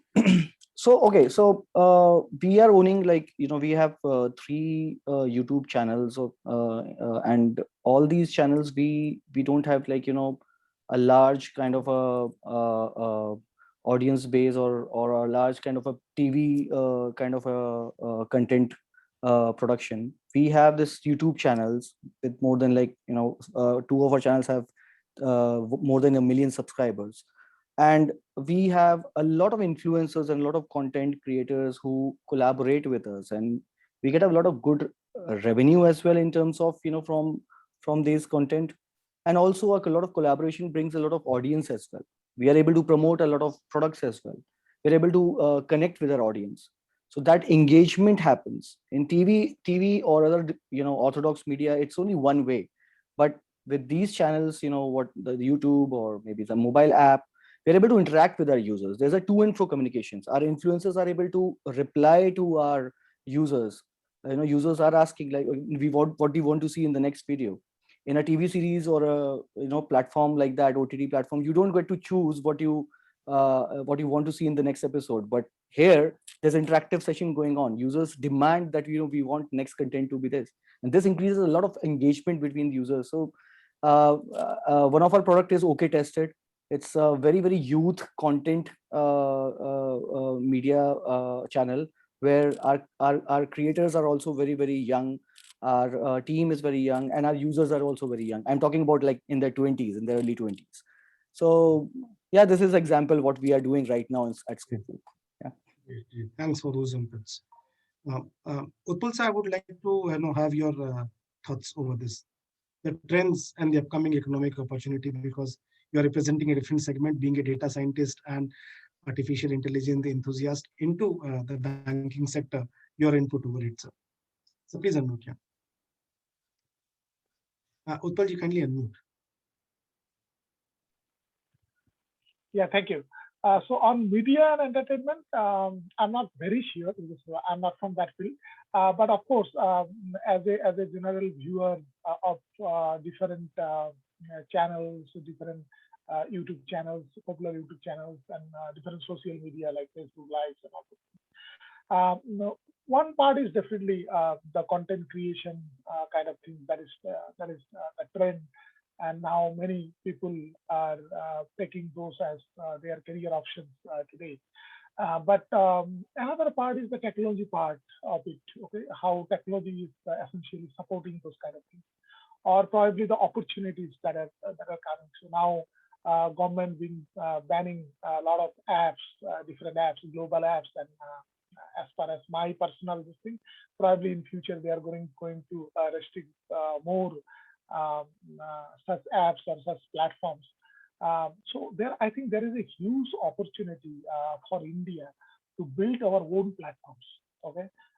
So one thing is, okay, of course, publishing your content into a different platform. The platform is available, only you are publishing content. But what about creating a platform of our own?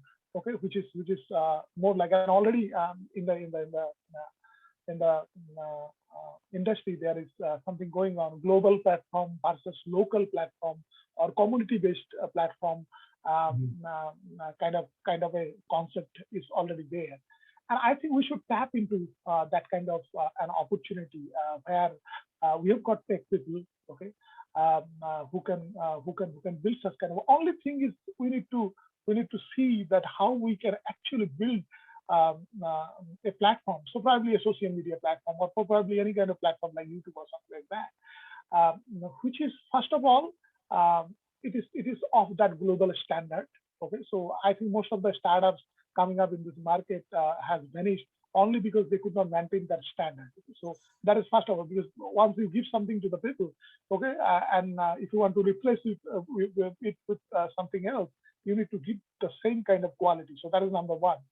Number two, also you need to look at the local demand. Okay, so what our people is looking at. Okay, what kind of so similar kind of things have been done in some of the countries like China, Russia, and all those things. You will see the local platforms are actually flourishing there, and nobody uses global platforms. In some of the countries it is blocked, so that is a different story.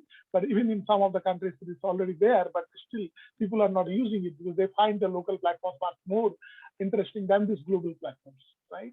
So I think in that way there is a huge opportunity. So if we can build our own platform, and definitely for content creation and content other things, already we have got people are already doing it, but giving them a platform which is our platform, okay, and it is unique, targeting unique people, giving that kind of a customization, okay, wherein they have that, because in many of the global platforms you don't have that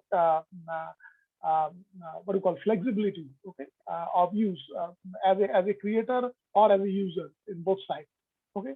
So look at the demand from the market, and if you can do it, and I think that's going to be a big opportunity for India, and this is the right time.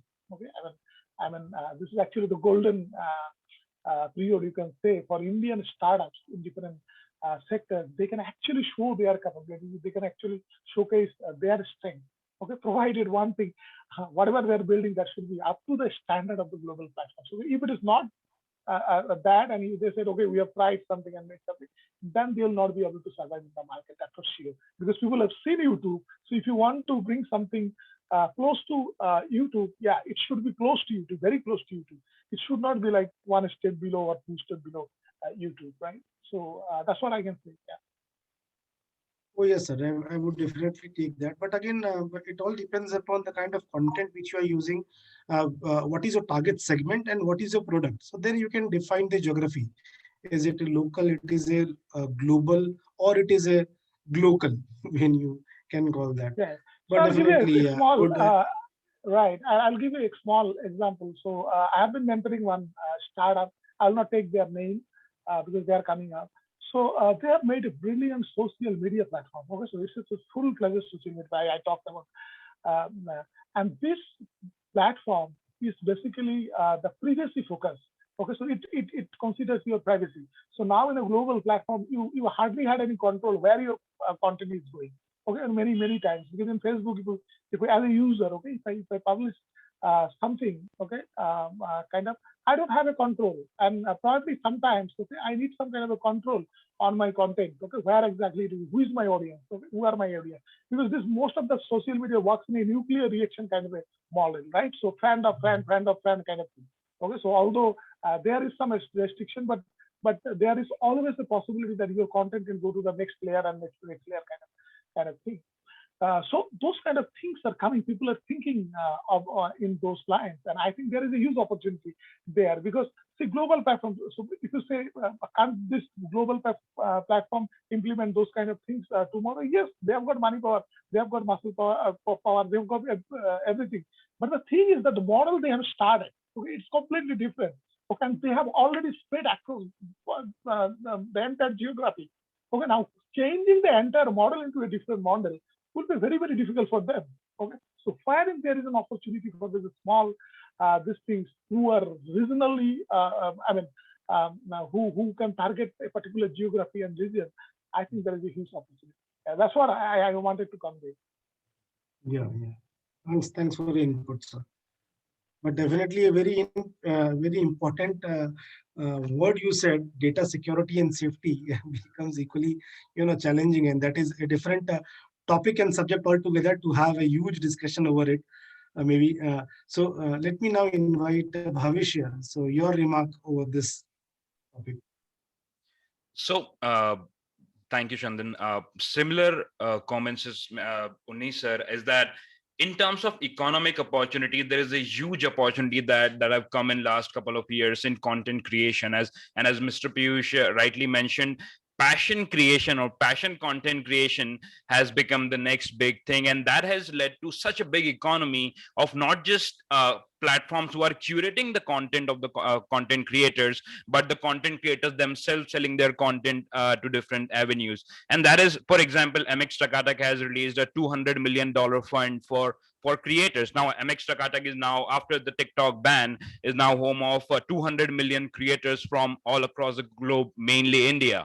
And these 200 million creators with over 16 plus million influencers, why are they here, right? Why do you see such a sudden growth for a product like that? And the only reason is because the youth of India likes to explore their passion, right? Youth of India now, they have realized that they can monetize, even if they like to dance, even if they like to pet a dog, they can basically monetize that skill or passion and make money out of it on the new age of internet. And even the user expectations that I've noticed have climbed quite a lot in past couple of years. The expectation of the good experience is almost at Instagram level or YouTube level for any startup that comes in. So even if you're creating a social media or a content creation platform, users are now a lot more sophisticated. They know the features, they know how to use their tech.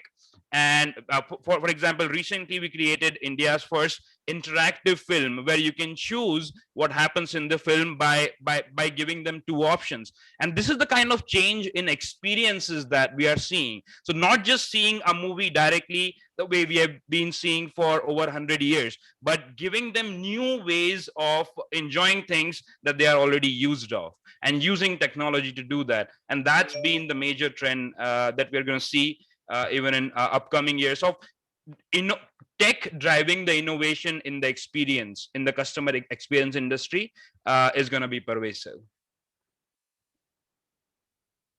Great, absolutely. So user experience is what is your expertise also, and great to understand that how you have been, daily working on to understand the user expertise. It's the crowd is not less, such a huge crowd and different In less segment of than 1 year, crowd. yes.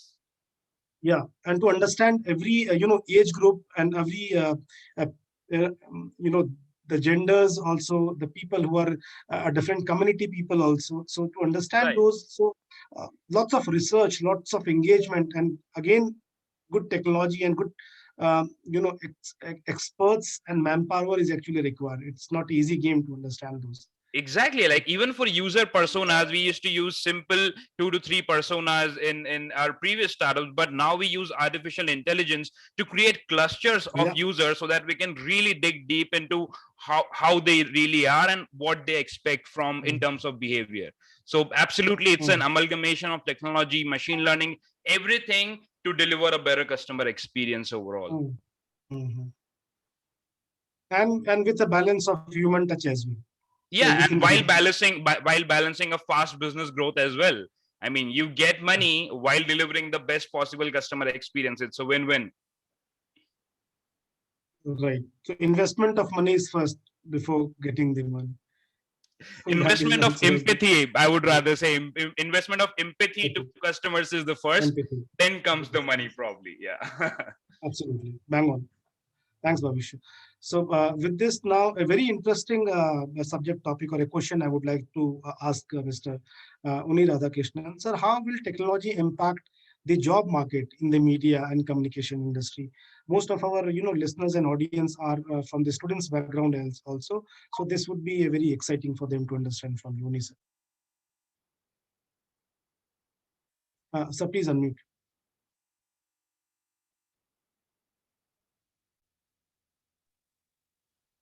I think whatever we spoke, whatever I said, and even the fellow panelists answered for the previous question, to a large extent addresses this, because the whole lot of opportunities in this, like for instance, customer experience is a big focus for a lot of companies.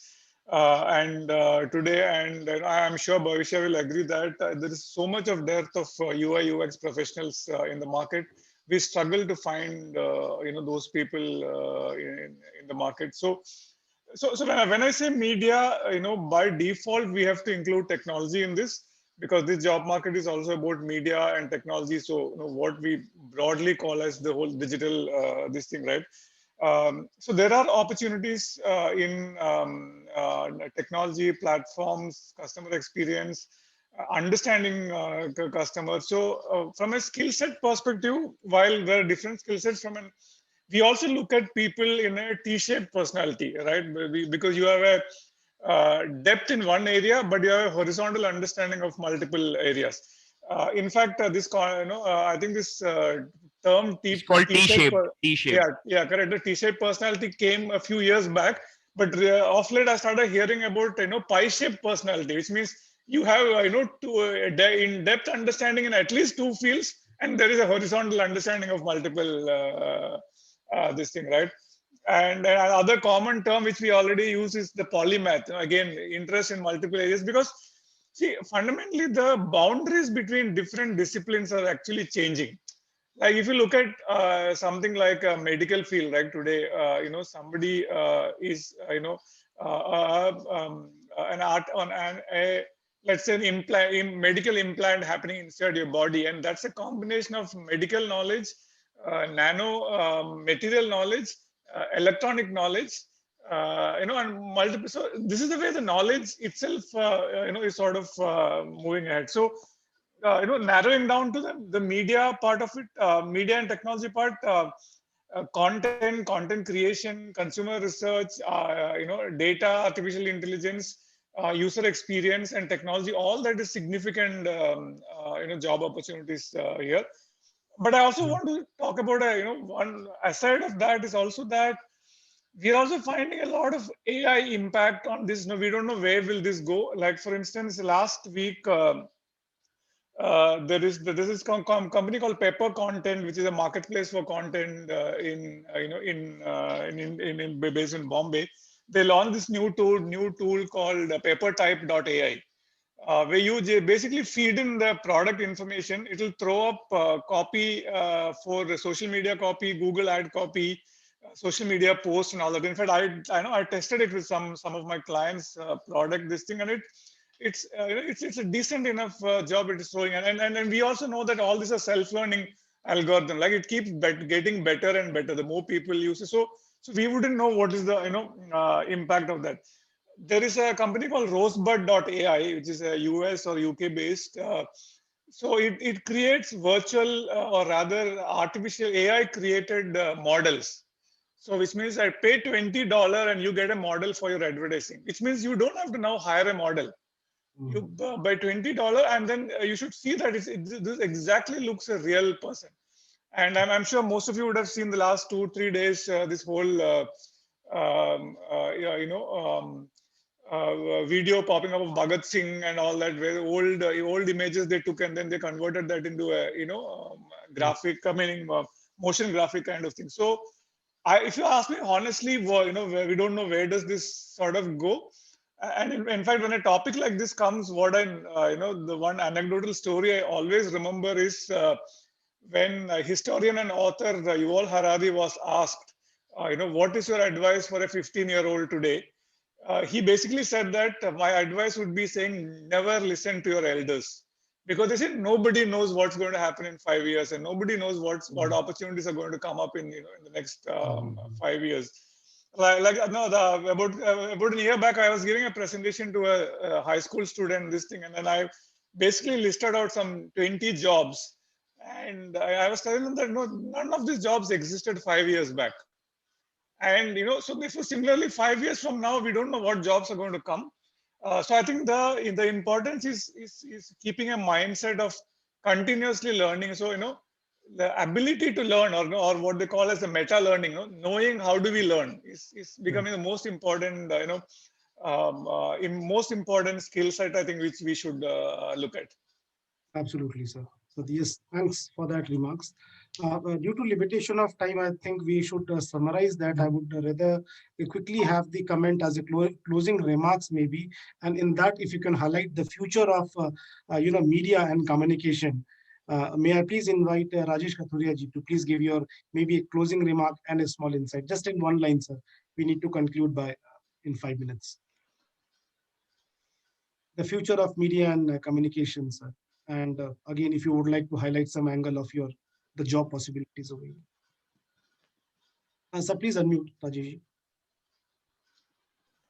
The future of media and communication is, believe me, is very exciting. We are standing in exciting times. Everybody has a phase. This is the entertainment phase which is happening, especially with the OTT playing. As far as job opportunities are concerned, it is very simple. Your basic skills, what you have, you need to evaluate those, and you need to become a part of the team that can fly. You have to learn the additional skill sets beyond what is being taught to you in schools and colleges, and make sure that you're upgrading yourself. With this, you have a high possibility of, in their opportunity. Otherwise, we'll be having very static skills, which do not work anymore. And things will change, things have to change. You have to adopt is the final summary. Great, sir. Very well taken, sir. Before asking so a few more closing remarks, this is an appeal to all the audience. If you have any queries or questions, you kindly put it in this chat or Q&A box so that I can take some of the interesting questions and I could ask these eminent speakers before they leave for the day. To all the audience, yes. So next closing remark would be asked from Mr. Piyush Yadav. Yeah, so closing remark is more or less same what Rajesh ji said, expand your horizons. Media is right now, entertainment is at boom. Industry is going at an exponential rate. We already covered all the topics, and especially I wanted to point out about the job perspective. I am struggling myself in finding US experts. I'm finding myself, I'm trying to find product managers. I'm trying to find developers. I'm trying to find AI ML experts.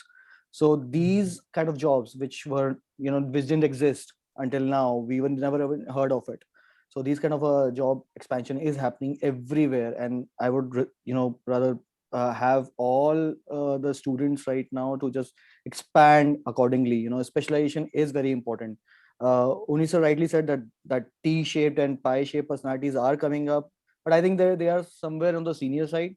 But for the newer generation, I think specialization is the first. You should be master of one and not become just jack of all trades. So that's my closing remark. Yeah. Great. Thanks. Utpal Chaudhary, Chakrabarti sir. Can we have your closing remark? And if you can stress something on the job possibilities also in your sector as well. Yeah, on career wise, now with this whole lot of technologies, automation, and the other speaker has said, many of the things are now been done by AI algorithms. So I think now it is more like a 4 years degree is not going to give you a lifelong employment, right? It is rather you need to keep learning, and then only you will be able to survive in the market. Okay, so and that is true. That is completely true in any industry. In fact, not only in media. So you go to banking, finance, or even in technology company and all those things. So even the technology people are struggling a lot because every other day they are getting the newer and newer things. So, but having said that,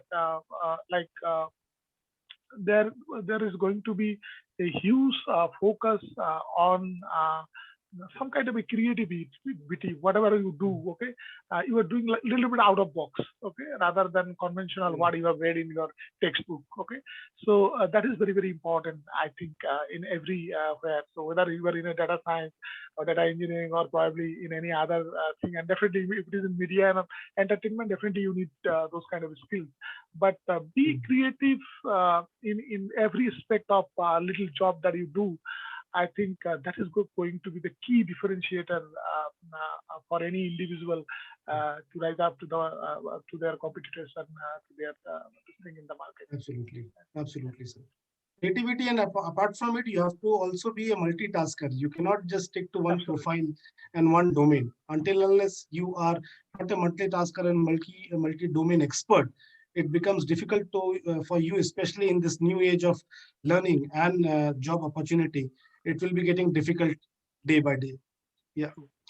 So with this, may I also now invite Bhavish, yeah, Bhavish, your remark on this, and if you can also highlight the future of media and communication as well.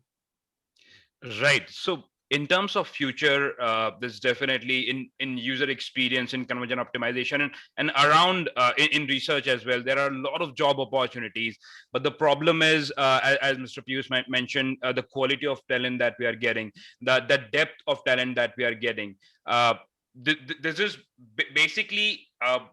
We are out here looking for the right talent, but we are not able to find it because the depth of talent, especially in Indian candidates, or because there is a what do you say, a rat race, right? Everyone wants to become a UX designer, everyone wants to become an AI expert, and because there are such a huge amount of people being churned out from the industry as an aspiring UX designer or AI enthusiast, they are just not able to cope with the amount of skills that this job needs. And the future of media, according to me, would be a company who can have a strength to innovate and experiment, because companies who can't innovate or experiment fast will not be able to pivot quickly in the industry and will not be able to stay relevant for a long time. And Facebook is a classic recent example of not catching up with the user expectations.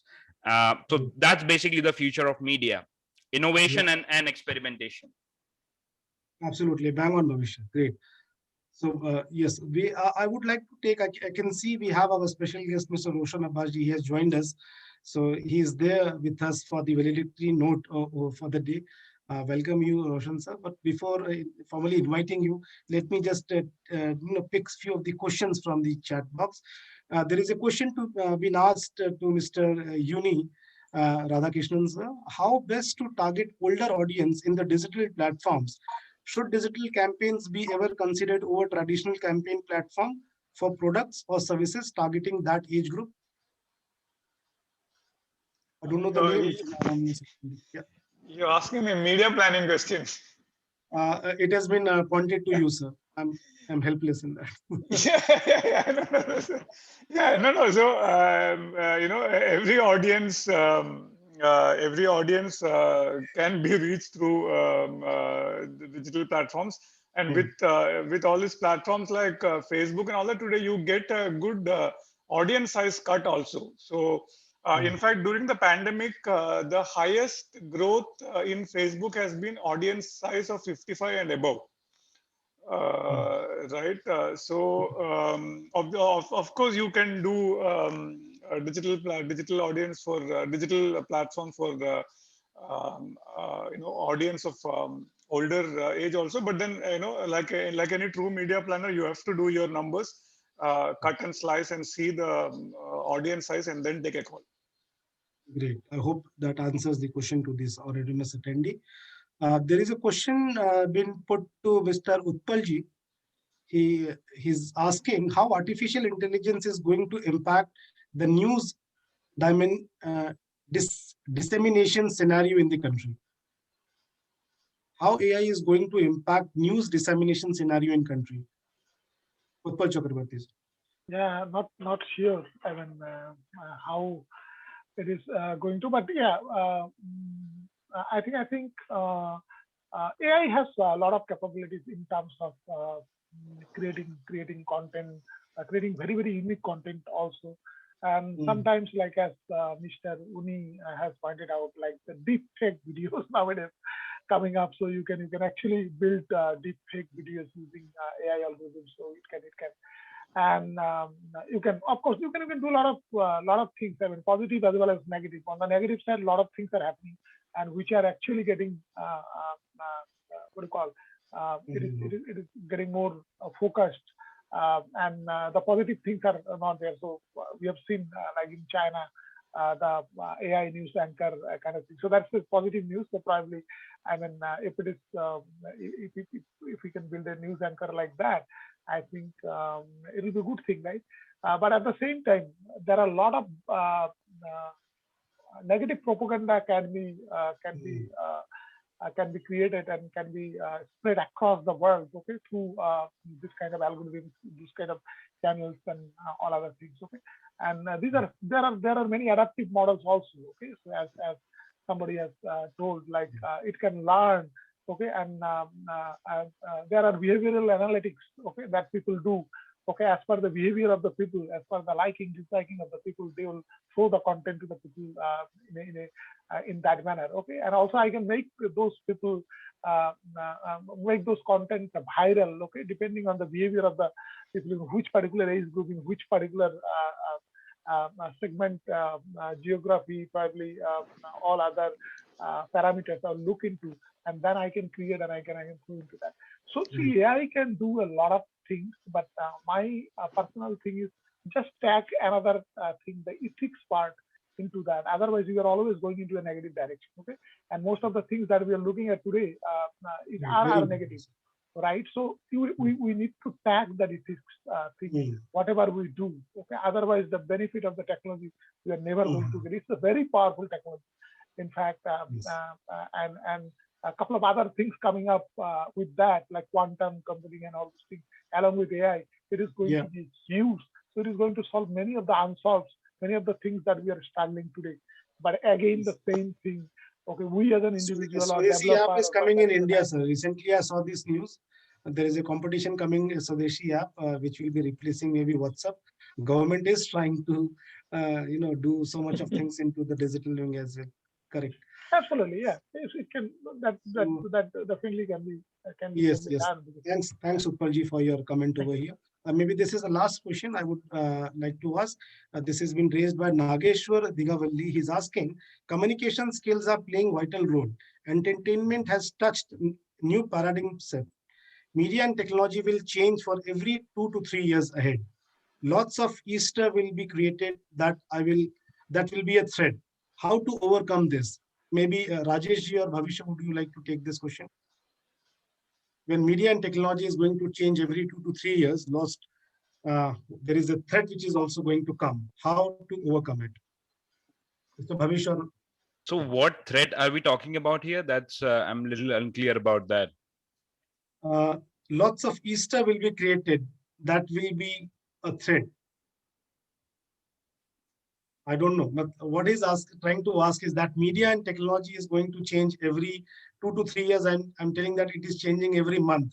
So every month, in fact, every click of mouse, media is changing. Like suppose if we don't get a response or we don't get an, right output of whatever technology we implemented, we immediately change that. So it is an ongoing process rather than we cannot define that change of media and technology in a time frame of it. Every day you have to be been adopting, been changing and adjusting. So, but still, as a answer to this, would you like to answer something? No, exactly what you mentioned. Just ability to change pivot quickly, and that can only come by creating processes and team that will implement that, creating process and teams that will be able to constantly innovate and come up with better solutions, and then and only then you will be relevant in the marketplace that's changing every day. There is no other secret way. It's just setting up the right people and processes within your organization, be it an organization of 4 people or 4,000 people. The secrets are same. I'll just add to that, whoever is hearing this, if he has a mindset of not adopting or not adapting, he has a problem. He definitely has a problem. And because of his problem, his team also may get affected. So change is inevitable. We can't stop it. The question is, how much of it can you adopt it? And you use your basic skills to do quality spotting. And you should not worry about it. If you have a basic problem in quality spotting of what you're doing, then you have a problem of changing also. So go back to your roots, look at your foundation, always take the good knowledge which you have achieved, make it a wisdom, and then go ahead, looking at the challenge or the opportunity that comes to you. Absolutely, sir. So with this, let me thank you all. It has been a lovely, lovely session last 1 hour. It has been absolute delight. I think more of interesting facts and figures with life examples and experience came into this, which made a very nice blend, and we gave a good content through this session to our lovely audience who have been intact and listening and engaging. And thank you, audience. You made this session quite interactive by putting some questions to marking panelists directly, and I hope you got the right answers also. So what is we have learned is that we will be coming, like InnoServe community with SMX network adds is initiative to connect the community of sales, marketing, and entrepreneurs professional. We'll be coming more such bespoke events rather than the events what we plan. We would be coming with more content rich, niche, engaging, and and definitely such kind of forums open the doors for collaborations, because that is the need of an hour. We have to skill, we have to reskill, and again we have to upskill. So we have to be expert in a multidisciplinary format. We have to be open to adopt the change and change with technology, definitely. So let's embrace the technology. It is what it has been learning from us. So thank you so much joining us over here. Thanks to Mr. Uni Radhakrishnan. Thanks to Utpal Chakraborty ji, Mr. Rajesh Kathuria, Mr. Piyush Yadav, and Bhavish Yadav. Thanks for joining us over here. Thank you, everyone. Thank you, everyone. Pleasure meeting all of you. Yes, yes. Bye-bye. Can we have the video, please?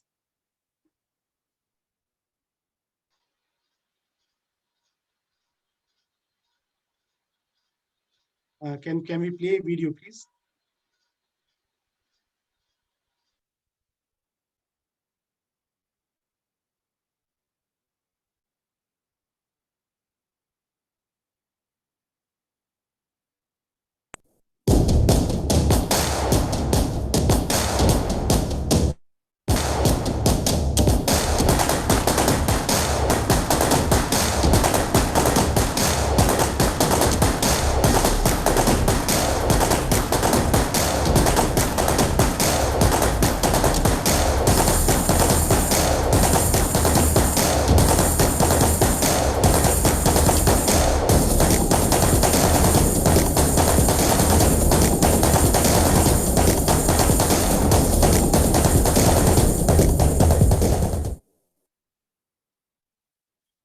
Thank you. So now we are at the valedictory session, the last day of the second day of IndiComms. We are glad and privileged to have the presence of our special guest for the evening, Mr. Roshan Abbasji, President EEMA and CEO Geometry Encompass. Glad and honored to have you over here. So just to give you a brief, it has been 2 days huge journey, 2 big events which we concluded, and we had a participation of almost 42 experts from the media, entertainment, and communication industry. Lots of brainstorming and deliberation happened on what was the media and entertainment earlier, what is it now, and how it is going to be post-pandemic. So a good blend of interesting facts, figures, ideologies, and thoughts came into from different sectors. Let it be the regional media, the journalism sector, entertainment sector, even the academicians. They gave a very good thought process. We started the day today. We started with Dr. Bhaskar Das. He presented us with the welcome note. Then we had a series of panel discussion. You also, I guess, in the back end understood the expertise panel of the tech industry people. Now we have an opportunity and honor to have you on this forum. To introduce our special guest for the day, Mr. Roshan Abbas. He's the President EEMA, E-Events and Physical Events, is one of India's finest orators and storytellers. He's an actor, TV and radio host, producer, event manager, creative director, film and theater director, lyricist, CEO, angel investor, serial entrepreneur, author, public speaking coach. Mr. Abbas is a successful media entrepreneur as well. He founded and led InComms, now Geometry Encompass, as managing director, into becoming India's largest, most awarded experiential marketing agency. He was also an initial investor and continues to be a mentor partner at The Glitch, both ventures have been acquired by WPP. He has won 7 national level awards for TV and radio. It is an absolute honor to have you, Roshanji, for this valedictory note. So can I please have the honors and pass on the virtual mic to you, Roshan sir. Thank you so much, Mr. Anand. I'm delighted to be here, and it was so lovely that I could actually catch a little bit of the session before, because there were such great comments and everybody was giving such good insights. Unni is a very old friend of mine, and to hear him was incredible. And when he talked about rosebud.ai, I was immediately looking at the site to see what's happening. This, I think, is so amazing that this what used to happen at conferences, where we would travel and spend hours to get there, check into a hotel, go into a room, get into a hall, and then meet with people, now happens on a daily basis in this manner. And productivity, I think, has really gone up. The important part is that, you've got to look at what's happened right now from two sides of the coin. I know that Professor Ujjwal Chaudhary, who's a very dear friend of mine, had told me to speak about events, experiential job opportunities. I thought I will take 15 minutes to give you all a quick overview of what all I have experienced in this last 1 year and what I believe it's leading to. When I was doing one of my initial webinars in April, I started doing a workshop to train people in podcasting. And when I was doing that, I suddenly had a message on my Instagram saying, why am I not being able to register? And I really didn't know what it was. And when I looked, this person was from the Netherlands. The first big realization of virtual events or virtual conferences or this entire virtual world is that there is nothing called geography anymore. There is nothing called a border anymore. And therefore, geography is now history. So when you're planning to do anything, remember that your audience could join from anywhere. If in India, you want to do a great conference which has got international speakers, either you've got to do it at 8 a.m. in the morning when you won't have an Indian audience, or preferably you could do it through the day, but most people bring their international speakers in the evening because they realize that the time difference is working. So conference planning is going to change entirely, because now that we have got used to having the best speakers with us, and these speakers are very happy to play armchair philosophers, just like I am right now sitting in a room in my house, everyone is accessible. So planning of events will require many more areas of thought. Who will join at what time, what audience, how many people is going to be a very important thing.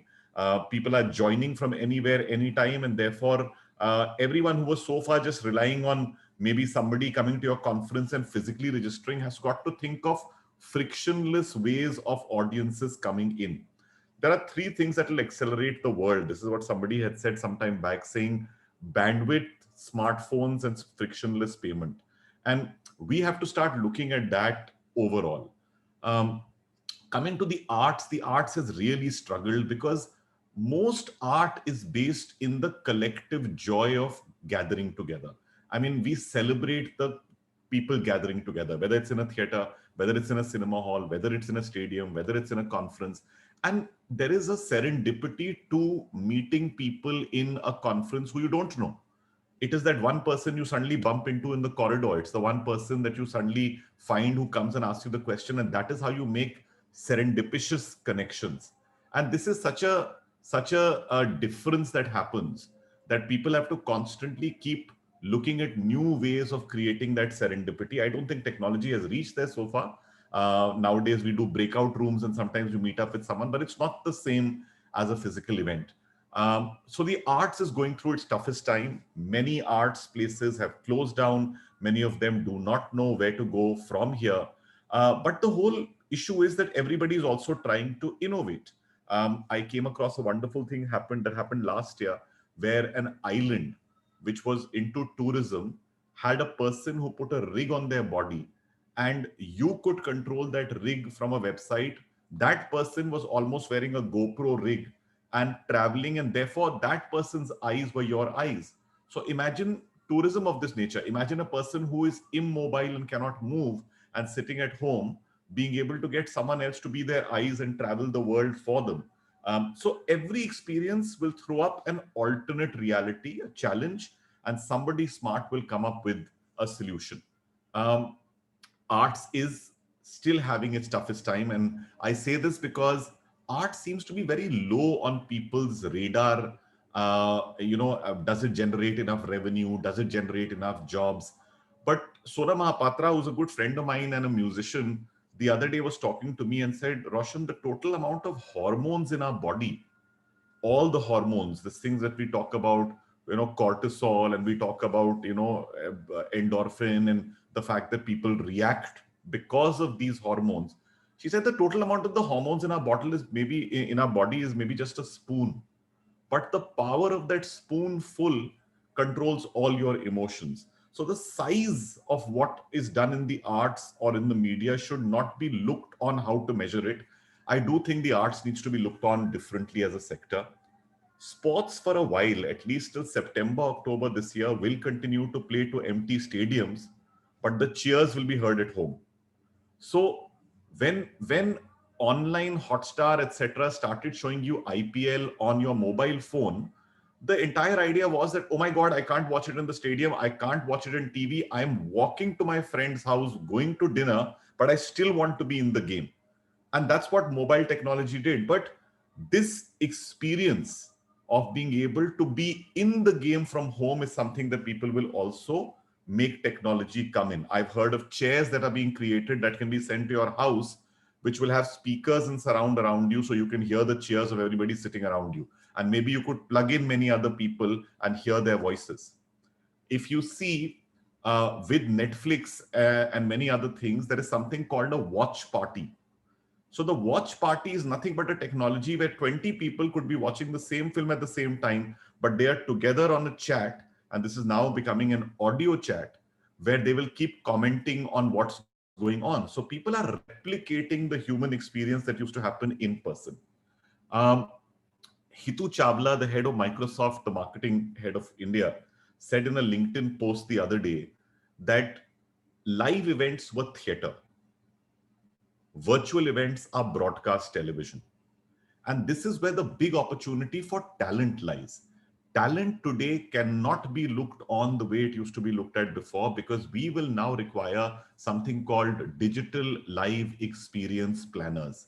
This is not a skill set that is currently available. This is a skill set that will evolve. This will be about engaging people across a screen. This will be about gamifying these experiences. And I know we hear these words very often, but these words now mean a lot more. There are jobs for designers, for virtual designers, for gamified designers. All of these are things that we will need. Cinema is going through its toughest time. Do you really want to go to a hall? Do you want to spend that much time finding a parking, going into a cinema hall, sitting next to a person who's on their mobile phone and you can't even get them off? In the last 1 year, we've got used to pausing a film, going and cooking food, coming back, having a drink, chatting with our friends, getting on the phone and catching up with the film again.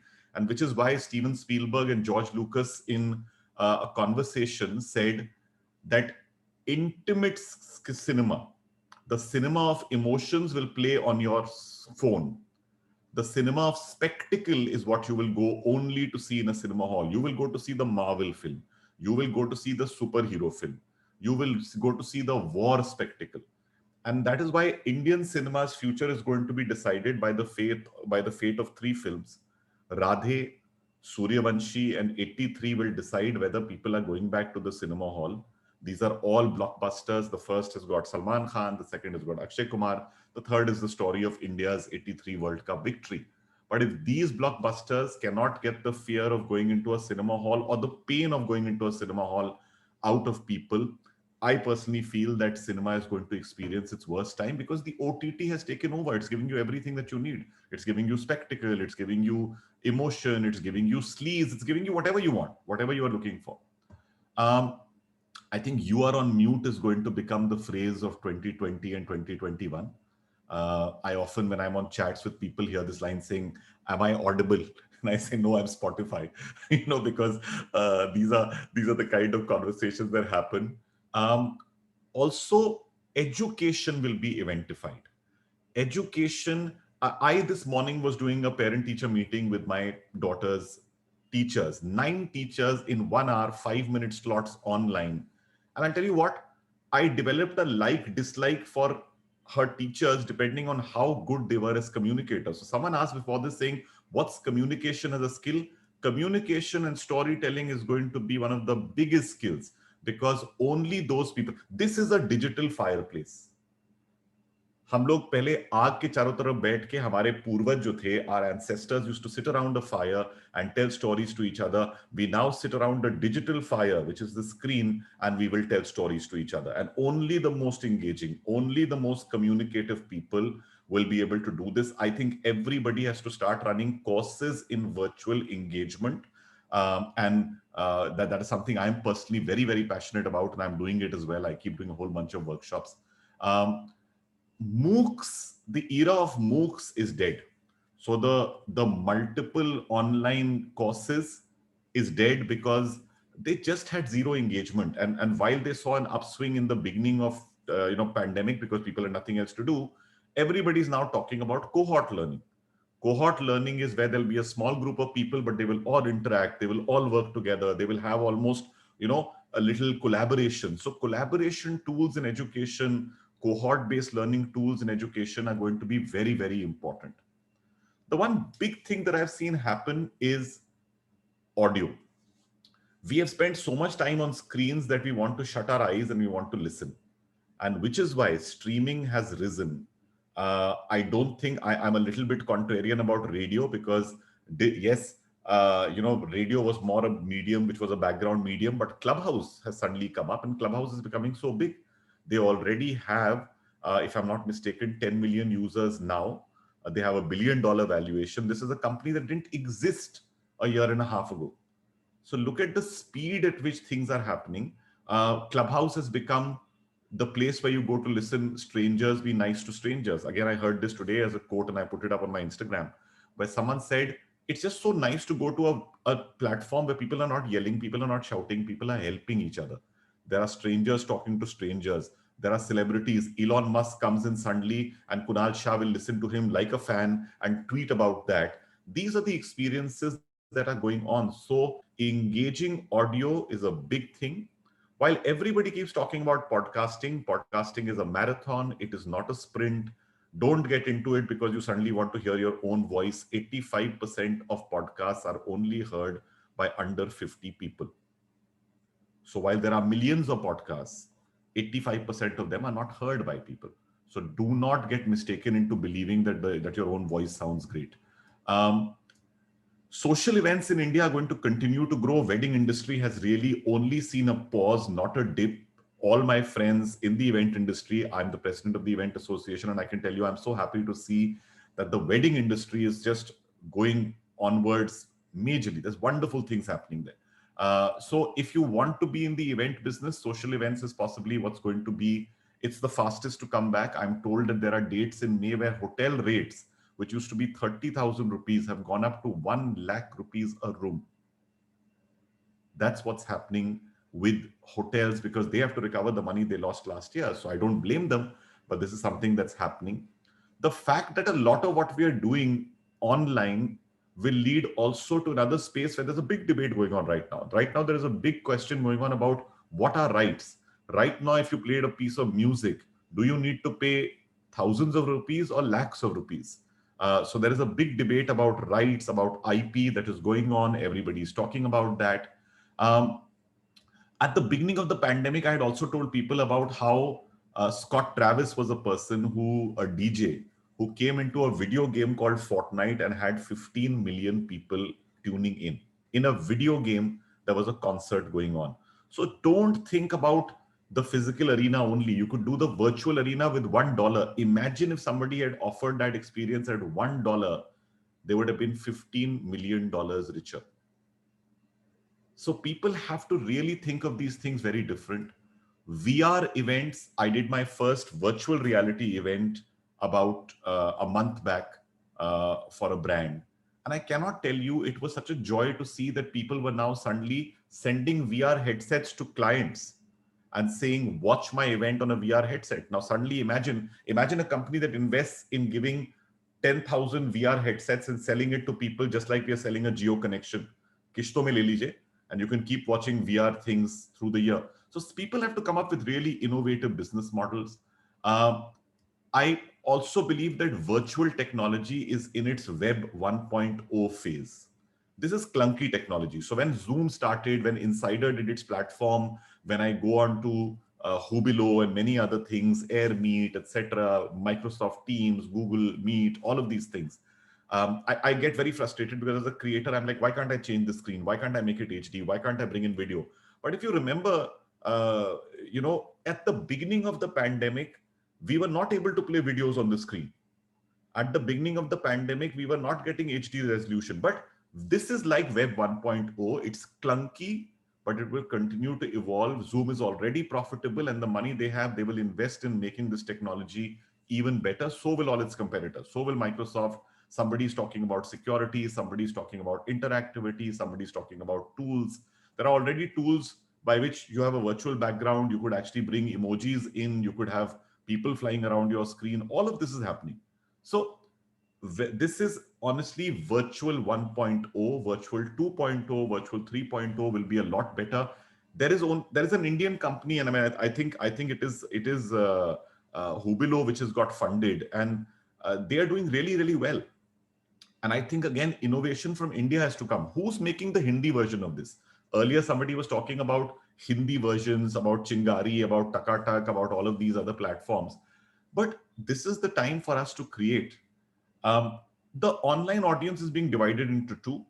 Youngsters want 10 things happening on the screen at the same time. If it's not, they find it boring. Older audiences do not want 10 things happening on the screen at the same time. They want one pristine experience. So there will be the curated content experience and there will be the highly interactive experience. They will both happen.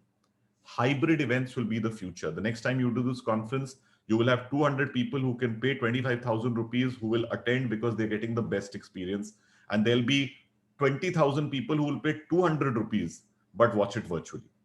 And this is how we are creating two economies. So when people will be designing stages, when people will be designing events, they will be doing all of that, keeping both audiences in mind, which is why I go back to the point that Hitu had made, which I talk to about everyone. Virtual events are broadcast television, physical events are theater. So you've got to continue thinking along those lines. The one thing that happened in our industry was many people suffered losses. They could not handle it. They have had to shut down. They have had to cut salaries. And this has led to a large workforce in the waiting.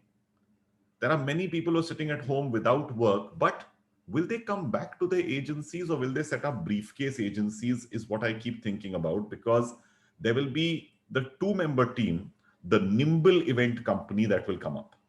And I've seen this already happen. I've already seen one person who's good at design, one person who's good at, getting artists, etc., coming together and doing things. So these are some of the things that are happening currently. Everything will happen. All things in life will be virtual, but ultimately we are human beings. And so my faith in the resurgence of, just like revenge tourism, revenge events when people get vaccinated. So in the UK, they are saying that in summer, they will be back to the events because everybody there will be vaccinated. In the US, they are saying that by May, again, also that they will have most people vaccinated. The vaccine is going to possibly be the one savior. I don't know whether events will have tickets with vaccines already saying the event is 2 months later, the vaccine comes for free. Because this will happen. I mean, we are a nation which will keep thinking of all kinds of jugaad, we always do. But I really feel that the power of proximity, the power of you and me being in the same room, and after this, me asking you, what do you like in your chai, and go and making that cup of tea for you and having that conversation. While this is there, the joy of a physical touch, the hug, the back slap, the handshake can never be taken away. We are human beings. We were brought onto this earth, and our only job, this fight or flight syndrome, our only job was survival of the species. Let's connect, let's procreate, create the next generation. Connect, procreate, make the next generation. So the physical connection can never go away. I've started stepping out over the last 2 months, gingerly at first, and now I do it almost every week. I try to take every precaution, as must you. So for the next 6 months, number one, please don't drop your guard. And that's the last thing I want to tell you. don't drop your guard. Please maintain safe distancing, keep wearing a mask, keep sanitizing, and then you can still lead a life. You can lead a careful life rather than a carefree life. And in that, you can enjoy restaurants, you can enjoy music, you can enjoy socially distanced events. My last thing to tell you is that the Event Management Association has come out with safety protocols that are on our website, which is EMA India. Please go, if you haven't, download them, keep them for your local events, keep them for your community events, use them. The government we are reaching out to try and make event life a lot easier. The government is going to invest a lot of money, so the event business will have resurgence again, like all businesses. But I hope that all these points give you some idea of the future that awaits us. All the best to everyone, and I hope you all have a wonderful, wonderful year ahead. Thank you. Wow. Thank you so much, Roshan Abbasji. It has been a wonderful and delightful talk. I was so much enjoying every sentence, every word of you. We being into the same community business, I was imagining visually ki, the doors of hotels are on. We have a glamorous stage, and so absolutely exchanging cards, having that stage experience, and being a speaker on screen and being a speaker in front of that awful audience on stage is very different experience altogether. Absolutely. So even the schools, when the first session of a school is the assembly, when there is a ground, there is a stage, student goes, there are teachers, principal greeting each other, doing some vandana, doing some exercises. So definitely, so that physical touch is definitely missing. Joy of physical touch is missing. Connect, co-create, create next generation. Fantastically put, sir. Storytelling is and communication is the need of ours. This is going to be the buzz points. And thankful that I'm glad that you are into the same industry and doing the work which you are passionate about. So that is one thing.